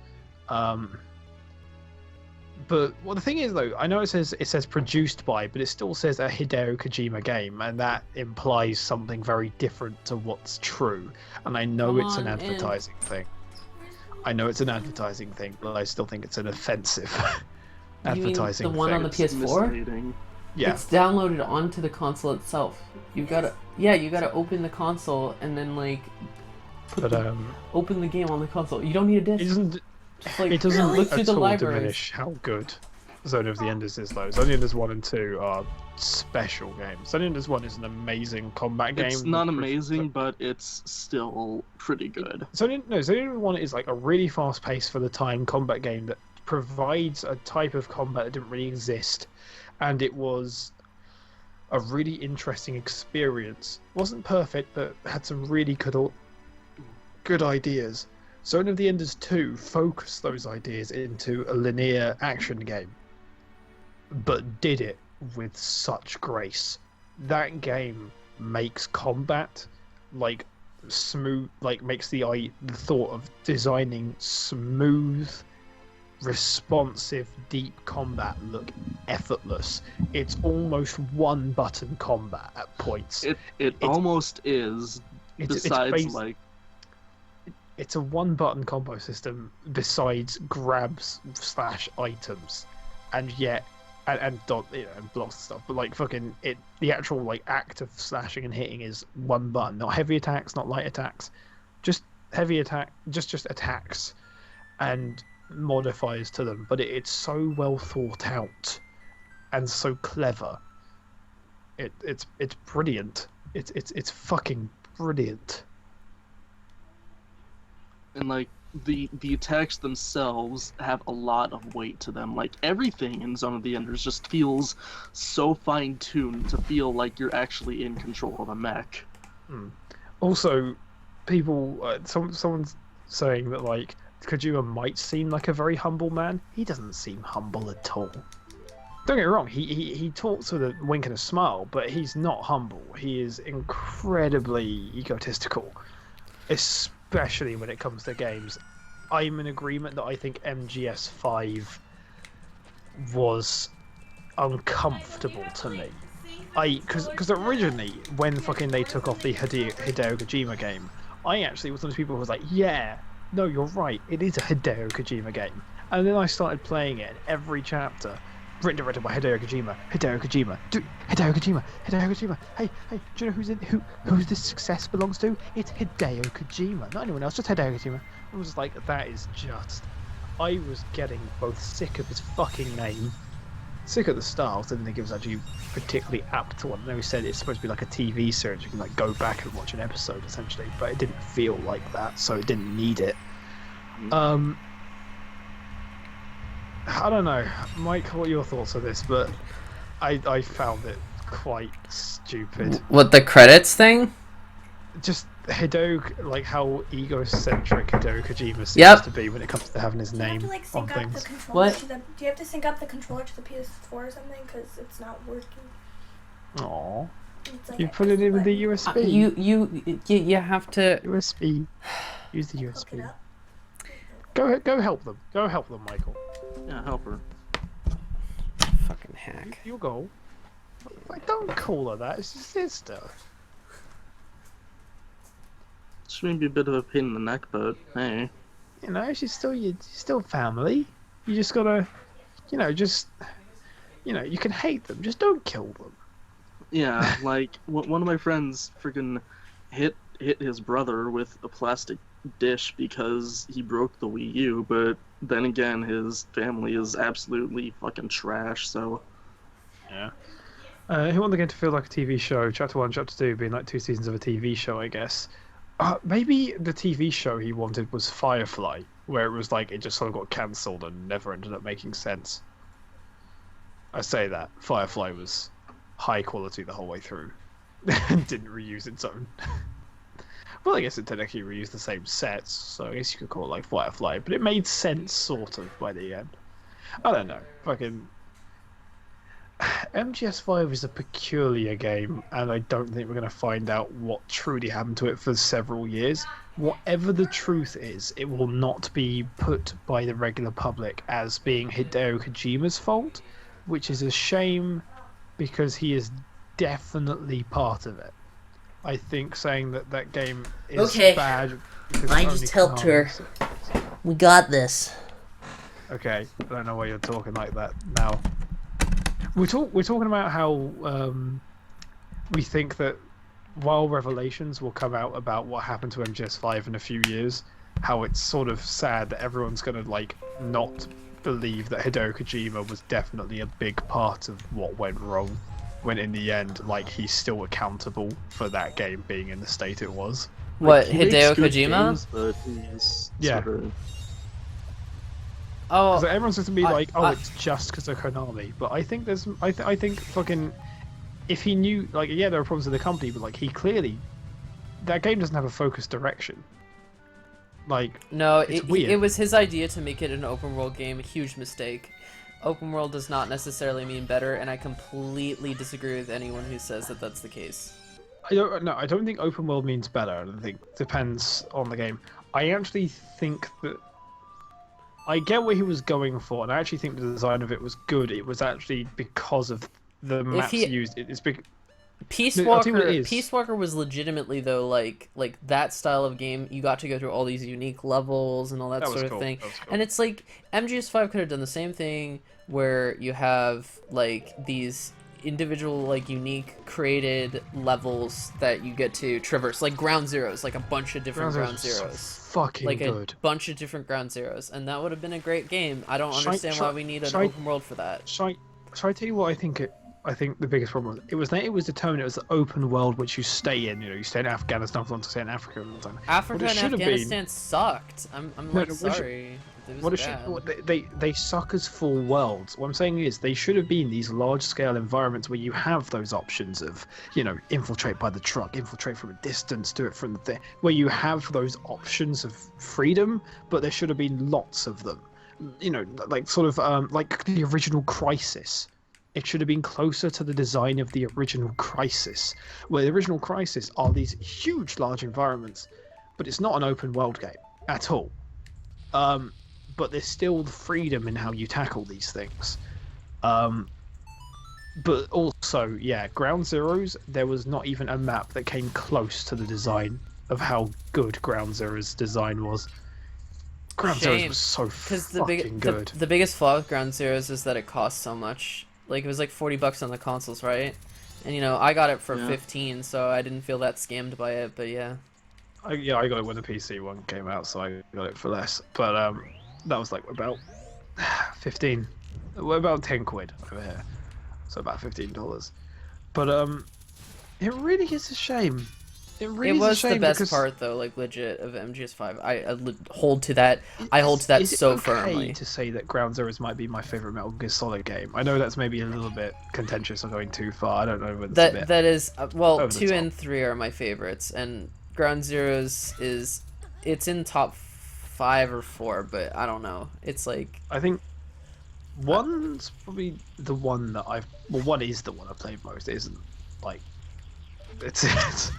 I was never huge into Metal Gear until not even recently. I wasn't even huge into it. I was sort of just playing them all through because MGS5, which was the out. trailers were made by Hideo fucking Kojima, and and they showed literally everything because he knew. No, they showed more than everything.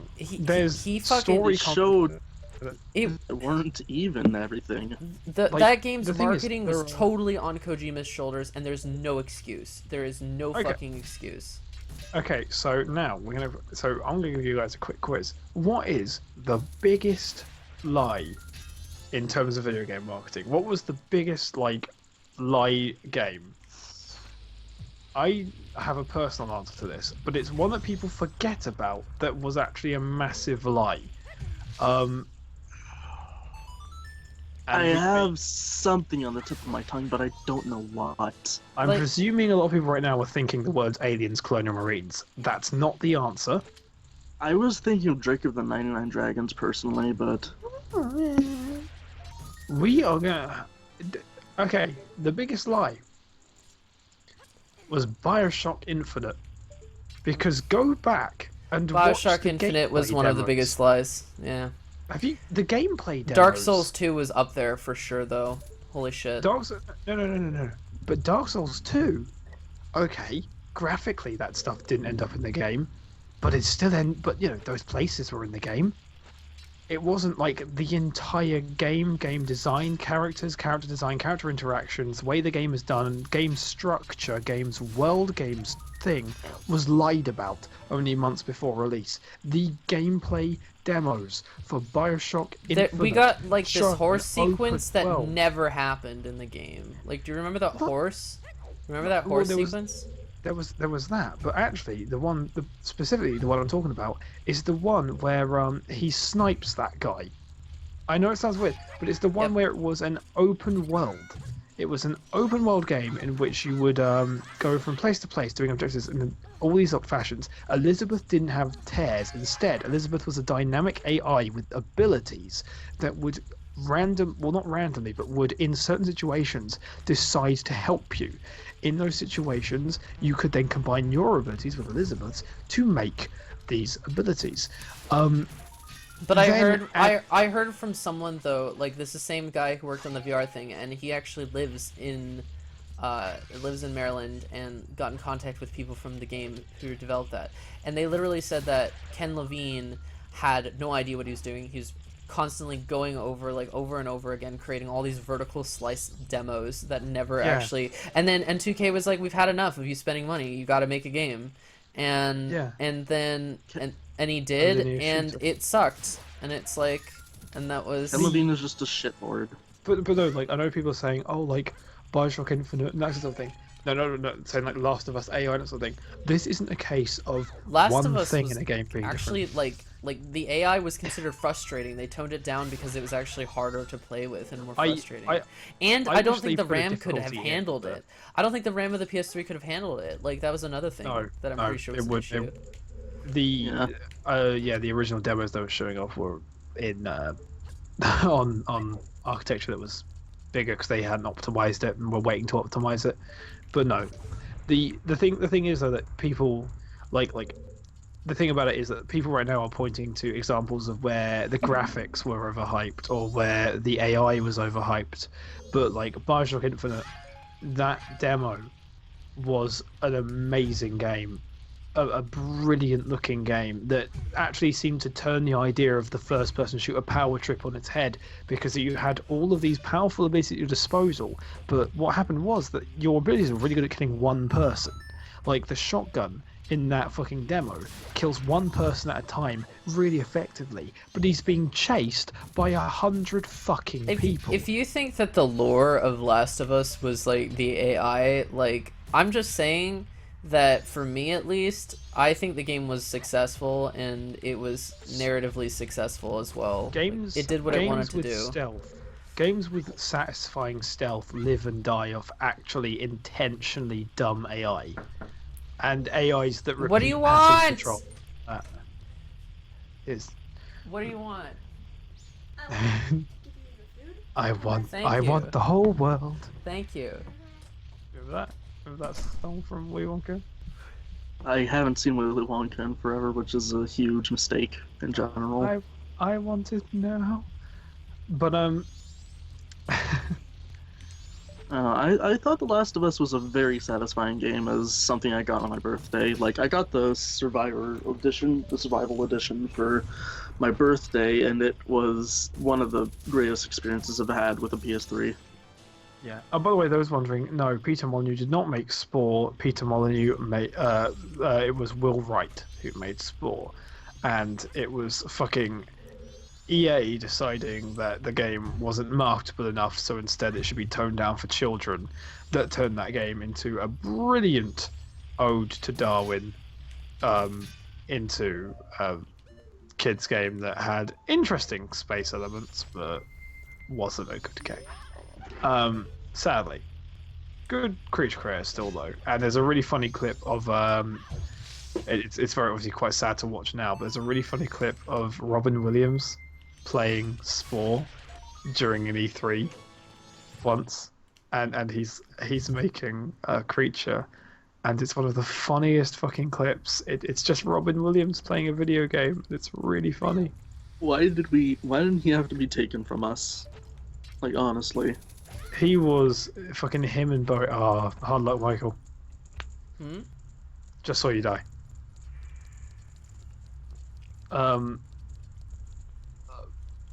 I found the last year pretty tricky to deal with because 2015 was it 2014? I don't know. Time's moved so quickly at this point. It's fucking hard to actually tell. But in like last year, I think it was my nan died, so I found out pretty hard and sort of getting used to that. I really like that nan. It's a nan I really cared for. It's one of those ones where like I was really close to them, but fucking you sort of keep things. My hero for a long time, so it's always has been since I was a kid, and fucking Mike can say this as well, so I was used to recommend his music a lot. David Bowie was a huge hero of mine. So fucking like Robin Williams going was hard enough, but then fucking David Bowie, man, that's the one that still hit me the hardest. Because don't get me wrong, Robin Williams is still the funniest fucking man, and his stand-up and his stuff he's done is just some of the movies are just like fucking amazingly humorous. But like Uncharted David 3 Bowie sucked. is spectacular. Uncharted 3 was like the worst Uncharted game, in my opinion. Uncharted 3 was not very good, especially compared to 2. Like, Oh, especially compared to 2. Like- 2 actually two- let you play in its set piece gimmicks. 2 was a fucking 2 was a fun Indiana Jones 'em up. 3 was not as good.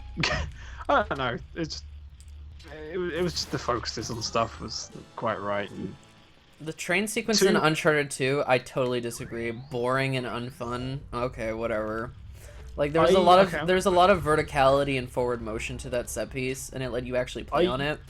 I think that actually, as far as set piece game design goes, Uncharted 2's train sequence is probably one of the most like towering examples of how good linear set piece design can be, because it's sort of genius. Simple platforming with an idea of outside and inside, mixed with a constant need to go back and forth between outside and inside because of tunnels and guards, both outside and inside. And you end up having to make really interesting tactical decisions. The only bad thing about that level is the ending where you're forced to fucking punch a guy, which is really awkward. Yeah, that's so compared to how bad. That was so bad. it's a terrible way to end what is actually, I think, one of the best levels. sort of in games, really. It's genius in its design. I agree. I, You're in the minority on this one, Hattori, unfortunately. Um, it, but I do think that I the do. reason we find the train, no, because it's not a train platforming sequence. It's a train shooting sequence that not only takes you to all these incredible vistas, which are like amazing. I was gonna say amazing render at the time, but actually just because the style of it's still pretty fucking good render now. Um, but it's not that it's hand holding like that, because actually you have complete choice. You can run through the middle of the whole fucking train if you like have the balls to do it. Like, if you really want to shoot that many guards head on who have front armor, feel free. But like the idea of ducking around and using the side of the train as cover, it seemed to actually take a bit of inspiration from a game called Dark Void, which was really interesting. Because I didn't think like fucking, but like it definitely had inspiration from something like Dark Void. Because in Dark Void you had this jetpack, and it's kind of a weird game. But one of the things that Dark Void did, which was really interesting, was the idea that taking cover and going from cover to cover vertically and horizontally, not just in terms of cover to cover, but in Dark Void in a jetpack, and you could fall down from cover to cover. Apparently he's talking about like the tutorial. Apparently, I wouldn't know because I've never played an Uncharted game in my life. So. Oh, the platforming level that starts out the game. Not Oh. the fucking... Well, Oh, the biggest problem with that is that it makes you like replay it. If it had opened up with that, Yeah. it wouldn't have been so bad. And if it just Yeah. stayed there like that, yeah. Also, I do have a complete. The one thing I do dislike about all Uncharted games, which I think is really annoying, and this is sort of a big problem with a lot of these kind of games, is climbing up a pipe and then the pipe almost breaks, but you just have to press a jump button to fucking Yeah. climb up anyway, because set piece game design, and I think this is a big problem that Uncharted sort of caused. Set piece game design can work really well for shooters. It doesn't work well for platformers. And Uncharted 3 story was so shite. Can I just put that out there for a second? Because I do want to talk about this. They brought up themes like, oh Drake, you're a killer. Like in Uncharted 2, they brought that up at the very end, and then he sort of joked it off. So there was room for them to cover it. Basically, it's like, what are you gonna do, Drake? You're a serial murderer. You know, that sort of thing. Does this affect you? Does it not? And they sort of brought that question into Uncharted 2's ending when Lazarevich was like, "You're just like me, Drake," which is like so cliche, but actually there's a bit of validity to it. He kills people for his own selfish desires. For what end? You know, like for money. And he doesn't answer that question. And then in Uncharted 3, they like go like, Sully goes like, "Why are we doing this, Drake? Like, what is the motive here? Like, are we just doing it for money? There are better things to live for." And then Drake's like, "I don't know, man. We just gotta keep going. Kitty got wet. Kitty got wet." And he never answers it. And he just that's like one of my only issues about fucking. I mean, I'm looking forward to playing it when I get a PS4 because it looks interesting from some of the gameplay stuff, but like. I'm probably not gonna have my brain. I may have my brain turned off for a lot of Uncharted 4 just Uncharted because. 4 is actually, I heard from a friend who played it that it literally addresses like all the unanswered questions from 3, and I'm really like interested in that because I trust this guy. So that's. I didn't hear what you just said. Like you cut out your for me. microphone just suddenly cut off. Oh, I was just saying that I had a friend who played Uncharted 4, you know, and I trust him a lot because he's very critical about Uncharted 3 as well. And he says Uncharted 4 addresses most of the issues. Not perfectly, but it addresses them. Yeah, because I was told by a mate who I have sort of similar thing. He said the thing that always irked him, like he said that playing Uncharted 4, he likes it a lot, but he says it keeps irking him that they keep kind of treating Nathan Drake like just a normal guy, and that he's like, oh, he's got a normal guy with a normal life, but they never just like, you killed so many people. No, they don't actually. That's not what my friend said. They said that they treat him like an obsessive, like someone who's literally addicted to something in a negative way, who can't go back. Okay, it's possible that. Again, I asked him that after like he'd been playing for like a few hours, so like I said, it wasn't like a complete impression. But he said that like some of the early sections of the game where he's like just having a home life and been happy kind of irked him a bit. So he was like, it doesn't seem very.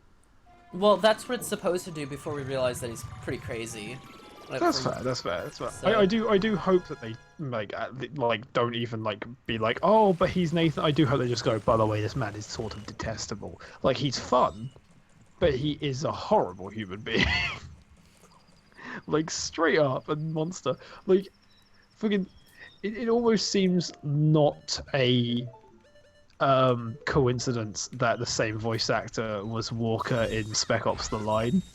Like it Yeah, almost it's seems Nolan like a North. commentary on that. Yeah. Yeah, because what's weird is that every time someone says when they play a game, they with Nolan North in it, they hear thingy. I always hear Walker because obviously I actually played Spec Ops: The Line before I played the Uncharted games because I didn't have a PS3. So to me, Nolan North is Walker from Spec Ops: The Line. So I always find it actually very weird seeing him in games that aren't particularly morally grey about these kind of situations. I always find it a little bit odd because to me, that game was like, you know what I mean? No, I don't know if I'm like, talking like bollocks or not. Tantos actually has a point that he's bringing up, by the way, which is that Nathan Drake is kind of singled out, along with Laura Croft, I might add. They're both singled out for being like, oh, They're you're both sociopathic yeah. killers. Uncharted, though, is the closest to acknowledging it and then not doing anything with it, and that's why people, I guess, are like super pissed.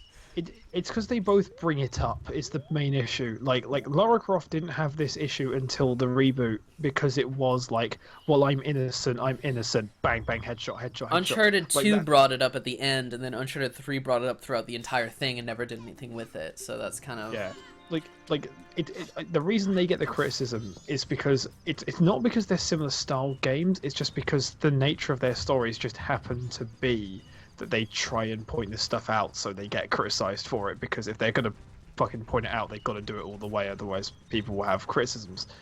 That's just kind of what it is. It's sort of. It just don't happens spoil to be anything like... about Uncharted 4. I don't know shit about it. I'm just fucking don't do that. No, Don't even no. don't even acknowledge certain things. I mean, like talk amongst yourself in vague ways and whatever. But what I mean is like I don't want to know if Drake gets like more or less most I anything. want to see, the most I want to see is these guys do things with the stuff. That's the most I want to see in terms of thingy. I'm not a huge Uncharted guy. I grew up on Uncharted 2, so I platinumed that shit. Pumped 200 hours in the multiplayer. Was very into it. I played Uncharted 2 last year. Fucking the Uncharted times for me. I was playing. I don't know. I became a hipster and played Nier, I guess. Meanwhile, I'm just sitting here with my dumb PS2 games. Dude, PS2 games aren't dumb. They're fucking awesome. Dude, have you ever played... No, we talked about this. We talked about XG3, didn't we? XG3, yeah. Oh, man, that game's great. XG3 was great. And then we started talking about Onimusha Dawn of Dreams. Oh, I played that game again the other day. Forgot how bad the start of it was. Forgot that the first hour was just misery. Like it's just brown grey misery, and then it suddenly becomes like, oh, by the way, like fucking Ninja Gaiden 2 looking maps, and then it's cool stuff. Yeah. Uncharted 4 thankfully has Neil Druckmann, who is, in my opinion, a much smarter person than Amy What's-Her-Face at game design. But he's one of the stronger designers out there right now. And Uncharted 2, which is the game that he was also working on, and Uncharted 4, from what I've heard, and Last of Us had really great dialogue. Like whoever he hires to write that dialogue knows what they're doing. Like the dialogue is really solid. So okay. Weirdly, there's a game. So like I was thinking. Yeah, that's fine. Like games with like really good writing, or like really, because there's a game that actually was also a game that like has moral quandaries about its main character, and like games like, but it's a game which you wouldn't expect it from, and it's probably one of the best written games of the last decade. Have any of you played Wolfenstein: The New Order? I haven't yet, mainly because I don't know. That's fair. One of the best written games ever made. Really clever, really interesting.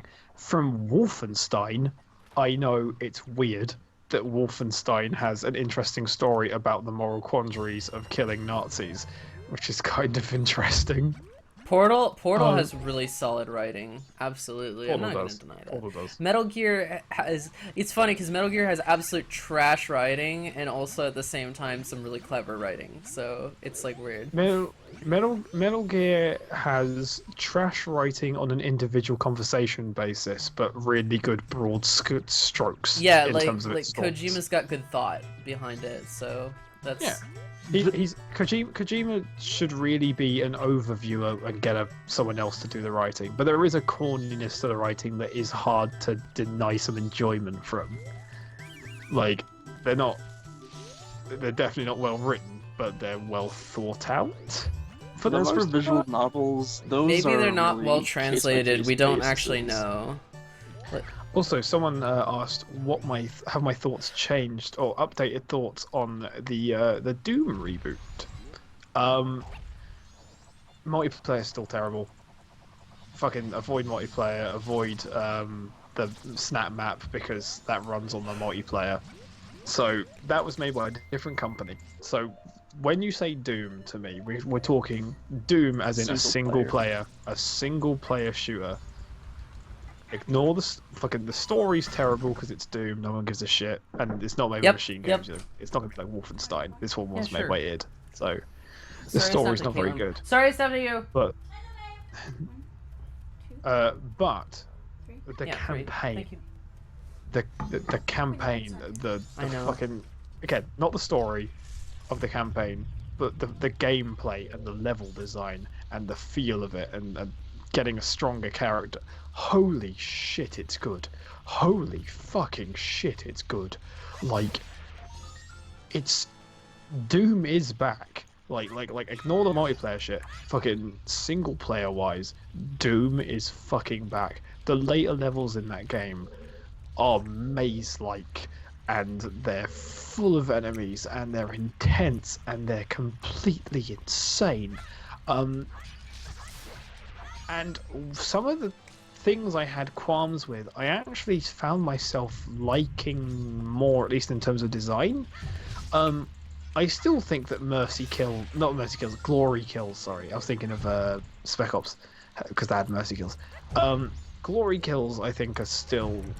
I think sometimes wish that the default speed of the animations were... You can get a rune which gives you faster kills, Glory Kills, which is like pre-canned animations. I wish that they were the default speed of them. But the idea behind them is very clever because it basically means that the way you fight things in the new Doom is very different. It's really fast, but it's very in your face, and there's an interesting idea, which is that exploration is important, but because character upgrades now exist, because collectibles now exist, which didn't in the original Doom. The original Doom, the secrets would always be weapons and health and armor. You can actually get weapons early in this game. You can get the chainsaws, the fucking super shotgun, the not the pulse rifle, the fucking the Gauss rifle, stuff like that. I found the Gauss rifle and the super shotgun before you're supposed to in the game because they hid them in the game, so you could get weapons early and you could like fucking get like upgrades around.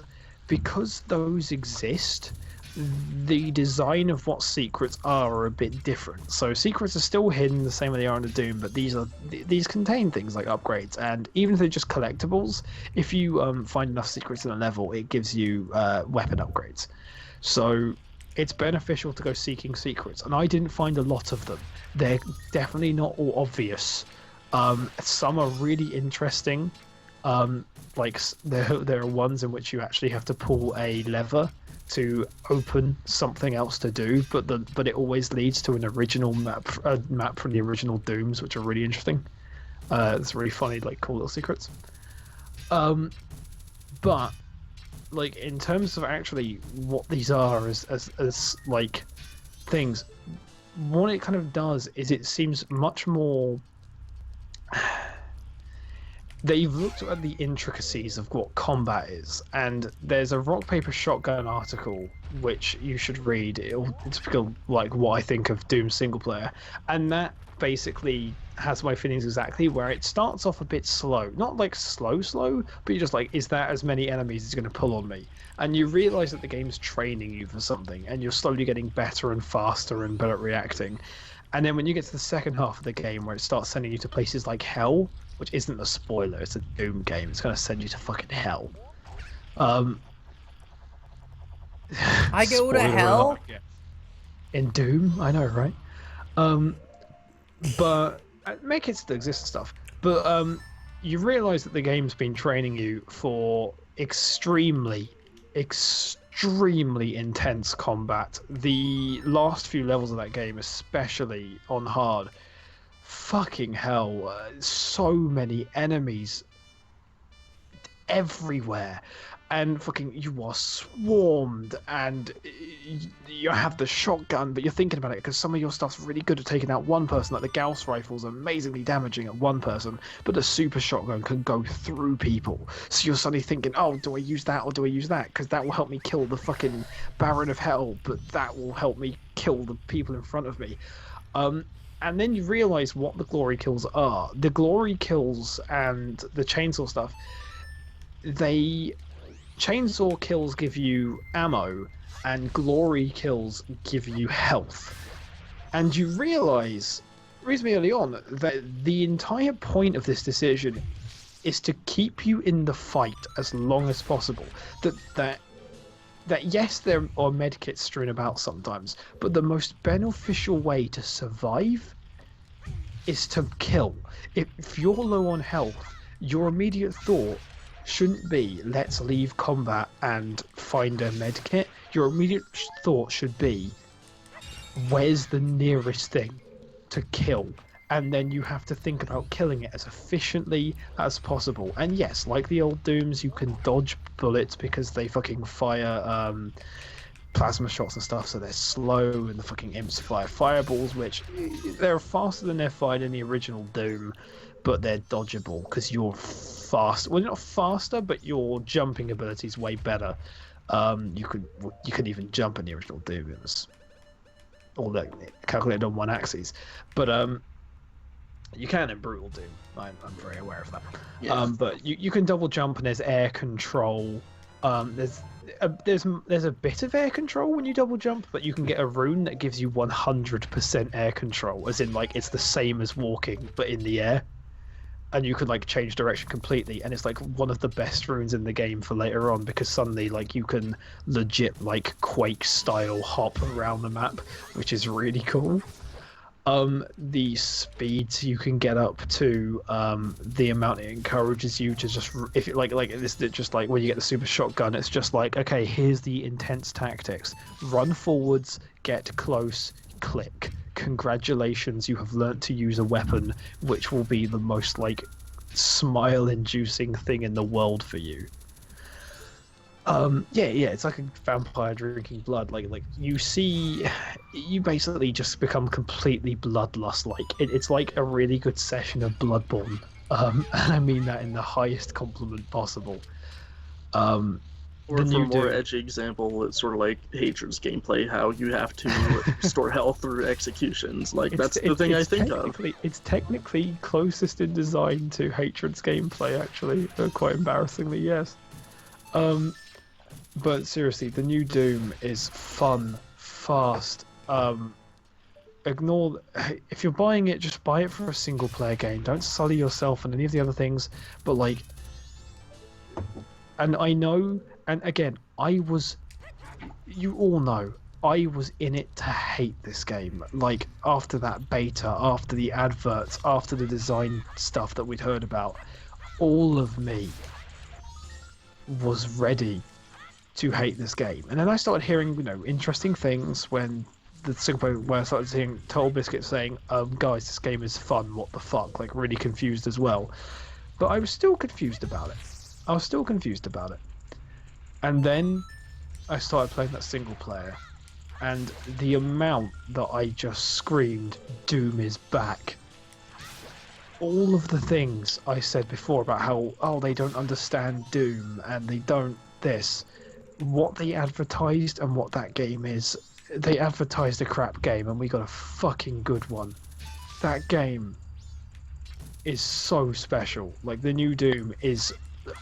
I know some people have been calling it Doom: The New Order because they say it's like Wolfenstein: The New Order to Doom. Story-wise, I wouldn't say so because Wolfenstein: The New Order actually added story and characters and depth to Doom, to Wolfenstein. But in terms of what Wolfenstein: New Order did in gameplay, where it took this old idea and updated it, you know, Wolfenstein the original was deliberate and yes, powerful, but it was deliberate. And Doom, compared to Wolfenstein, was fast and frenetic and scary and insane. That's what this is to Wolfenstein: The New Order. It is from what Doom was to Wolfenstein. This is what this is to Wolfenstein: The New Order. It's faster. It's amazing. Yeah, it's like Doom Fury Road. It is fucking fun in every way, and I genuinely have come out of that game wanting to tell the world, if you even like remotely like Doom, you owe it to yourself to play this because this is seriously good. This is Doom, and it is so fucking happy and to see the Doom. And like some of the later levels, the fucking soundtrack is just heavy metal. It's straight up. And when you go to hell, it's heavy metal with fucking choirs because it's like epic metal. It's so good. It's so good, and I can't wait for them to release a soundtrack. I can't tell you how happy I am to say that a game that I really wanted to hate may be one of the best games of the year. Like, it was fucking good to play. Find a copy of Doom. If you actually go on there's a couple of websites which I actually bought the new Doom for about 23 quid, and it seems like a good price for it for a good 14-hour single player campaign. And yes, 14 hours. It's a long one, which is great. And with a difficulty setting, well, with 2 difficulty settings after that. Although technically the second difficulty setting is the same as the first one, but if you die once, you have to restart the whole game. Oh man, I'm sorry. I've been gushing. I apologize, Michael. I've been hijacking. It's just, it's really good. Nah, it's cool. I'm getting some masks anyway. Yeah. Well, because you're a Doom fan, I know that. So I know. I fucking Brutal Doom was one of the best experiences I've ever had. It was really funny when like me and Michael was talking one day. And I got back into Brutal Doom. And fucking I found out that I might like Brutal Doom at the first time, and Phil was in the call and he hadn't played it yet, and me and Mike were just gushing about Brutal Doom for like half an hour. Fuck and you. He ended up playing it when he came around my house, and like he didn't get enough time with it, but like in terms of just the gunplay, he was like, "Holy shit, this feels good." It does. It's amazing. It does. If only it was something like that was possible back in the day. Like yeah. But no, the gunplay on this as well. Like I don't know, it's so much more satisfying. I don't think I will say if you're gonna play it on hard, because I feel that's how it was intended.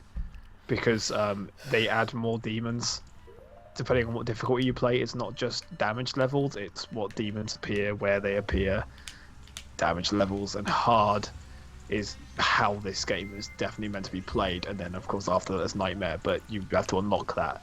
But play it on the hardest difficulty you can play it on to begin with, which I think is it Hurt Me Plenty? I can't remember. I don't remember. I mean, not Brutal Doom. I mean this one. Brutal Doom. You got to play on more brutal. Well, if you're on Project Brutality, it's called Brutal.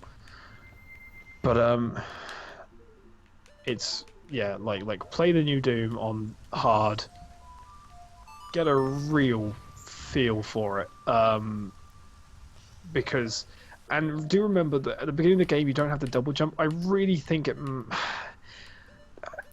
The graphics are enhanced. There are particles and stuff like that they have going on. Blood particles. Yeah. Originally, it was just a gore mod, and then it became so much more. It became a retooling of the entire game mod, because people now know about this a lot more because there was just a digressing and sidegressing episode on it. But basically, the original Doom was technically rendered in 2D.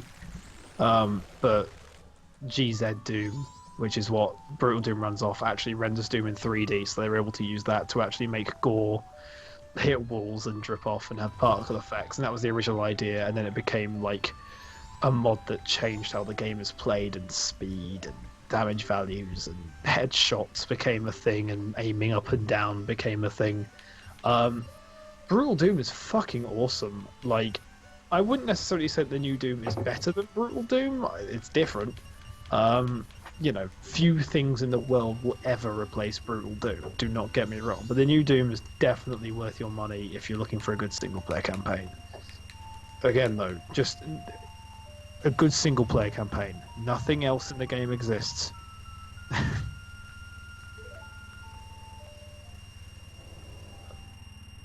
And yes, they were, because they were using ray scanning. At this But- point, we should do like a freaking podcast. Considering how much we just talk. Me and Mike have been trying to do a podcast together, like trying to make one that's actually stable for like a very long time. Actually, It's really hard. Freaking, it's hard. I think my favorite failure we've ever had was 100% Orange Cast. That was my favorite failure. It was just because it was very hard to actually keep talking about a subject that wasn't contextual. 100% Orange, yeah. Yeah. I like the idea of it, but it didn't work quite as well when you're trying to talk about something else and actually do a podcast. But we did get the Cosmic Joe sense, so that was something. Yeah, but no, like me and Mike have always been meaning to do something. Darcy wants in on it as well. Whatever we do. Maybe. Especially like after like me and Phil and stuff, I quite like having maximum 3 people. Like, I've been really getting into a podcast called My Brother and Me, which is done by Justin and Griffin McElroy, Justin Griffin and Travis McElroy. Justin Griffin McElroy, for those who don't know, they're from Polygon, but they're the creators of a show called Monster Factory, aka the greatest show on the internet.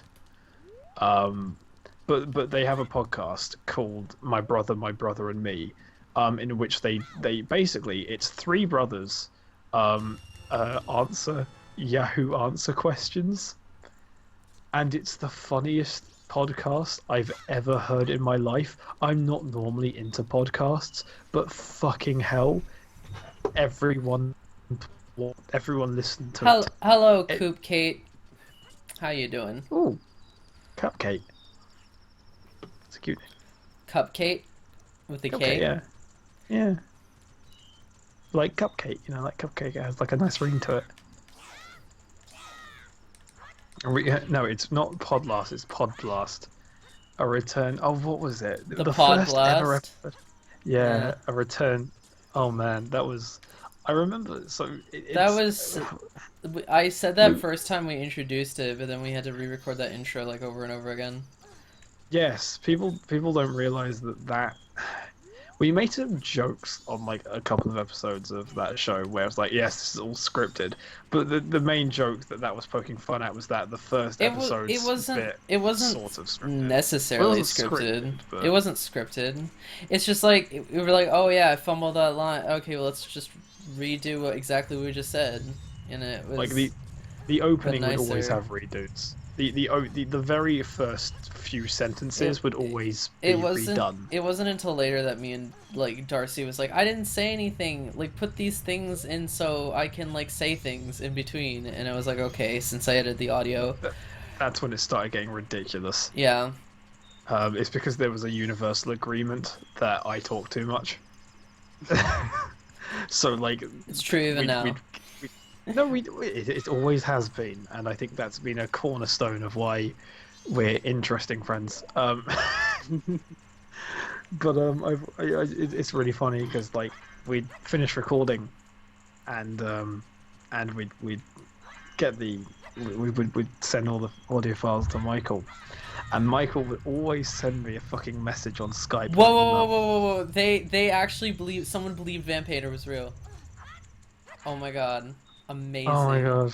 Amazing. That's, I created a fake screenshot for it and everything too. Like I drew one. It Yeah. looked really nice. It's snazzy. It was really good. It was really Yeah. good. It got to the point where I actually like nearly ended up writing a script for like a small arts film. That third year, I was going to do a Vampire movie, like a short film. We could bring Vampire to life. Well, the problem is I'd do it in a very Takashi Ishii conceptual sort of. That would be a good style for it, I think. Oh, I think it would. But one of the things that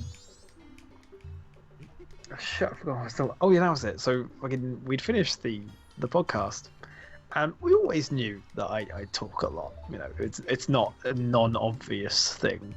I go on for hours, but it would always be hilarious that Mike would send me a screenshot of his edit of the audio, and it would be like a normal podcast. You know, there's like 5 tracks, and you can see like little bits, and then there's always these huge blocks, these stupidly large cheese blocks, and Mike would always be like, "Guess who's that?" And I was like, "It's me, isn't it?" "Yes, it is. Yes, it is. You talked for fucking 10 minutes, Rob." It's like, oh, it's so ridiculous. Oh yeah, I would send you the audio files basically, and like He would always do it to embarrass me because he knew I hated myself for it. you didn't. I didn't know that.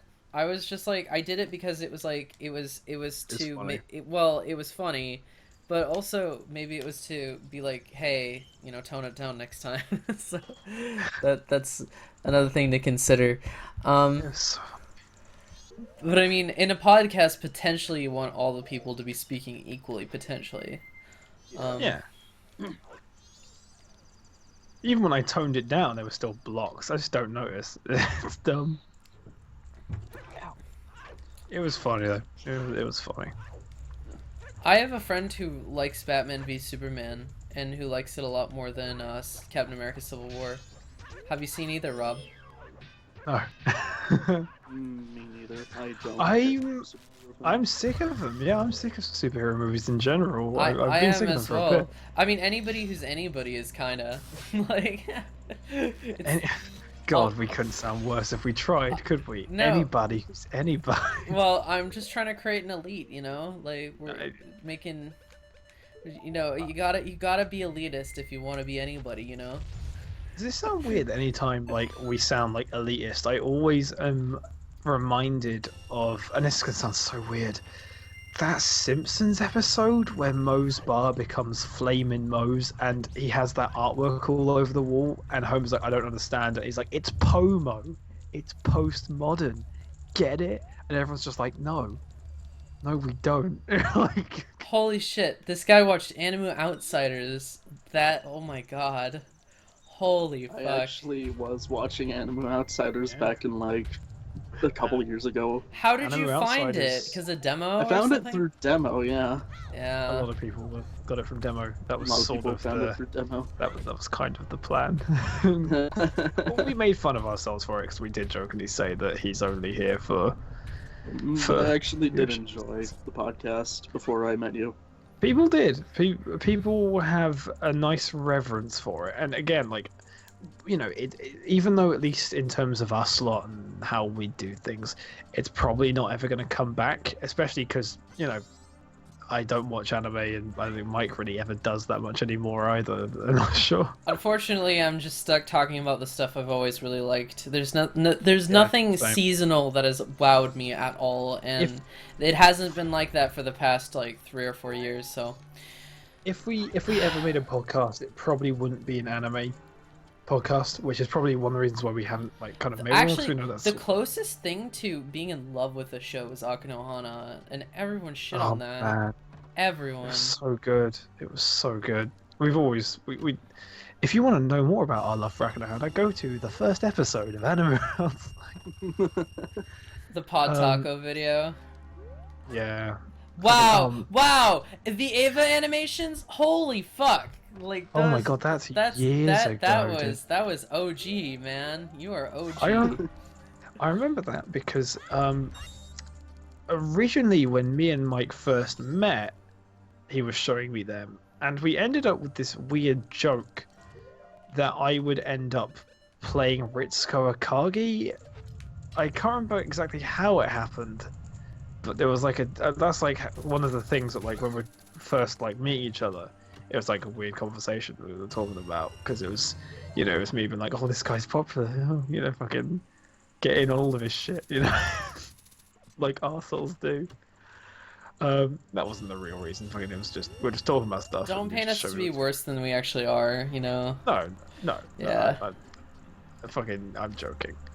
But it was, you know, it was something that we were talking about. You know, we're talking about each other's videos and stuff. And you know, if we become friends. Podtaku is literally like, if I'm gonna be speaking clearly, it is literally like a terrible podcast. Everyone there hates each other, and this is true even in real life. Like yeah, like, they're not fans. the only people who are friends with each other are Holden and Giga. Those are the only two guys who are actually friends with each other, and it shows. Man, meeting Gigok I met Gigok at a con a couple like a year ago, and he was like, "Oh, you're a Hell Plus right?" We talked for a bit. He's really nice, really friendly guy to talk to.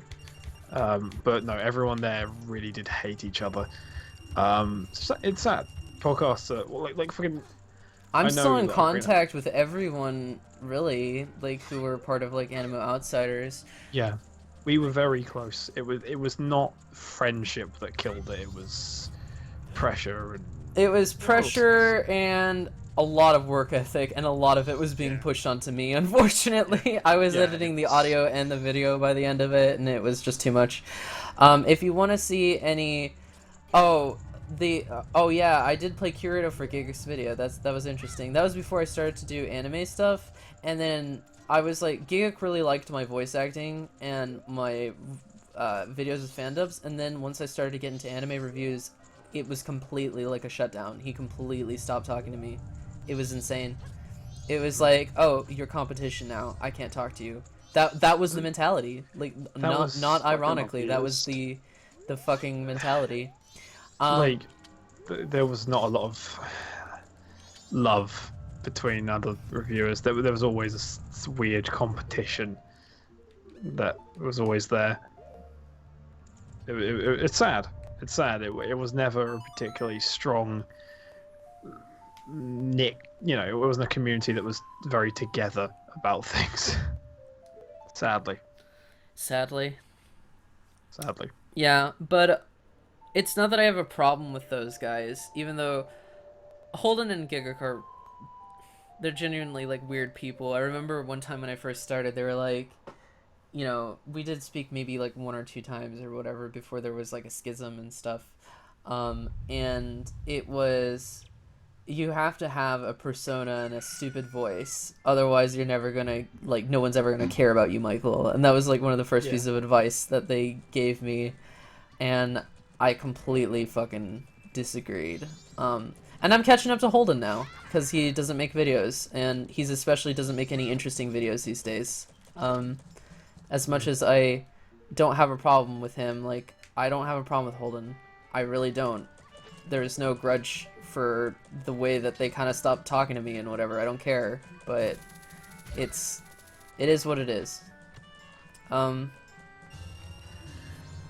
It's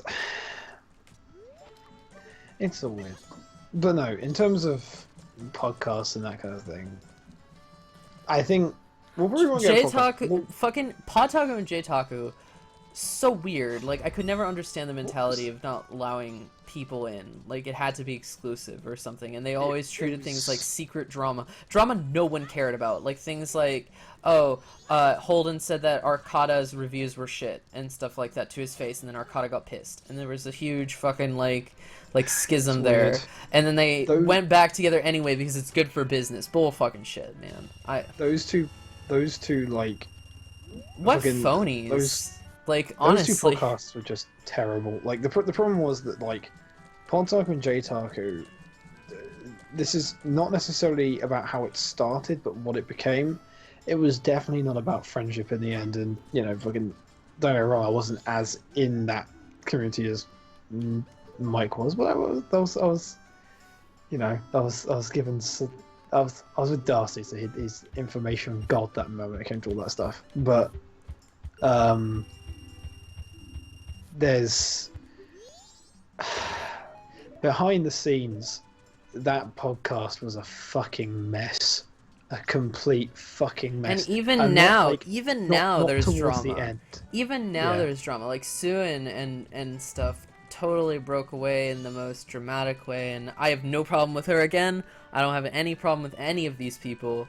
I'm just telling it like it is, and I don't think that this drama should be super secret or whatever. It's not that important, to be honest. But- No matter how much they want it to be important, it's not important. It isn't. And It's one of those things, though, that, like... fucking... If we ever made a podcast, like...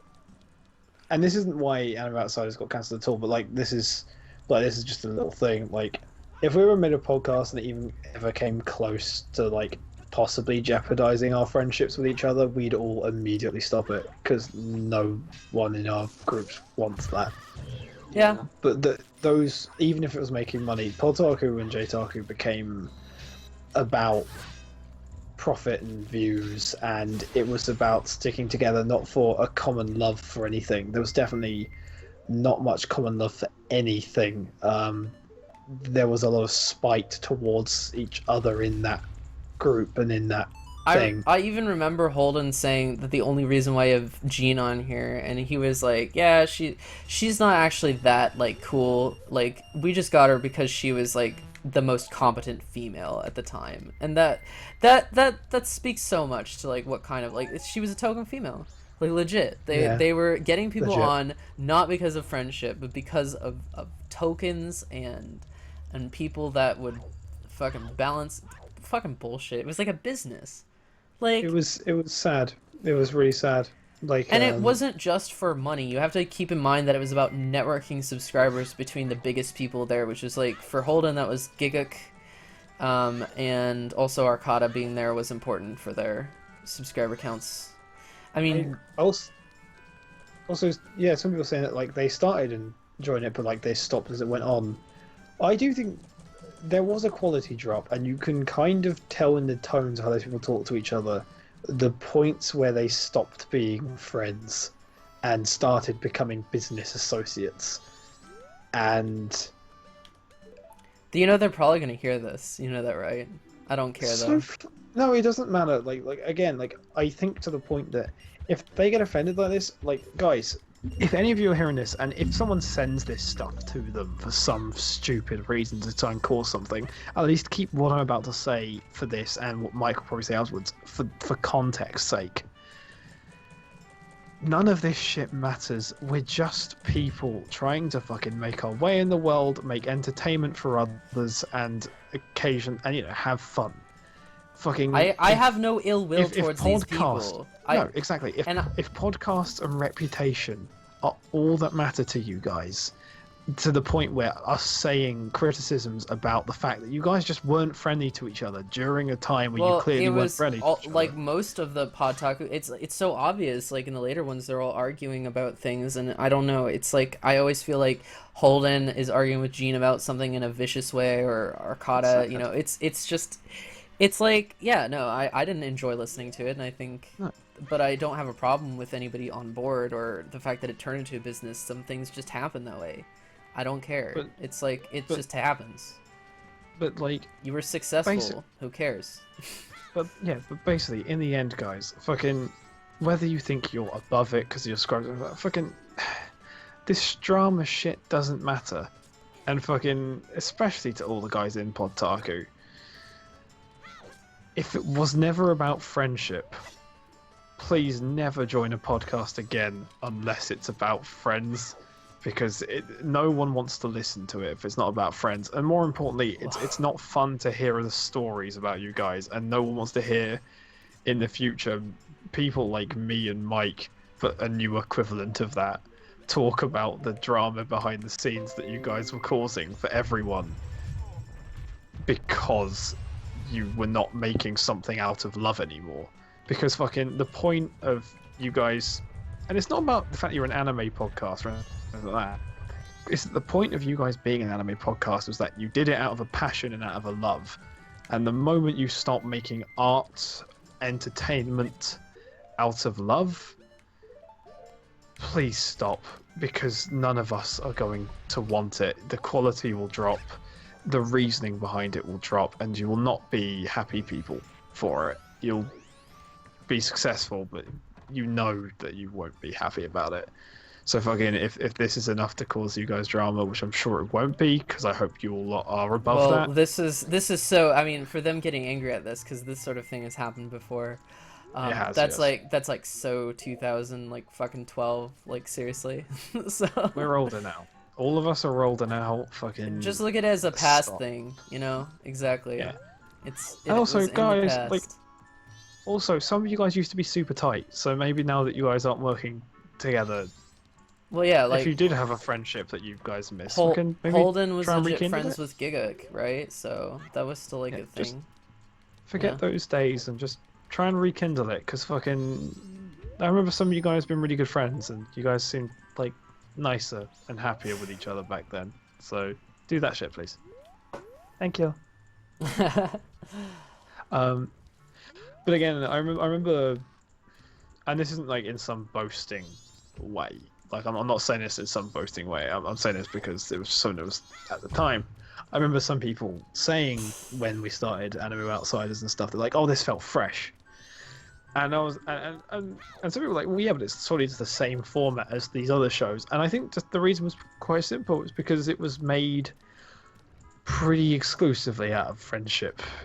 Everyone was very close knit Yeah, in that group as friends. it was and it was very close knit, and even someone like I mean- Demo we were at least like on positive terms and acquaintances. We don't talk to each other, not because we're not friends or anything, but we just never, we have our own friend circles now, so Yeah. things didn't like, we didn't I'm- meld I'm together, surprised- but it was like that's fine. It's not a big deal. I'm surprised me and Demo didn't like stay friends longer. Yeah, yeah. Because fucking You guys we were on the right super track tight for in that. we were super tight, and we just never really talked to each other, and he's never really talked to me back. So I don't know, Demo, if you're listening, fucking, we'd love to have another conversation with you, because now I found out you played Nier as well, so we'd have hours of conversation we could talk about. I still need to like buy a copy of Nier off of eBay. And Dragon Guard 3, so you can all And read my Dragon Guard 3, dissertation. but at least you can- that's... You can all read least my I can- dissertation and go, "Oh, Rob, you're so clever." In the end, I'm not, because in the end, Freud's clever, not me. But I would honestly make videos with you, Rob, like real talk. fucking, why don't we? Why don't we? Actually, that's good. I'm not making videos right now. Fucking, I'm let's not, do neither am I. Let's do it, yeah! it. All right, fucking, we'll do videos. Internet So drama videos, sucks, and I caused it a lot accidentally and sort of like not thinking and whatever, and no one cares. Who fucking cares? No one should care. Internet drama's stupid, and it should just Bro. end. It really is. And if Fucking- this conversation causes internet drama, I swear to It God, I swear to God that I hope not, because it's the most stupid thing If it- ever. It's like If it does, fucking tell me basically before you like tweet it's it, 'cause like don't make it's it worse. internet drama about us talking about how stupid other people's internet drama is. Like that like Also, why does also, that by need to be a saying thing? this, by saying this, just to put this in context, we're not saying we're perfect saints. Oh fuck no. We've all done it. Fucking, we've all been young before, and we all still are prone to occasionally making mistakes. But just fucking, in the end, it doesn't matter. Just fucking be friends. Do stuff because it's friendly, and friendly stuff rules. And Just also- try not to hold a grudge. And also, if this does like become some horrible thing that everyone's watching, watch Gonin. It's a really good movie. Demo he's interesting because he's okay, so his dad and him are vegans, just like myself, which is very weird because like we're the only people who are vegans in the anime community as far as I know. Straight up like animals over podcasts and- to just like And he legit Make does God. have those animals because he and his dad they care about that shit. Like, they care about taking care of animals, and so that's their shtick. But I actually find that really adorable because like Demo has like lizards and all that, and they're really cute. they Yeah, are cute. his He has a animals really are nice set. is really cool. He has a black widow as a pet. He fed it. Yeah, he feeds it. I've always found that really scary. It is frightening. Yeah, I don't. But he lives No, in no, Florida. Demo- He lives in Florida, and he's got all these animals and stuff. And yeah, it seems pretty chill. Apparently he was actually raised in Minnesota. Funnily enough, according to a comment that I got from him. Oh, he's in Minnesota now? No, he His race. used to live there. He used to live there. According to a comment I got from him, because he was making like a Fargo reference in his Kyokai no Kanata review, and I just pointed out like, oh, Minnesota people don't actually speak like that, and he was like, "Fuck you, I lived in Minnesota. That's exactly how they speak." Well, Thanatos, also do remember that, Well, he like, told me that he lived in the Florida, animals, but like, and the I was animals pretty is a fact convinced thing. because he was in like a lake area or a river area, so that might have been the case once or so. But Speaking of Minnesota, fuck Minnesota. does Demo?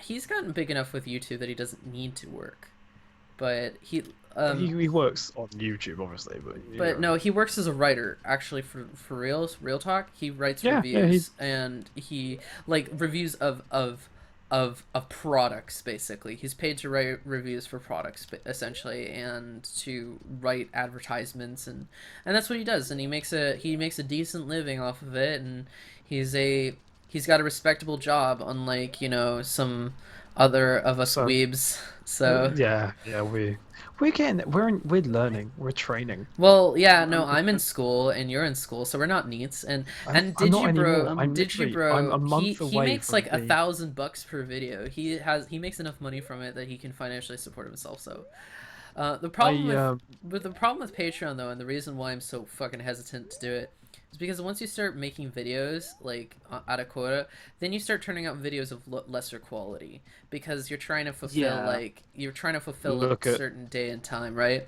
if, So if you want proof for Then that, again, look at Hell Plus. you can also make it to per video. Like you don't have to make it every video, but every like certain video. Again, look at Hell But Plus. then again, like Well, no, like Hell Plus, like those early videos are very different to the later ones, and the early ones are made out of a certain love, and the later ones are more made out of obligation. Like, making there's a things reason out of I stopped obligation making Hell Plus. frightens me, and that's why I don't want to do it. yeah, I The don't main want to make issue. it. I'll tell you the reason why Hell Plus became a thing. I get like the main issue with me and with those videos. And again, I am still uploading to the channel, and I'm gonna be like making like analysis videos. I'm just gonna be making whatever I want. The reason I didn't make whatever I want for them was because people really liked the character, and after You just didn't really feel like the character would like. Plus, fit but you. well, there's an to be obligation fair, to be funny. Digibro as well. He's running a very successful sort He of is, no, he's very successful, and he has somebody who he pays. I'm not sure how much. Last time I checked, it was $60, but he was making $300 per video when that happens. But he pays someone at least $60. I'm not sure if it's more or less now to edit his videos. And so he doesn't have to actually he records it, he writes it, and then he has someone else edit it, and that cuts down time a lot. So he's running an efficient business where he's cutting someone in the pay, making videos more frequently, and spending less time doing it. We're not saying that's a bad thing. Just saying It's that's how not. he does it. No, that's a business model. That's a smart thing, but that's still. Exactly. Yeah. That's really. I mean, I don't. You know, of course, I have respect for people who edit their own videos, obviously, but I also have respect for smart business practices. So that's kind of. Yeah, exactly. Yeah. But no, what happened with Hell Plus was Hell Plus was really designed to be cynical and funny, and so all the videos were sort of humorous but also cynical, and they were based on a perspective of a naive guy with lots to say, you know, sort of a kind of pent up teenage angst and kind of a weird rebellion. It was a kooky rebellion, I guess you could call it.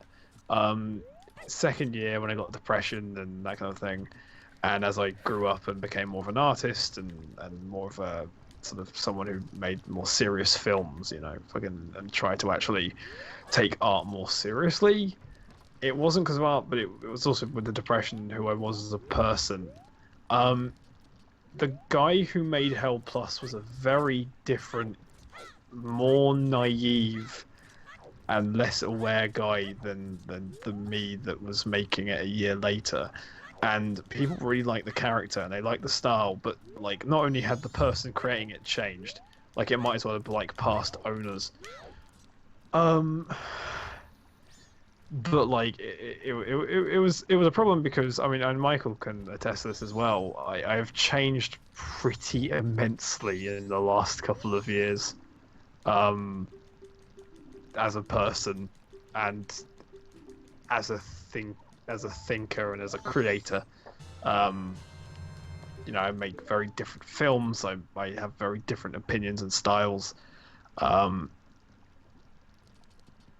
and with Hell Plus, I started realizing not that You know, I wasn't funny, or that other people was to be funny. I don't know if you guys knew this as well, but Holden was Guguk's editor in the same vein that Devu is Digibros. He was? Yes, he is. He was? He was. He Um, he let Giguk actually take videos from him, and like his Bakemonogatari review is entirely edited by Holden. Go figure. So. but I'm sorry for interrupting you. I just thought I'd no, interject it's, with that. it's I'm- your No, no, stream. it's fine. It's It's your totally fine. stream. I'm fucking hijacking this shit. We've never been here for 3 hours, actually. Fucking the way it should be. Um, Fucking, I don't know. I- As long as I you don't mind us. I don't care for a lot of people's videos. It's weird because I feel like I should watch more from the anime community, no, but I no, actually no. don't I've had watch the that same. much And because I don't like them. But that's especially recently. I don't know. Like recently, it's been weird. Um, a lot of people sent me videos being like, "Oh, like this video from this guy in anime community," and not only do I not watch anime, but fucking I've never watched videos in the community. I've just sort of made my own, but I was never interested in the community as a whole, really.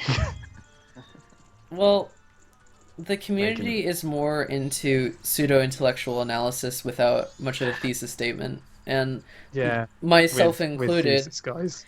Myself included. Well, at least I try to have a point. Like that's the important thing. Is I always think about what is the point of the video, and it has to be something that is at least thought provoking or interesting.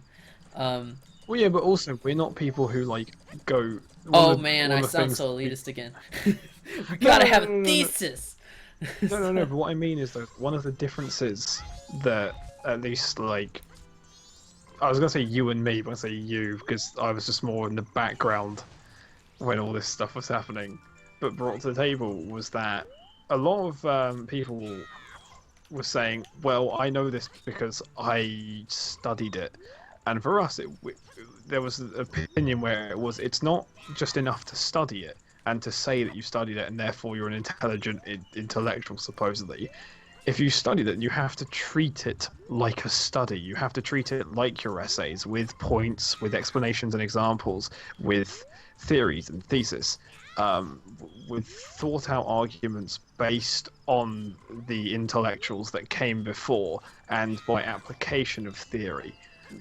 Now And with I just see like half-assed bullshit, like fulfilling quotas within like a couple of weeks sort of stuff from people to try to get noticed, and it's usually like here's this cinematic technique being applied to this thing, and Yeah. but it does it really well. It doesn't totally utilize that throughout the entire thing, but it was a nice excuse for me to talk about this technique. It's like, oh okay, thanks, Mr. I mean, Film.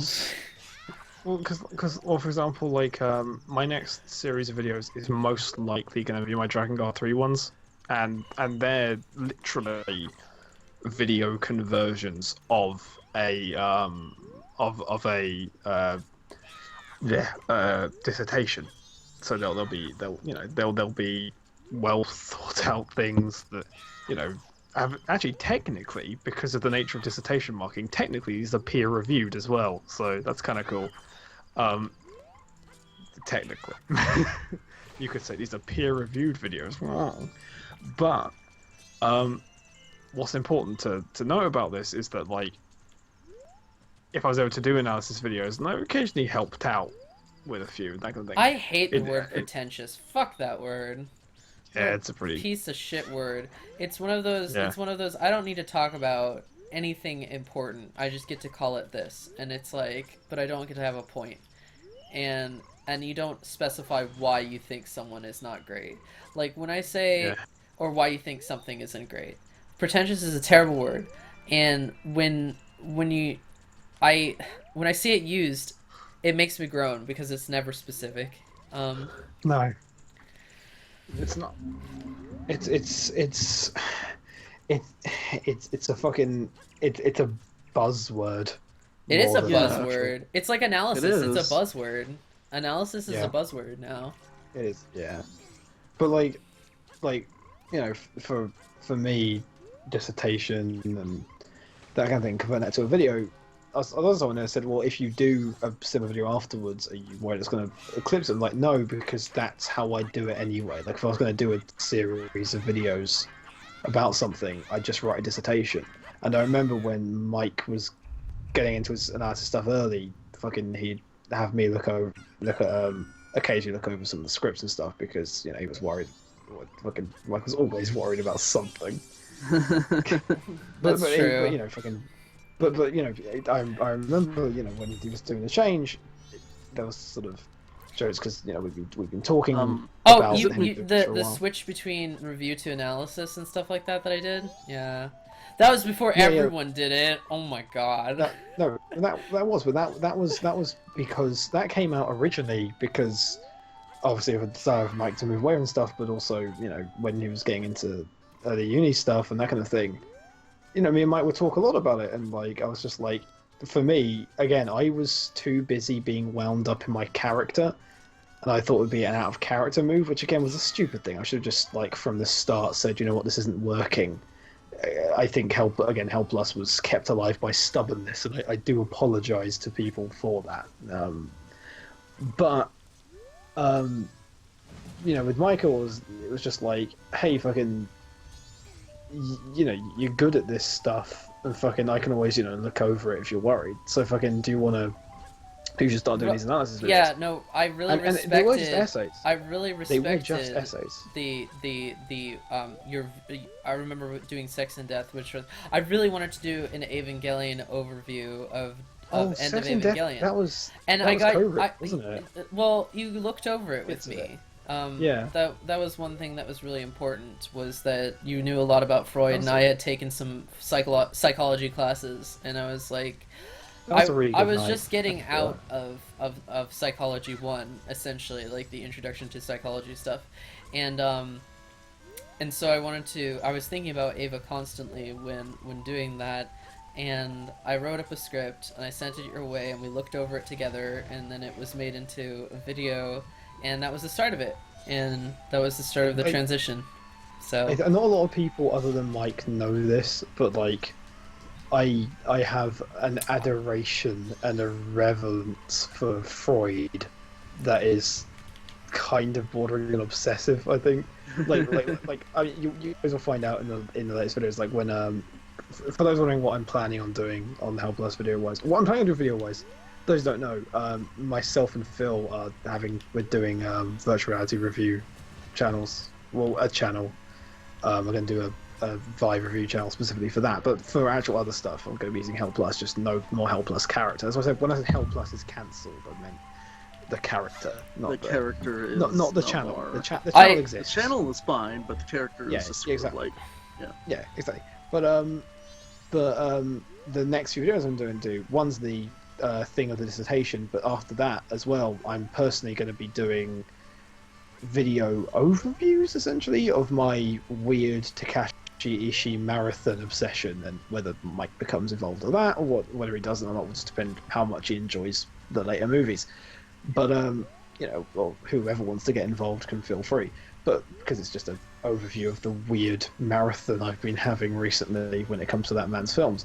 But you'll find, especially in the dissertation one, and when we get down to the Takashi Ishii movies, I have an adoration for Sigmund Freud and his work and his ideologies on sex and death and that kind of thing that are kind of interesting, and I talk about a lot. So fucking whenever you see Mike or talk about Freud, it's usually a weird spark discussion that I'm a part of for some reason. But yeah, I'm always the guy everyone in the group runs to whenever they're talking about Freud, because I'm weird and obsessed with him. yeah, he loves Freud. He So, does. He does. Well, again, I wrote 8,000 words on Yoko Taro. if you're, and- I believe that if you're gonna write on anything, you should try to get it reviewed by some peers or something. It's important, I think. Yeah. To have like people who are in academia looking over it as well. Wow, that Yeah. sounds elitist, but I think it actually makes your video stronger. No. But if your videos are going to be called analyses, I know this is done, but like, unless you're going with a certain angle, you do have to. You have to treat the art form, that sort of thing, with a certain dignity and respect. I do think actually, people who say, "Well, I was educated in this, and therefore I know that this guy was using this shot," it's sort of disrespectful to the theorists and the creators of the art forms altogether, because it's all so much more than that. And just saying, "Oh, I learned, so I know," the whole thing you learn. Like they say, "Oh, I went to university and I learned all this stuff, so I'm an authority." But when you go to university, what I found at least, the first thing I figured out when I was at university wasn't I went to university, so now I'm more educated. It's when you go to university, you realise how uneducated you are. You realise how much you don't know. And I always thought that that was the fascination between. That's why we do this voluntary education, because suddenly we realise that it's not about success. It's about learning and all the cool things that we don't know. And I always find it very frustrating that especially in these analysis channels, for the most part, there's an assumption, which is that you know everything, when actually the assumption should be We don't. yes, okay, if you I don't fucking know shit, mate. if you're doing this, well, no, if you're doing a straight education video, okay, this is about this, then that's fine. It's like, oh, okay, we're going to do a video about like that digressing and side questing episode from the other day. This is a video about how Doom was programmed. Then that's almost documentary-esque. I know it's not technically documentary, but it's in the same idea of non-fiction and not interpretation. It's true. That's how Doom was processed.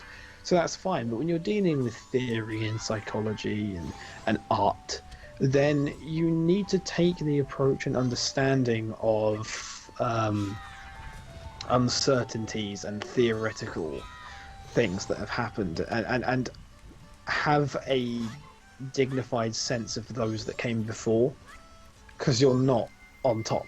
You never will be, and you need to realise that. Also, are you just trying to waste time and thing right now? What event are you waiting for? Yeah, So I literally have done everything in the game besides heart pieces and gathering this last mask, so I'm doing this last mask. Oh. And anyway, I will be actually making a part 3 to my Evangelion rebuild video, because my opinions of the rebuild have somewhat changed. I still hate 2.0. I will never not hate 2.0, but whatever. Everything's subjective and people enjoy it, so who cares? Exactly, me and Phil have always jokingly had a nice disagreement with Mike and that, but again, we all still respect and love each other, mostly. I hate you, Okay, Rob. okay. Fuck off. You like Final Fantasy 13, Mike? I enjoy Final Fantasy 13. Yeah, I know. That's Again, I don't I've actually- I consider saw it a an guilty argument. pleasure, but I've never thought that it was like a perfect or really good game. I just thought it was a good I had a good time. That's I saw an argument about it that actually turned my head a little bit, which, again, it didn't change my opinion. I still think that the combat is the biggest weak point for me, and that's what kind of killed it for me. So that doesn't change what this argument was. But someone pointed out something really interesting about the linearity, and I actually really appreciate it. They was said it the that it was closer to a linearity was like it was a chase thematic? movie. They're it's a chase movie. I've heard arguments for the linearity actually being purposefully thematic, in terms of the characters are being funneled down a specific route and destiny. The and all argument that sort I of heard, thing. the argument Which I heard makes- was to treat it like Mad Max Fury Road. It's just a chase movie. You're just being chased, and because you're being chased, you go in one direction, and that's it. And I was actually actually, that's a good point. You are being chased throughout the whole fucking game.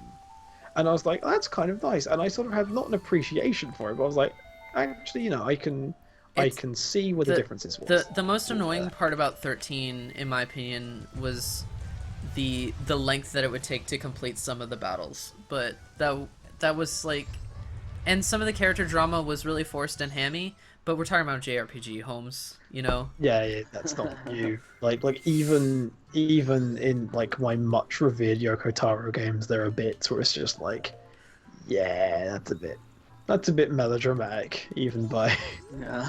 like, but And it's like Final Fantasy X was super linear as well, but everyone was like, doesn't think it is, but it is. So Final Fantasy 13 also becomes way shittier when it's open world, because it has no like the second half is open world, and you literally are just trying to find the next plot point so you can finish the game, and that's like the point.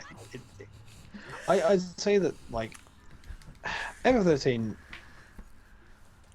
like again for me, I wouldn't have had any problem with it if the combat was up to snuff, and personally, especially as a fan of 12, you know, and again, fucking that's not a great opinion, so you can feel free to disregard me if you, anyone who's listening, if you know. But I still really want to play 12. I think that its combat system is. I like how even when I talk about it in a negative way, people are like screaming with caps and whatever. Nice, Tantos. You got the cap locks, full breaths and whatever. Also, I will say though, again, when Final Fantasy 13 first came out, for the first few weeks I was entranced, because fucking, you know, excitement, but it clearly did something right. Not the combat, but there was a tone or something that was working. Also, the music was fantastic. The graphics, I know, like, we're not supposed to be like people like, oh damn graphics, but seriously impressive, like seriously impressive, and redubbing for English with the lip syncing and everything. Oh, the production values, the voice acting, all top notch. Fantastic. All top notch. And again, the music actually probably some of the best in the franchise. I might be the only person who thinks this, but despite the fact that the story was extremely confusingly told, the base ideas. The base ideas were good. Like, yeah. Like the idea of sort of weird now whenever slave warriors who were just sort of discarded as a lower power was actually really cool. Like I actually really got into the idea of the Fal'Cie and the l'Cie, like just kind of, you're just a tool for the gods. I found that really fascinating. But like FF13, fucking, it was disappointing, but I do need to stop. Sort of. I know I do. It's just it's not as hateable as a lot of people think it is. Like, I don't think it's as hateable. No. It's disappointing. It was and just I think one the of comments those. It's not hateable. It was one of those things where the reaction to it, and I was part of the hate hype actually when going into it. Like, I was like, oh my god, I can't believe I was convinced into playing this by my friend. This game. Oh my god, look at the linearity. Oh my god, it's so shit. I mean, and I had just come off of Final Fantasy VII, right? So I was really, you know, seeing what everyone else was at first, but the more I got into it, the more I was like, you know, I don't really hate this game. And I kind of, should I hate this game? It's like, it's just really hard to figure out, I guess, why people are so negative against it, because I see all the problems and I see that they're there, but it's not worth like being like, this is the worst game ever. And I did like a couple of things. I thought some of the game, 70% of the game was fairly reasonable in terms of fighting and the length it took, and it wasn't mindless. It was a little bit, you know, formulaic sometimes, but it wasn't mindless. Also, and I enjoyed Hope. Music. I did enjoy Hope as a character. Hope is cool. Also, Final Fantasy XIII's music was some of the best to play on theater rhythm, which is a good sign. Such a good soundtrack. Such a good soundtrack. It was a very good soundtrack. Even as a guy who doesn't like FF13, fucking, I have the soundtrack. It's phenomenal. The style, it was going that weird technical orchestra was fucking fantastic, and like some of those songs and how grand it is, but like also the fight theme was great. Again, I don't like the fighting in the game at all. I really don't. I actually have a distinct dislike for the combat, but fucking you play I'm fucking in. I don't give a shit that I hate that combat. I'm playing a fucking fight because like, oh, the music of that bit is so fucking good. Like, and again, yes, there are lies presented in the adverts. 10 and I'm has a still fantastic soundtrack, but I don't know. You know what? I don't know. 13 is up there. It's top 3 Final Fantasy soundtracks for me. It's Yeah, agreed. really... I'm only gonna say 8 because it has Man with a Machine Gun, and actually that's my only argument. The rest of it I don't care about. I just Man with love Machine Man. Gun is pretty good. I've played a lot of them. I haven't beat 6, but I played 4, 5, 6, 7, 8. I haven't played 9, 10, Hey, 12, so 13 By the way, 8 was my first, so I'm gonna say I love 8 because again, you can always love your first one. Everyone always loves their first one, so Exactly. So again, I'm sorry that I like 8. Okay. I didn't think I'm 8 was that bad. sorry. If you know how to play it, it's not that bad. If you know how to play it, I think it's clever. It's got a really interesting meta game. I think that's the thing about it. Its focus is actually on a meta game, and it's a really unique one. But no, 13's got a really good soundtrack. Like it really has. But no. So a lot of people wondering about 12. A lot of people don't like 12 because again, its story suffered heavily because there was a last minute change. A really big change to do with characters and themes, and so the story's all over the place, and it becomes this political story because originally it was a very personal story about Balthea, but because of changes to Vaan, because they didn't think that in a Final Fantasy game having basically Han Solo as your main character was marketable, so it became this I know all weird... about that. Yeah, I know. But I'm pretty sure we can all agree that Gebranth is amazing. Yeah, but 12's combat is extremely well designed, extremely And clever, very ahead of its time. Everyone hated it at the time. Everyone. It's so weird. I didn't actually. And like when what it happened first was came out, I remember people were shitting on the game like so hard. They were. And now like They were, it's like and I loved it. It's just I famous. loved Like it. Final Fantasy is famous for being shat on. It's so weird. I mean, it's like so what annoys me is that Final Fantasy. Also, can I just say how much I love this puzzle that you're doing right now? I think it's really cool. I that, think like, it's you super love cool switching too. over. It's really cool. But Final Fantasy 12 was extremely clever. Its combat was thought out to a brilliant degree. The idea of fucking choosing your AI, that was really clever. Like, just as a concept, the idea that like your AI was something that you would kind of figure out yourself, and you'd have like all these things for. Like, there was thought put into that game. There was clearly a lot of thought and love put into that game. And yes, the story wasn't that great, but like the areas, the monsters, the ability tree, how it handled both its meta game and its micro game was really clever, and I have an insane reverence for that. I find it extremely also- hard to hate video games for some reason. When I do hate them, they're really bad. Yeah. Like, also, someone's shitting on The Spirits Within, and I'm not allowing that because that movie's actually really good. like, all I'm saying is that even if 13, you know, it was missing some of its marbles, I don't think it was a pretentious piece of shit. I don't think it was anything like the low grade anymore. crap that we see from Ken Levine or Dark Souls 2.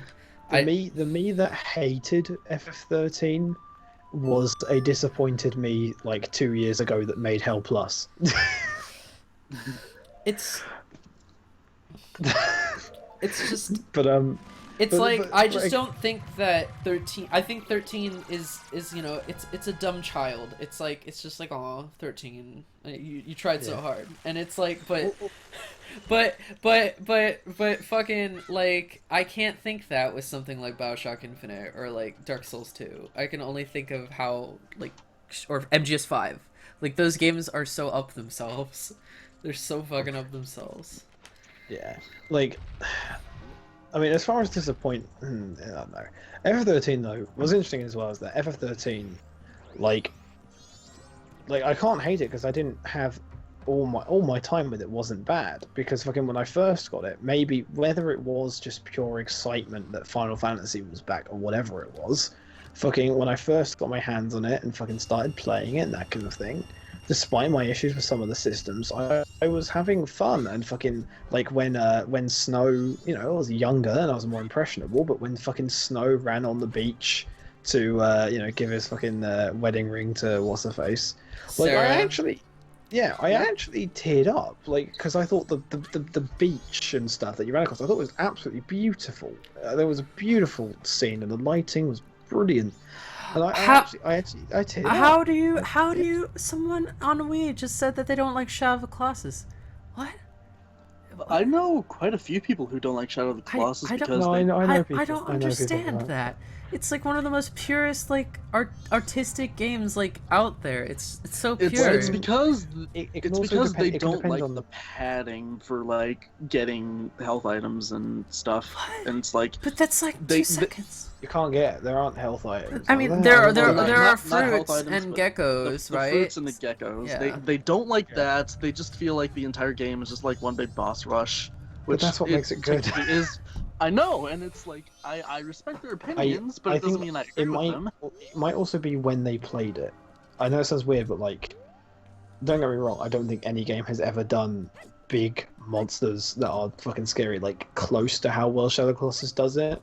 But like, you know, in terms of technology and like sense of scale in games, you know, It's it's I can understand unmatched. Yeah. I mean, don't get me wrong. I do think that. Well, no. I mean that, like, you know, people have like had seen these huge, vast things, and you know, maybe they think that people liking those things were because they were impressed by them. Actually, the reason that they were good was because they're just good. But I don't know. Shadow of the Colossus is really decent, though. It's a well thought out game with very, very clever ideas. Yeah. The pacing between each colossi and the idea of that not all colossi are like bigger is better, but they actually have like these little ones and that kind of thing. Is Oh my god. Dear Esther, really? Like, wow. I hated Dear I Esther. didn't like that one either. Fucking And I didn't like Rapture as well. That was no, that one wasn't everyone's very good gone for either. the Rapture. Yeah. I liked Firewatch a lot. I was a big fan of Firewatch. Firewatch is okay. Oh yeah, well, I liked a lot of the stuff it did, and I'm a big fan of the environment, things like that. But it's also just because in Firewatch there's all that getting lost in the woods thing, which is really nice. Best and- cutscene. Moment of silence for the cutscene. Okay.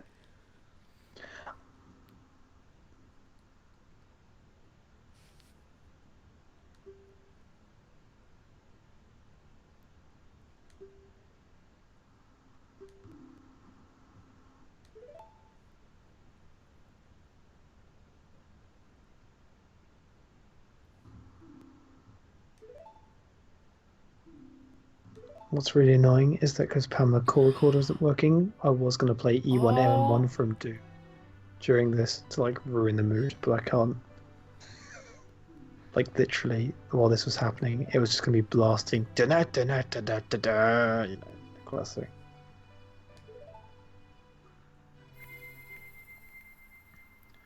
The joining together, the sex metaphor. Yay, Freud. But I'm trying to think. But no, Journey's great. Big Journey fan. Although who wasn't? Let's be honest. And now they're going to die a horrible death together in each other's arms. Oh, this game's so happy, and you did this all for a mask, and in the end, this can never actually happen again because you're leaving the universe and you can't actually save the world and do this at the same time. So basically, like this is a fleeting dream that can never happen. So fuck you. I know. Because... Like, that's the thing, is that I don't know how if Majora's Mask operates on a linear timeline or multiple dimensions, but I kind of think it's dimension hopping. Like, oh no, it's dimension hopping. and the director each said dimension is like these people are being damned and like your own like kind of thing. And it's as in like it's confirmed that it's dimension hopping. As in like every time you leave, that universe dies. Like they die. well, I guess Like, the only salvation is to still imagine it as a fever dream. So Yeah, well, 'cause the nature of it just I think the best way to treat it is just mysterious. Like you know whether like it's a fever dream, but how much of it was actually real or not is its own. I was super into Civ 4. I didn't get into Civ 5, so I'm not gonna get into Civ 6 probably. I was into Civ 5. I wished I got more into the new one I did, but I'll probably get to Civ 6 just because my friends will get Civ 6, so we'll play again, like, if you play one game of Civ 6 with like 4 mates, then you've already made your money's worth because that's like 30 hours. So, true. like seriously, like I've had like I bought Civ 5s. I probably had like 2 full games, and they were with 6 people each, and like I have like 50 hours on that game just because of those 2 games. That was it. I, for one, have never played a Civ game in my life, so unfortunately. They're interesting. They're a weird niche. They I'm seem not like into educational games, like, but when you play them, they're games. They're clever. Yeah, they're very clever strategy meta games. I was just what was it? We're talking about like art games. Someone's asking about whether I played like The Path or Sunset. I haven't. I know of Tale of Tales, but I haven't played them. They don't seem like my thing. Actually, Sunset seems interesting, but I've heard some qualms with it. But no, The Path definitely not. There's a. I get what they're going for, but doesn't seem for me.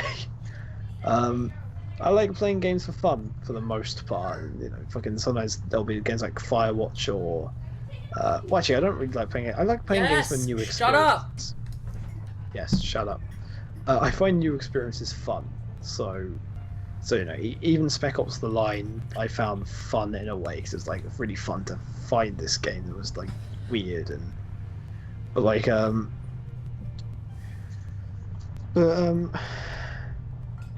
it's interesting. I'm trying to think of like recent games that. Oh, the Beginner's Guide. Anyone here played the Beginner's Guide? I think I've heard of it. It's the game recently done by the guy who did the Stanley Parable, and it sounds familiar. It's where he it basically it's voice acted by the guy who created the Stanley Parable, and the idea is that he's going through game files of his friend, like game files that his mate made, like mods, and he's describing them and commentating as you play these mods, and like you and him try and basically figure out like what kind of person this person was. It's really good. It's an hour and a half long, and you to 2 hours. Play it in one sitting. Just sit down, play it. It is nothing short of excellent. It has a lot of things to say, and Mike, you will love the things it has to say. What, the Beginner's Guide? Yeah. I already played through all of it. Good man. Yeah. No, I'm trying not to spoil it. I'm trying not to spoil it, so it's good. But yeah, no, fucking, no one spoil it for anyone who hasn't played. But do go play the Beginner's Guide because it's a very clever, but not like clever, like ooh look how clever I am game. It's a clever game with a wonderful story and a very nice idea, which I really appreciate.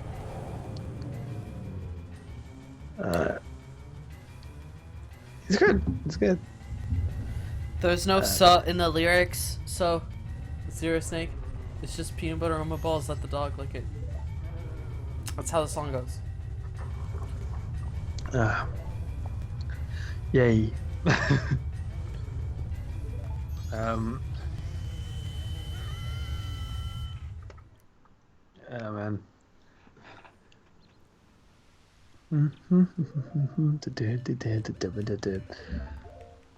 I still need to figure out what kinds of videos I actually want to make because I've been having a lot of ideas, but I just could never act on them.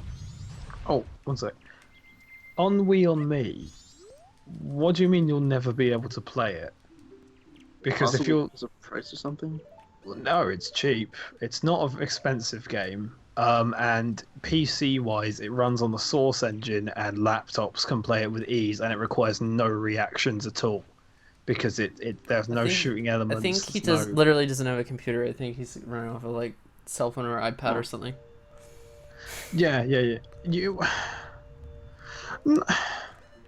No, actually, I do think as long as you find a silent run through of it, you could technically get away with playing the beginner's guide by watching it play. If you're never going to be able to play it, if you're never going to be able to play the beginner's guide, then just watch a playthrough of it. Just find a commentaryless one, and just listen to it in its purest form.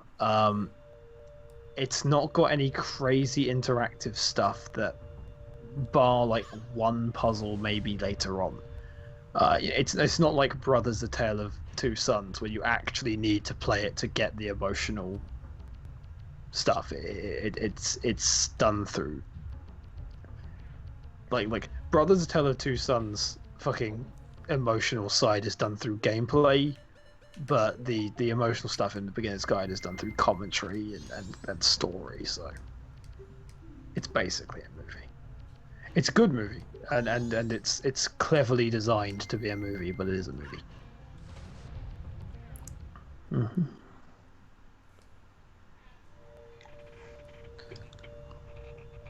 Deku Scrub's butler had it. The butler did it, Michael.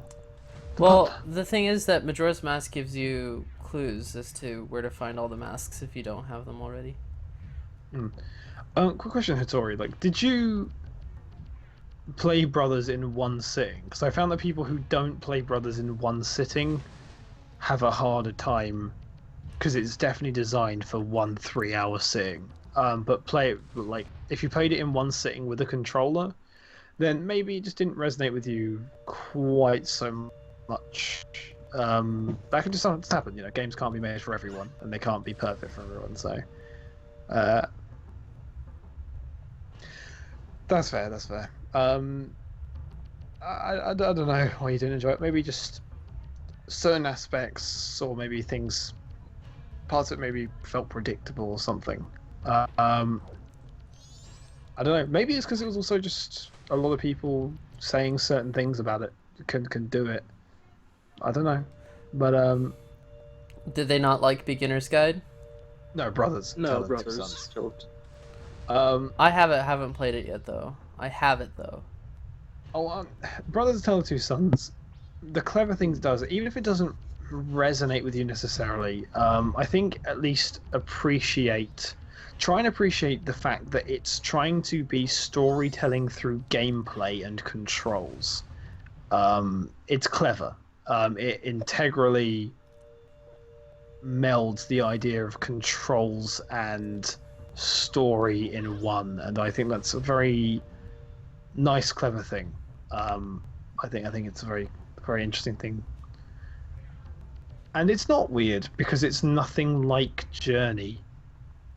It's nothing like Journey. Journey. God damn it! Where do I go? I can't remember. I'll tell you what it is. Journey is supposed to be a journey. I know that sounds dumb and cliche, but that's what it is. It's this big adventure with all these things. Brothers Tale of Two Sons is an entire game that's leading up to one thing. That's it. It's a whole game designed to make you emotional about one thing. And if Michael ever plays it or ever in a conversation with lots of people, we'll talk about that one day. We'll have a nice discussion about it. But it's specifically about doing one thing. And when you do that, then the emotion hits. But that's it. Journey's more about the journey. It's not leading up to. I mean, it is leading up to a moment, but there are moments around it, and also Journey allows more randomness because of its human interaction element. That it sort of has a vagueness to it, and it lets it be about anything, because then it can become about loneliness, or it can become about love, or it can become about separation, just by sheer randomness of the people you meet and what they do and whether they hang around with you or not, and how you two end up feeling with each other. So Journey allows a vagueness. Journey's almost like a sandbox, but like a story sandbox, where you go across this journey, and then depending on certain random things of the people you're with, or whether you ever see anyone, you will gain your own interpretations of it. People's first story and journey are always very different, and those interpretations always wildly differ because of it. Also, well done, Michael. Thank you. But with Brothers, it is instead a I guess you could call it a 2.5-hour tutorial for one 10-second moment. And I think it's a very clever, powerful moment, and I think what it's doing is very clever and powerful. But on the game as a whole, I think perhaps it could be seen as maybe occasionally suffering, because it is trying to do one thing. It's all about. Would you say Spec Ops had the wrong attitude? I don't know. Like, I don't know. Spec Ops, like, what it was trying to say, at least to me, was that mindlessly it was sort of equating video games to this experiment that was once done I think it was done in Germany, but I could be wrong. It was a psychological experiment about an authority telling you to do something and to basically hurt a person. So you had this person set up to electric kind of. It's not Zimbardo. Fuck, who was it? It was pre-Zimbardo, but it's the one that inspired Zimbardo. Let me fucking. But it reminds me quite a bit of, like, when you don't react to an authority figure, and the video game itself is acting as the authority figure. And so it's kind of... It makes me sort of consider, I suppose, what video games can do, and by making you not question what you're actually doing in the context of the game. I'm trying to find the video. Milgram experiment. Thank you. Milgram, that's the one. I was looking at Zimbardo's lecture because Zimbardo did a pro Milgram. Oh man, Zimbardo's something. The thing is, the Spec Ops The Line to me,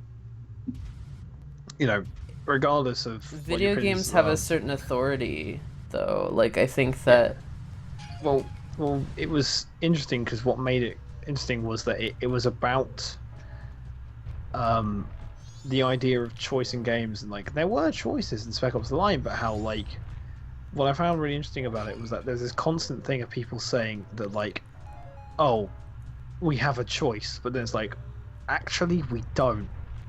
And it was actually kind of this interesting thing of, like, well, you did have a choice to do these things, but in the end,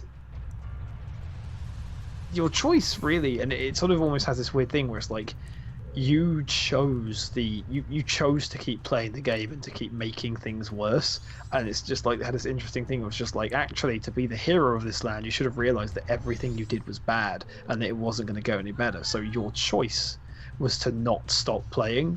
And it had this, like, really interesting idea, which was that, like, you sort of just kept playing because of curiosity, and does that make you a good person? And it was really interesting for it. I hold the game with a certain amount of reverence. I personally think that its style and the way it tells its story and its thoughts are pretty genius. Personally, Morality. Does Spec Yeah. Ops have morality? I don't necessarily like. Look, the examples that you're bringing up are fine, and also for what it's worth, BioShock did it before Spec Ops. yeah, Yeah, it did. But that was like the only good thing that fucking BioShock had. But I'll tell you what it is. It's BioShock because was, I don't know. the reason I respect Spec Ops though is because Spec Ops was not trying to do what a lot of these games try and do. A lot of these games try and do this kind of subtle thing about it. Spec Ops is a non-stop attack. It never stops attacking its target. It is brutal in its consistency. And one of the reasons I like it is because actually I think artistically, in its art design and in its storytelling, I think it's one of the most relevant sort of things made in gaming today. I think it's an interesting, uniquely told tale. It's not a unique tale, obviously. It's inspired heavily by Heart of Darkness and Apocalypse Now and so on. But like it has all these really interesting ideas, and like some of the things it does in terms of its storytelling, like God, the amount of secrets in that game and like changing hallucinations and things like that make it so unique in just how much it does it. There's some great examples I've seen where at one point when you're descending down a rappel point, there's windows and it reflects off the windows, but if you look really carefully in the reflection, there's like people hanging, and it's actually your character model like hanging like as you go down, but it doesn't actually exist. It's only in reflections, and like things like trees that die after you go past them, and like the graffiti on the walls change to like match character obsessions, and more hellish imagery goes on. It's so good, and I love those little touches. And like to me, that's what's really interesting about Spec Ops, which is that the amount of detail and crafting in all those little touches and ideas is to me what makes it. Not necessarily because again, the story and the way and its argument isn't a unique one. There are lots of games like Lots of pacifism, games. Undertale. But like, yeah, but no, I love you guys are so harsh on Spec Ops. It's really funny. I'm really like, trying to defend it because I think, like, for example, I think Hotline Miami is one of the most unsubtle things I've ever done, and the fact that it fails in its narrative because it's so fun to play. It's so fun to play, and yet it's like, hey, violence is bad. Well, fuck you, game. You're actually really fun to play, and Spec Ops is not that fun to play, which is why I think that it does a better job in communicating its meta narrative. Yeah. I think Hotline Miami is if anything, it should be accused of being not subtle about what it was doing. I mean, like, come on. I don't think it has an understanding. It's sort of like there's a dissonance between it as a game and it as a narrative, and that's kind of, I think that's. I Hotline Miami fan, I love Hotline Miami. I completely agree. I actually completely agree. I love Hotline Miami. It's too fun. That's why I actually prefer Hotline Miami 2. I actually think it's clever. I think Hotline Miami 2 is a bit more clever in how it does things, because Hotline Miami 1 is like, well, it's all obscure. Hotline Miami 2, because it adds narrative and people and things like that, it's actually more talking about people hypocritically and that kind of thing. Well, it's interesting. Why is it telling me that violence is bad when it's presenting violence as amusing and fun? Like, that's what I'm saying. Like, it's probably because it's like through the perspective of someone who isn't exactly emotionally stable. So, yeah. Like, I mean, like so what? Some people like sociopaths would. If it was only a narrative about a psycho killer, for example, and you were supposed to immerse yourself in that mentality, that'd be fine. But it has a broader message, and therefore I disagree. I think that it didn't pull it off. properly. That's well, yeah. Well, also you are. You know that Hotline Miami is supposed to be fun. Like the idea of Hotline Miami 1 came from the idea of making a really fun game that when you kill everyone, it suddenly stops and all the cool music goes, and then you walk back through the level. Like that was the point where you're supposed to be like, oh yeah, I just did that. Like that's kind of the point of it, because it's not subtly inspired what even the fucking creators say, that it's basically just like the first one is just drive. Like it's supposed to be about someone who actually enjoys a life that they don't want to necessarily be part of. Like that's kind of the. Oh, please tell me, how did I misunderstand Hotline Miami? That would be fantastic. As I love it when people are like, "Hey, you misunderstood this. I'm objectively right. Your interpretation is wrong." And fuck off with that. Seriously. Yeah. I think at least in terms of how the levels end, where suddenly like it gets silent and stuff, I personally think it's supposed to be fun. So I don't think it fails in that. Although I do think the Hotline Miami 1 isn't as interesting or as good as Hotline Miami 2 at all. I like Hotline Miami 1. I praise Hotline Miami 2 immensely as a masterpiece. Because I think that Hotline Miami 2 was just... It was more clever because with more going on in the story and without trying to be all like, oh, it's obscure and weird so we don't have to talk about anything, it then has its own ways of doing things, and it sort of immerses itself in its own, immerses you in its own fiction and its own ideas, and it becomes it's not just trying to be, oh, violence is bad anymore. It's more about stories and these little interesting stories, and I think that's more interesting because in the end it's going for something more akin to a full narrative. No, it's not about violence being secretly fun. I didn't say that. I said no, you misunderstand what I was saying, like, completely. If you think that, see, this is why I hate it when people are like, you didn't understand it, because what is really going on here is that you're misunderstanding my criticism that I'm levying at it. Michael didn't say that it's about violence being secretly fun. Michael said that he personally thinks it doesn't quite reach its message because of its fun, and we sort of have slight disagreements about whether that's the case or not, but in the end it doesn't really matter because we both agree that Hotline Miami 2 is the best, because fuck yeah! Hotline Miami 2 is better, so fuck yeah. But I think the reason Hotline Miami 2 works better is because it stops being... It stops trying to be the indie game. I know it sounds a bit weird, but like Hotline Miami 1, it was a really good game that as much as people say, oh, it's enhanced by the fact its story is like this confusing, weird, psychotic fever dream, I think that it's not as interesting for it because it's just kind of... We've seen that before. You know, it's not the only game that's trying to be, oh, what's going on? You know, it's a classic horror game-esque thing. But Hotline Miami 2 was like, okay... We've done that whole message thing, but fucking let's just make a game, you know, partially... I mean, it's got partial things about sequels with the fans who want things to be the same. You told us that the game judges you for liking violence while being fun to play, when that's not really what it's trying to do. Okay, you tell me what it's trying to do first, and then I will respond to what and try Wait, you told us that the game judges you for liking violence while being fun to play, when that's not really... But that's what it is trying to do, surely. I want to hear what they think. I want to hear what they think the game is about.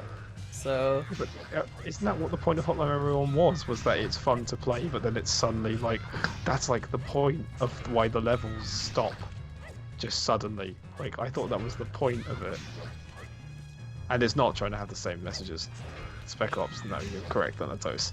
They both have different ideas and messages, but no, the reason I prefer Hotline Miami 2 is 1, I think the level design's better, 2, I think the characters and the way it does skills are more interesting. I'm just asking you what it is. I'm not saying I'm just challenging you to tell me what more is there to the game. Yeah, it's all come from a very interesting understanding. I'm asking you what your stance is. Why is this hard? Like, I just asked you what your stance was. We'll respond to it after I hear. I'm interested. But no, Hotline Miami 2 I just think is better because A, there's all this stuff to it, but also it's I didn't. It's a It's story. easy to miss it when I'm playing a game. Please copy and paste it so I can see it here. It's not that. It's easy to miss stuff when you're playing. Oh, am I intimidating? I'm sorry. it's so intimidating, Michael. But no, like Hollow Mary 2, it stopped trying to be. I know it sounds weird. It stopped trying to be clever, but because of that, it ended up as a more intelligent game. It was better thought out, and like them actually thinking about characters and reasons and things like that suddenly became like, oh hey, it's not just good enough to be like, oh, we're obscure anymore. Let's actually make a game about people and all this stuff, and it works because of it. Like, to me, that's why it's good. And like I've never understood why. I just think Hollow Knight 2 is just a better game on every front. And I also really hate when people complain about Hollow Knight 2 because of Windows, because the game encourages shooting more because that's part of its thing, because it's got characters that do that and things like that, and that's why it has the set skill system. But also B, like, one of the things about Hollow Knight 2 is that like Windows are just a gameplay mechanic. They're not actually that Wow. special. They're just. Did Devu really do that? That's really like socially retarded, actually. Like, holy crap. Interesting. No, that's But that's really stupid. that is. Yeah, but oh fuck, what was I saying? Basically, Hotline Miami 2 rules. There you go. Hotline Miami 2 was great. Bayonetta 2 was great. Dead Space 2 was great. So all in all, 2 is a pretty good number sometimes. It's the original, so that's why it's a masterpiece. That's a good joke. It's a good joke. But no, people will like.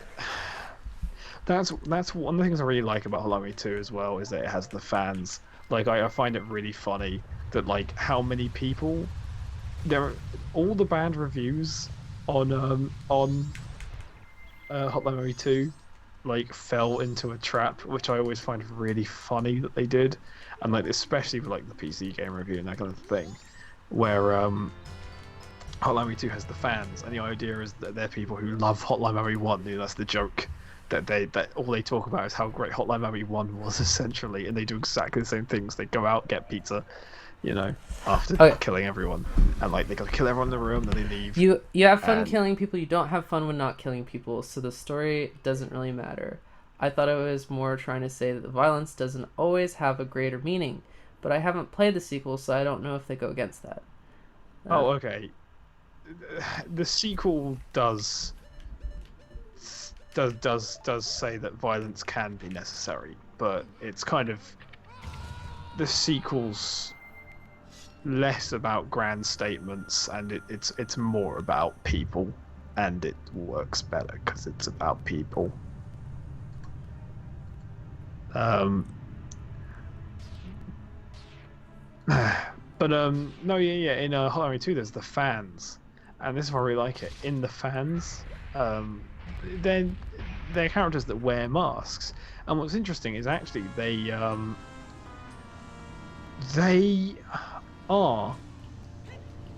play the same as everyone else in the game. Everyone else in the game later on, they get the abilities of it's kind of weird. Basically, they get the abilities up to 4 abilities. So when you go into a level, you get up to 4 choices, and you unlock these. So essentially, it's Hollow Knight 2 structure, and when you get to the fans, it's actually the same. You unlock more abilities, except in this case it's characters, but that's the same as everyone else in Hotline Miami 2. The level design is still similar to Hotline Miami 2's general differences in level design. They're larger, they have more windows and more gun sections. But what's interesting is that all the reviews that hate Hotline Miami 2 say that the fans were great because you're collecting masks and you're doing this, but that's the entire intention. they're sort of a joke trap to be like, if you like these people because you have such a reverence for the first one, why do you not realise that they're all part of Hotline Miami 2? Because Hotline Miami 2, the idea is that all of the killing in Hotline Miami 2 isn't, for the most part, for a greater cause, or at least it's not in the same way that it was in Hotline Miami 1. In Hotline Miami 1, the idea is that it's this organisation, they're actually trying to get rid of all of the Russian mobsters. But in Hotline Miami 2, everyone pretty much is doing the killings for selfish reasons. It's all about selfish causes, and so the idea is that these guys think that they're part of Hotline Miami 1 and they want to be, but they can't escape the fact that they're part of Hotline Miami 2. But what's interesting is that the reviewers love it. The reviewers who say Hotline Miami 2 isn't as good as Hotline Miami 1 all say that the fans are the best bit, even though they're exactly the same as everything else in Hotline Miami 2. And that's what I find really fascinating, that it's just because they've got masks on. That's it. It's just because they wear masks. That's the only reason. Because no one else in the game wears masks, pretty much. Apart from two characters. Hattori is saying that the game isn't overbearing with its message, which is really, really wrong, actually, because Hotline Miami legitimately just upfront tells you what it's about, and even when you go for the secret ending, it's just very upfront that it thinks that it's like, oh, who cares? You just wasted your time, that sort of thing. I think that's extremely overbearing. I don't. It is. It is. Hotline. The one thing that I would accuse, maybe you're thinking like it's not full of itself with having an anti-violent message, because it's sort of embracing the fact that it's violent, which I didn't necessarily get, but that makes sense, sort of. I thought that it did have an anti-violence message, but like at the same time, I could see how you could get that it's like, oh, who cares, just have fun kind of thing. If you watch the interviews they did in the Story of Hotline Miami miniseries, it's one video, but that they talk about how the original one was more about a political stance, and then when they did 2, it was more about actually wanting to make stories. It's a really interesting video, actually, because it's all about like where they were when they were making it, and like how Hotline Miami 1 was actually like a mishmash of ideas, and Hotline Miami 2 was like them actually trying to realize like a true vision. But yeah, no, Hotline Miami 1 is super upfront about it. It's not. I wouldn't say it's overbearing, but it's pretty relentless when it comes to reminding you, to be honest. It's been a while since I've played either Hotline Miami or Spec Ops, and they were around the same time. And I'm not saying that any game is better than the other, really. Like, I think it's weird to say that Spec Ops is clearly worse. Like, I don't relate to that personally. No. But... My opinion is that like it's of the 3, like my favorite's Hotline Miami 2, then after that just below it is Spec Ops, and then a fair bit below that is Hotline Miami 1, which I thought was fun and good but not great, and I thought Hotline Miami 2 was actually legitimately great. But like Spec Ops is not clearly worse. I think how good a message isn't like directly related to its subtlety. I think some people seem to misunderstand like subtle storytelling isn't always good storytelling. There is reason for brashness and reason for shock and things like that. Like just being subtle isn't like everything, Like just because something's subtle doesn't mean it's bad, but in the same vein, just something's brash doesn't mean it's good. It's more about the experience and how they do it, and the whole. It's about it as a whole, as a bigger picture. But so like saying that something's better because it's subtle or not, whatever. But like in Spec Ops: The Line, Well, on the original Spec Ops: subtlety The Line doesn't works, actually it's just- equate better either. Like No, this exactly. is something that That's what I'm saying. this is something that academics, like, you know, in melodrama and queer theory and camp theory by Susan Sontag, I mean, they talk about all this sort of stuff, and ultimately it is just subjective, and sometimes being not subtle to communicate a message is what is required. The reason why people are annoyed by it is because they hate being preached to. They don't like that sort of like, they don't like it kind of like when other people say something that is like that another person finds important, but they don't like being preached to. But that's totally subjective. That's completely like, that doesn't matter. So like, it depends on the person. I like things that are not subtle, and I dislike things that are not subtle. And in the same way, like, I think Princess Mononoke is not subtle, but I also think Nausicaa of the Valley of the Wind is not subtle. But I like Princess Mononoke and I dislike Nausicaa of the Valley of the Wind. So I don't like. I think it. Mononoke is just a better movie. It's complete for starters. Yeah. It's like, Oh, man. and Yeah, exactly. Mad Men's unsubtle as fuck, and that's a great show. Yeah, it's like, so subtlety doesn't equate quality. Like, I don't, like, even Hotline Miami not being subtle or Spec Ops not being subtle doesn't mean that they're bad or anything like that. And I'm not even trying to say that Hotline is bad or that it's worse than Spec Ops. I don't think that either of them are worse than each other. Oh, actually, yeah, there's a good example. Fucking Black Mirror. Anything that fucking Charlie Brooker has ever wrote. Charlie Brooker is not a subtle writer, but he's also amazing. Like, Because of how unsubtle. In fact, one of the reasons Charlie Brooker succeeds so well is because he refuses to be subtle. Kubrick is And that's why he subtle, but works. to the point of like a lot of people missing the point. You know, like Yeah. Kubrick can there be were- very, very subtle. There were people who like watched that episode of Black Mirror about the people on their cell phones and like didn't understand like what it was about like how we treat the criminal justice system and things like that, even though it's straight up like it's screaming it at you, because they were just like, no, it's too subtle. It's like, no, it's not. Fucking Charlie Brooker has even said like Black Mirror is a shit series that's meant to be shouting at its fucking viewers, like it's screaming.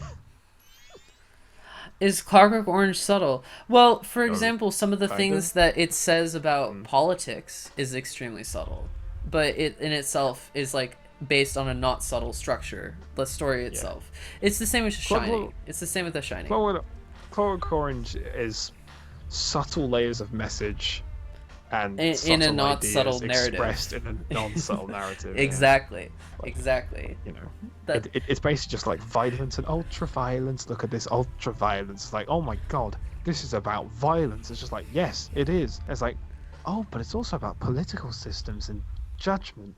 Yes, it is. Multi layers.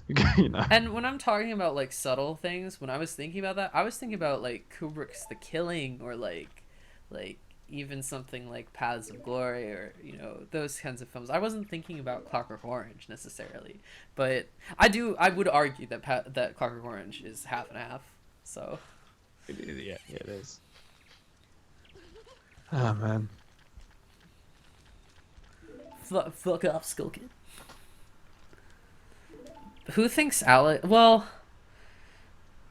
I think there are people who think Alex is like a hero in the sense that he represents complete like control over the self, you know, and free will. And is it truly like, are you truly becoming a good person if you're brainwashed into being one? And that's sort of like, Yeah. and so I think people might appreciate what he represents rather than who he is as an actual like rapist, violent serial killer kind of thing. Yeah. Like also because one of the things that, you know, that film is about is it's as much about the idea of sort of what you are to your own environment. And, you know, Alex is an extreme reaction to his own environment. You know, he's rebellion. He's teenage rebellion, but it's to the idea is, you know, the the environment he's in is so much more controlling, so the reaction is so much more extreme, and it's kind of that's kind of the way it chooses to present itself, is that it's a world of extremes. I don't agree that we have free will. I'm personally not of the agreement that we have free will. And we're just maybe that's chemists. something that comes up in A Clockwork Orange, because we understand Alex's family and we kind of get how he turned out the way he did through the teacher that is kind of like that he encounters, and his parents that are neglectful, and we understand sort of why he grew up to be the way he is. And so there is kind of an element of maybe Kubrick questioning free will, or the original story questioning the concept of free will as well. It's not like Clockwork Orange is a classic for a reason. It's not just simply, for one side over the other on the free will debate. And that's good. It's a good thing.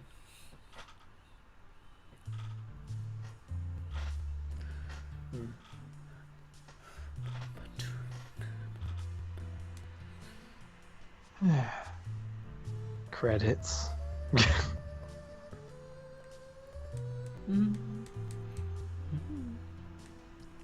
But no, fucking. I'm just thinking about Black Mirror now. I really like that show. Sorry guys, I just came back because I suddenly started feeling very nauseous.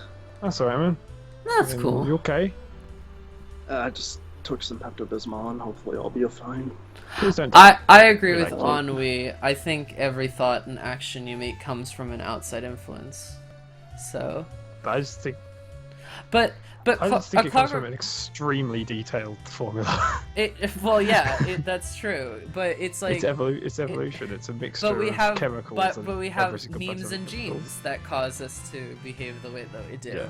It's like our experiences and what we learn from our environment, and that empirical quality is also influenced by a sort of what you were born with, and your genetics and instinct and behavioral qualities that come from that sort of thing. It's a mixture. In the end, my quota is: who cares what the fuck's actually controlling you? If you're alive, fucking play video games, watch a decent movie, fucking find some nice person, make love, get married, have like at least 4 divorces. But like, And always the same person. I've read Clockwork Orange, the book, before I watched the movie, and I recommend that everyone reads the book before watching the movie, because both of them are uniquely good, but you will be spoiled for the book if you watch the movie first, because part of the magic of the book is the way that it's written and its use of language, and not being able to understand what's going on in the first half is integral to the meaning, the overarching message of A Clockwork Orange. So yeah, that's true. you need to not know anything about A Clockwork Orange going into the book, and then once you finish the book, you can either reread the book or watch the movie. That's kind of what I would recommend. That's the order. And when it comes to Battle Royale, the book's okay. The movie's better. The book's just shock value. It's schlock. It's very schlock. And the movie's, funny enough, the movie's actually far more subtle than the book is. Although, the movie has subtle things to say. The book doesn't really have subtle things to say. The book's just like, it's government, man. Stay away. Battle Royale, you have a weird history, Battle Royale. Like, all of you. You and your shitty manga. And book. Well, the book's not shitty. The book's gripping. But compared to the movie, it's not particularly deep. The book's just like, the government suck. Oh, also kids killing each other. Like, let's just describe it as horribly as possible. The movie's like, hey, let's actually like discuss things.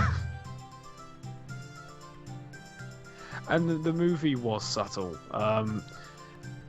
It's subtle about certain subjects. So Yeah, but as in, for example, here's a good example. the Nazism and the fascist art that's entied within A Clockwork Orange, and the way that it's sort of intertwining the concept of fascist art and the fascist I- body with the Alex and the overall meaning of that's subtle. That's really hard to sort of pick up immediately. You know how the music by what was it, Beethoven the It was fifth Beethoven. fifth and Yeah, how that Beethoven's relates to, because it's changed from the book, it wasn't Beethoven's fifth, and how that pertains to German society being a German song. It was considered to be the national anthem during Nazism in combination with like Have you seen- fascists.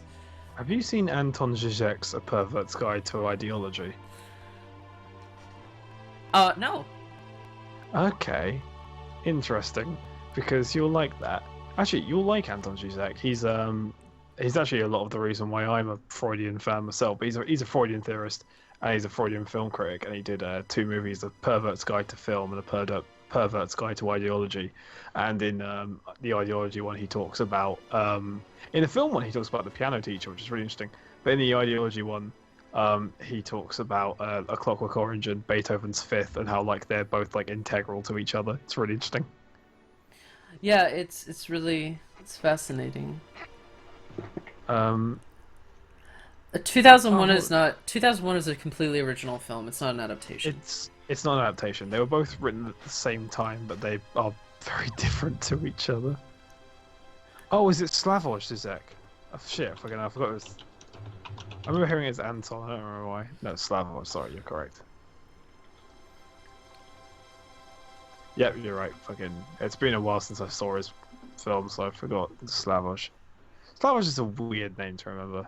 Anton's easier. If it's because it's if Zizek, that sounds 2001 was was Zizek, inspired that's by a short story. I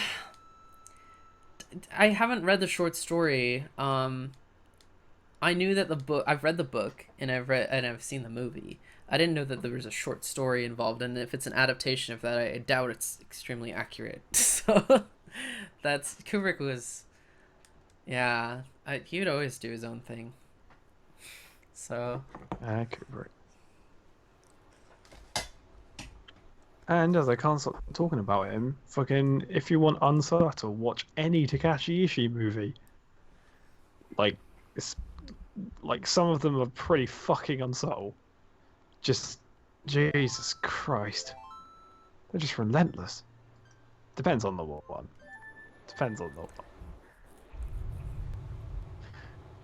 Seriously though, Sweet Whip is like the least subtle film I've ever seen in my life. That is just...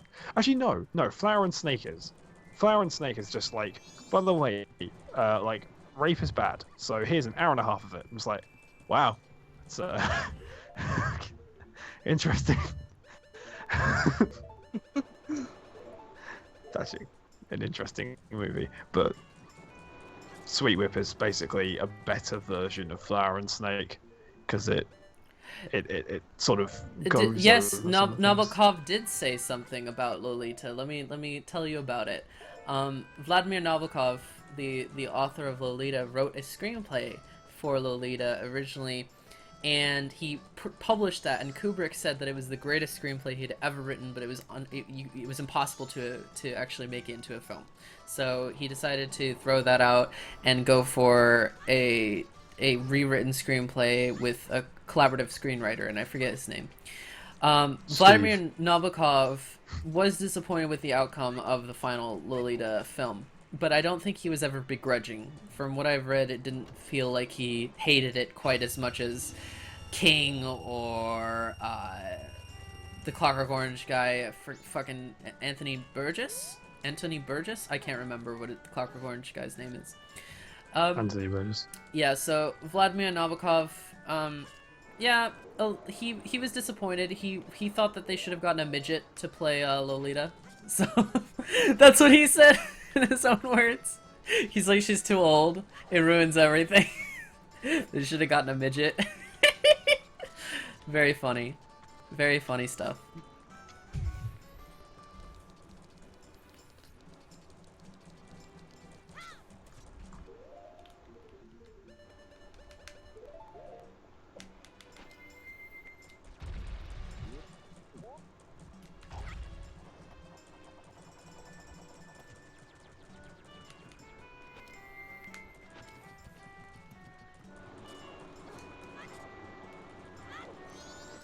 I think that people going into a Kubrick adaptation, if Kubrick was ever going to adapt anything I would do, I would say yes, absolutely. I would want it to be adapted, and then I would expect it to not be anything like what I wrote. Like nothing. Just consider it its own movie, just based vaguely off of like my story. And I would be honored. I think that would be great because honestly, it's fantastic having both a movie that I think that Kubrick's movies respect the books in the sense that they don't negate them. You know, you can't just watch the movie and get the book, and I think that's fantastic. I think Kubrick is doing what it takes to make a good visual adaptation of something. So, Alright, I'm gonna go to sleep because it's 4 a.m. I just realized. I should probably go as well. Actually, I really like this conversation. Sorry if I'm intimidating. I didn't realize that I was. So. You're terrifying, Michael. Am I? Am I? No, I don't find you terrifying, but fucking, I'm sure you can be to some people. Maybe, I don't know. No, I'm sure. Maybe they just see you as an authority figure because I think people think you're an intelligent guy. I think I can be very wrong sometimes. So and especially if I haven't played or seen things in a long time, I can totally not have convincing rhetoric. So it's and that's whatever. But I didn't mean to scare you. I was just like. I was in this. I just hate being told that I'm wrong about interpretations. It's like it's like my biggest. It gives me Madoka Rebellion PTSD. Though I think. Oh God. I remember that. Bad times. Fucking. You didn't understand it. Watch it 20 more times. Understand it. We got like the theoretical backlash that we got after making the gangster, where people were talking about like. Because like they found out that we don't actually like the third movie and things like that, and like we were kind of making the gangster just to get to the third one, which we still never did yet. I'm not gonna ban people. I hardly block anyone. Like I hardly do. Yeah, even people who I fucking hate. You know, like I don't block anybody. It's an open market of thoughts, and even if you disagree and you think that interpretations can be wrong. I don't necessarily think that. I think interpretations can be more or less convincing. I think that's something, but I don't think that they can be necessarily quote unquote wrong. Like the only blocks he's ever had on his YouTube were when I was moderating and there were a couple of people spamming the chat with words of an unsavory manner. If you have things that disagree with me, as long as they're reasonably said, I don't care. Like just don't say like you're gonna like chop off my balls and hang by like a rusted stake or something like some other people were saying. It's like that sort of shit. It would be like, nah, I don't need it. This isn't. Fucking, as much as we like keep joking that we're massive hypocrites, fucking if we blocked you because you have a different opinion, that would make us actual massive hypocrites as opposed to fake massive hypocrites. No, yeah, that sucks. Fuck that though. Like seriously. And if I've ever done that to anybody, like Jesus Christ, I don't know, I don't remember, but I'd be ashamed of my past self, and I owe you an apology and an unblock, and that's kind of like at least since I became your moderator on various chats, I haven't seen you ban anyone for anything like that. No. I think ever since I became your moderator, I'm the only person who's ever banned it. There's only been like 2 people, and it's because they were fucking Jesus Christ. They just wouldn't stop using that word. Well, they were the same guy. So. But no, I enjoy having all of you guys' presence, and it was really fun playing through Majora's Mask together, and I thought that we had some intelligent discussions, and I don't want to put anybody on the spot necessarily, so apologies for that. Also, we learned that people play games if you play games better if you stop like taunting the fuck out of them. Me? I was as in like because I was just asking I was for. Taunting... No, I was. No. As in, I was taunting the. I said people play games better. As in, I was taunting the fuck out of you, and you sucked. I actually did pretty well though, TBH. Considering. considering that you got torn to the fuck out. Well, 3 hearts. I did some pretty crazy stuff. You know, I had a I lot of know, fun. I know. But, you know, the best player would have done it in a much shorter amount of time. It's fine to disagree. I'm perfectly cool with anybody disagreeing. Like, holy shit, yeah. Dude, if you came to me and you were like, Madoka Rebellion is the best movie I've ever seen right now, I'd be like, that's awesome. That's all I can do. I just like, I think it sucks when people don't let me have my own opinions about things. That's what sucks. And I can be persuaded, and I want to be persuaded to be wrong sometimes. I think it's cool to be open to that sort of thing.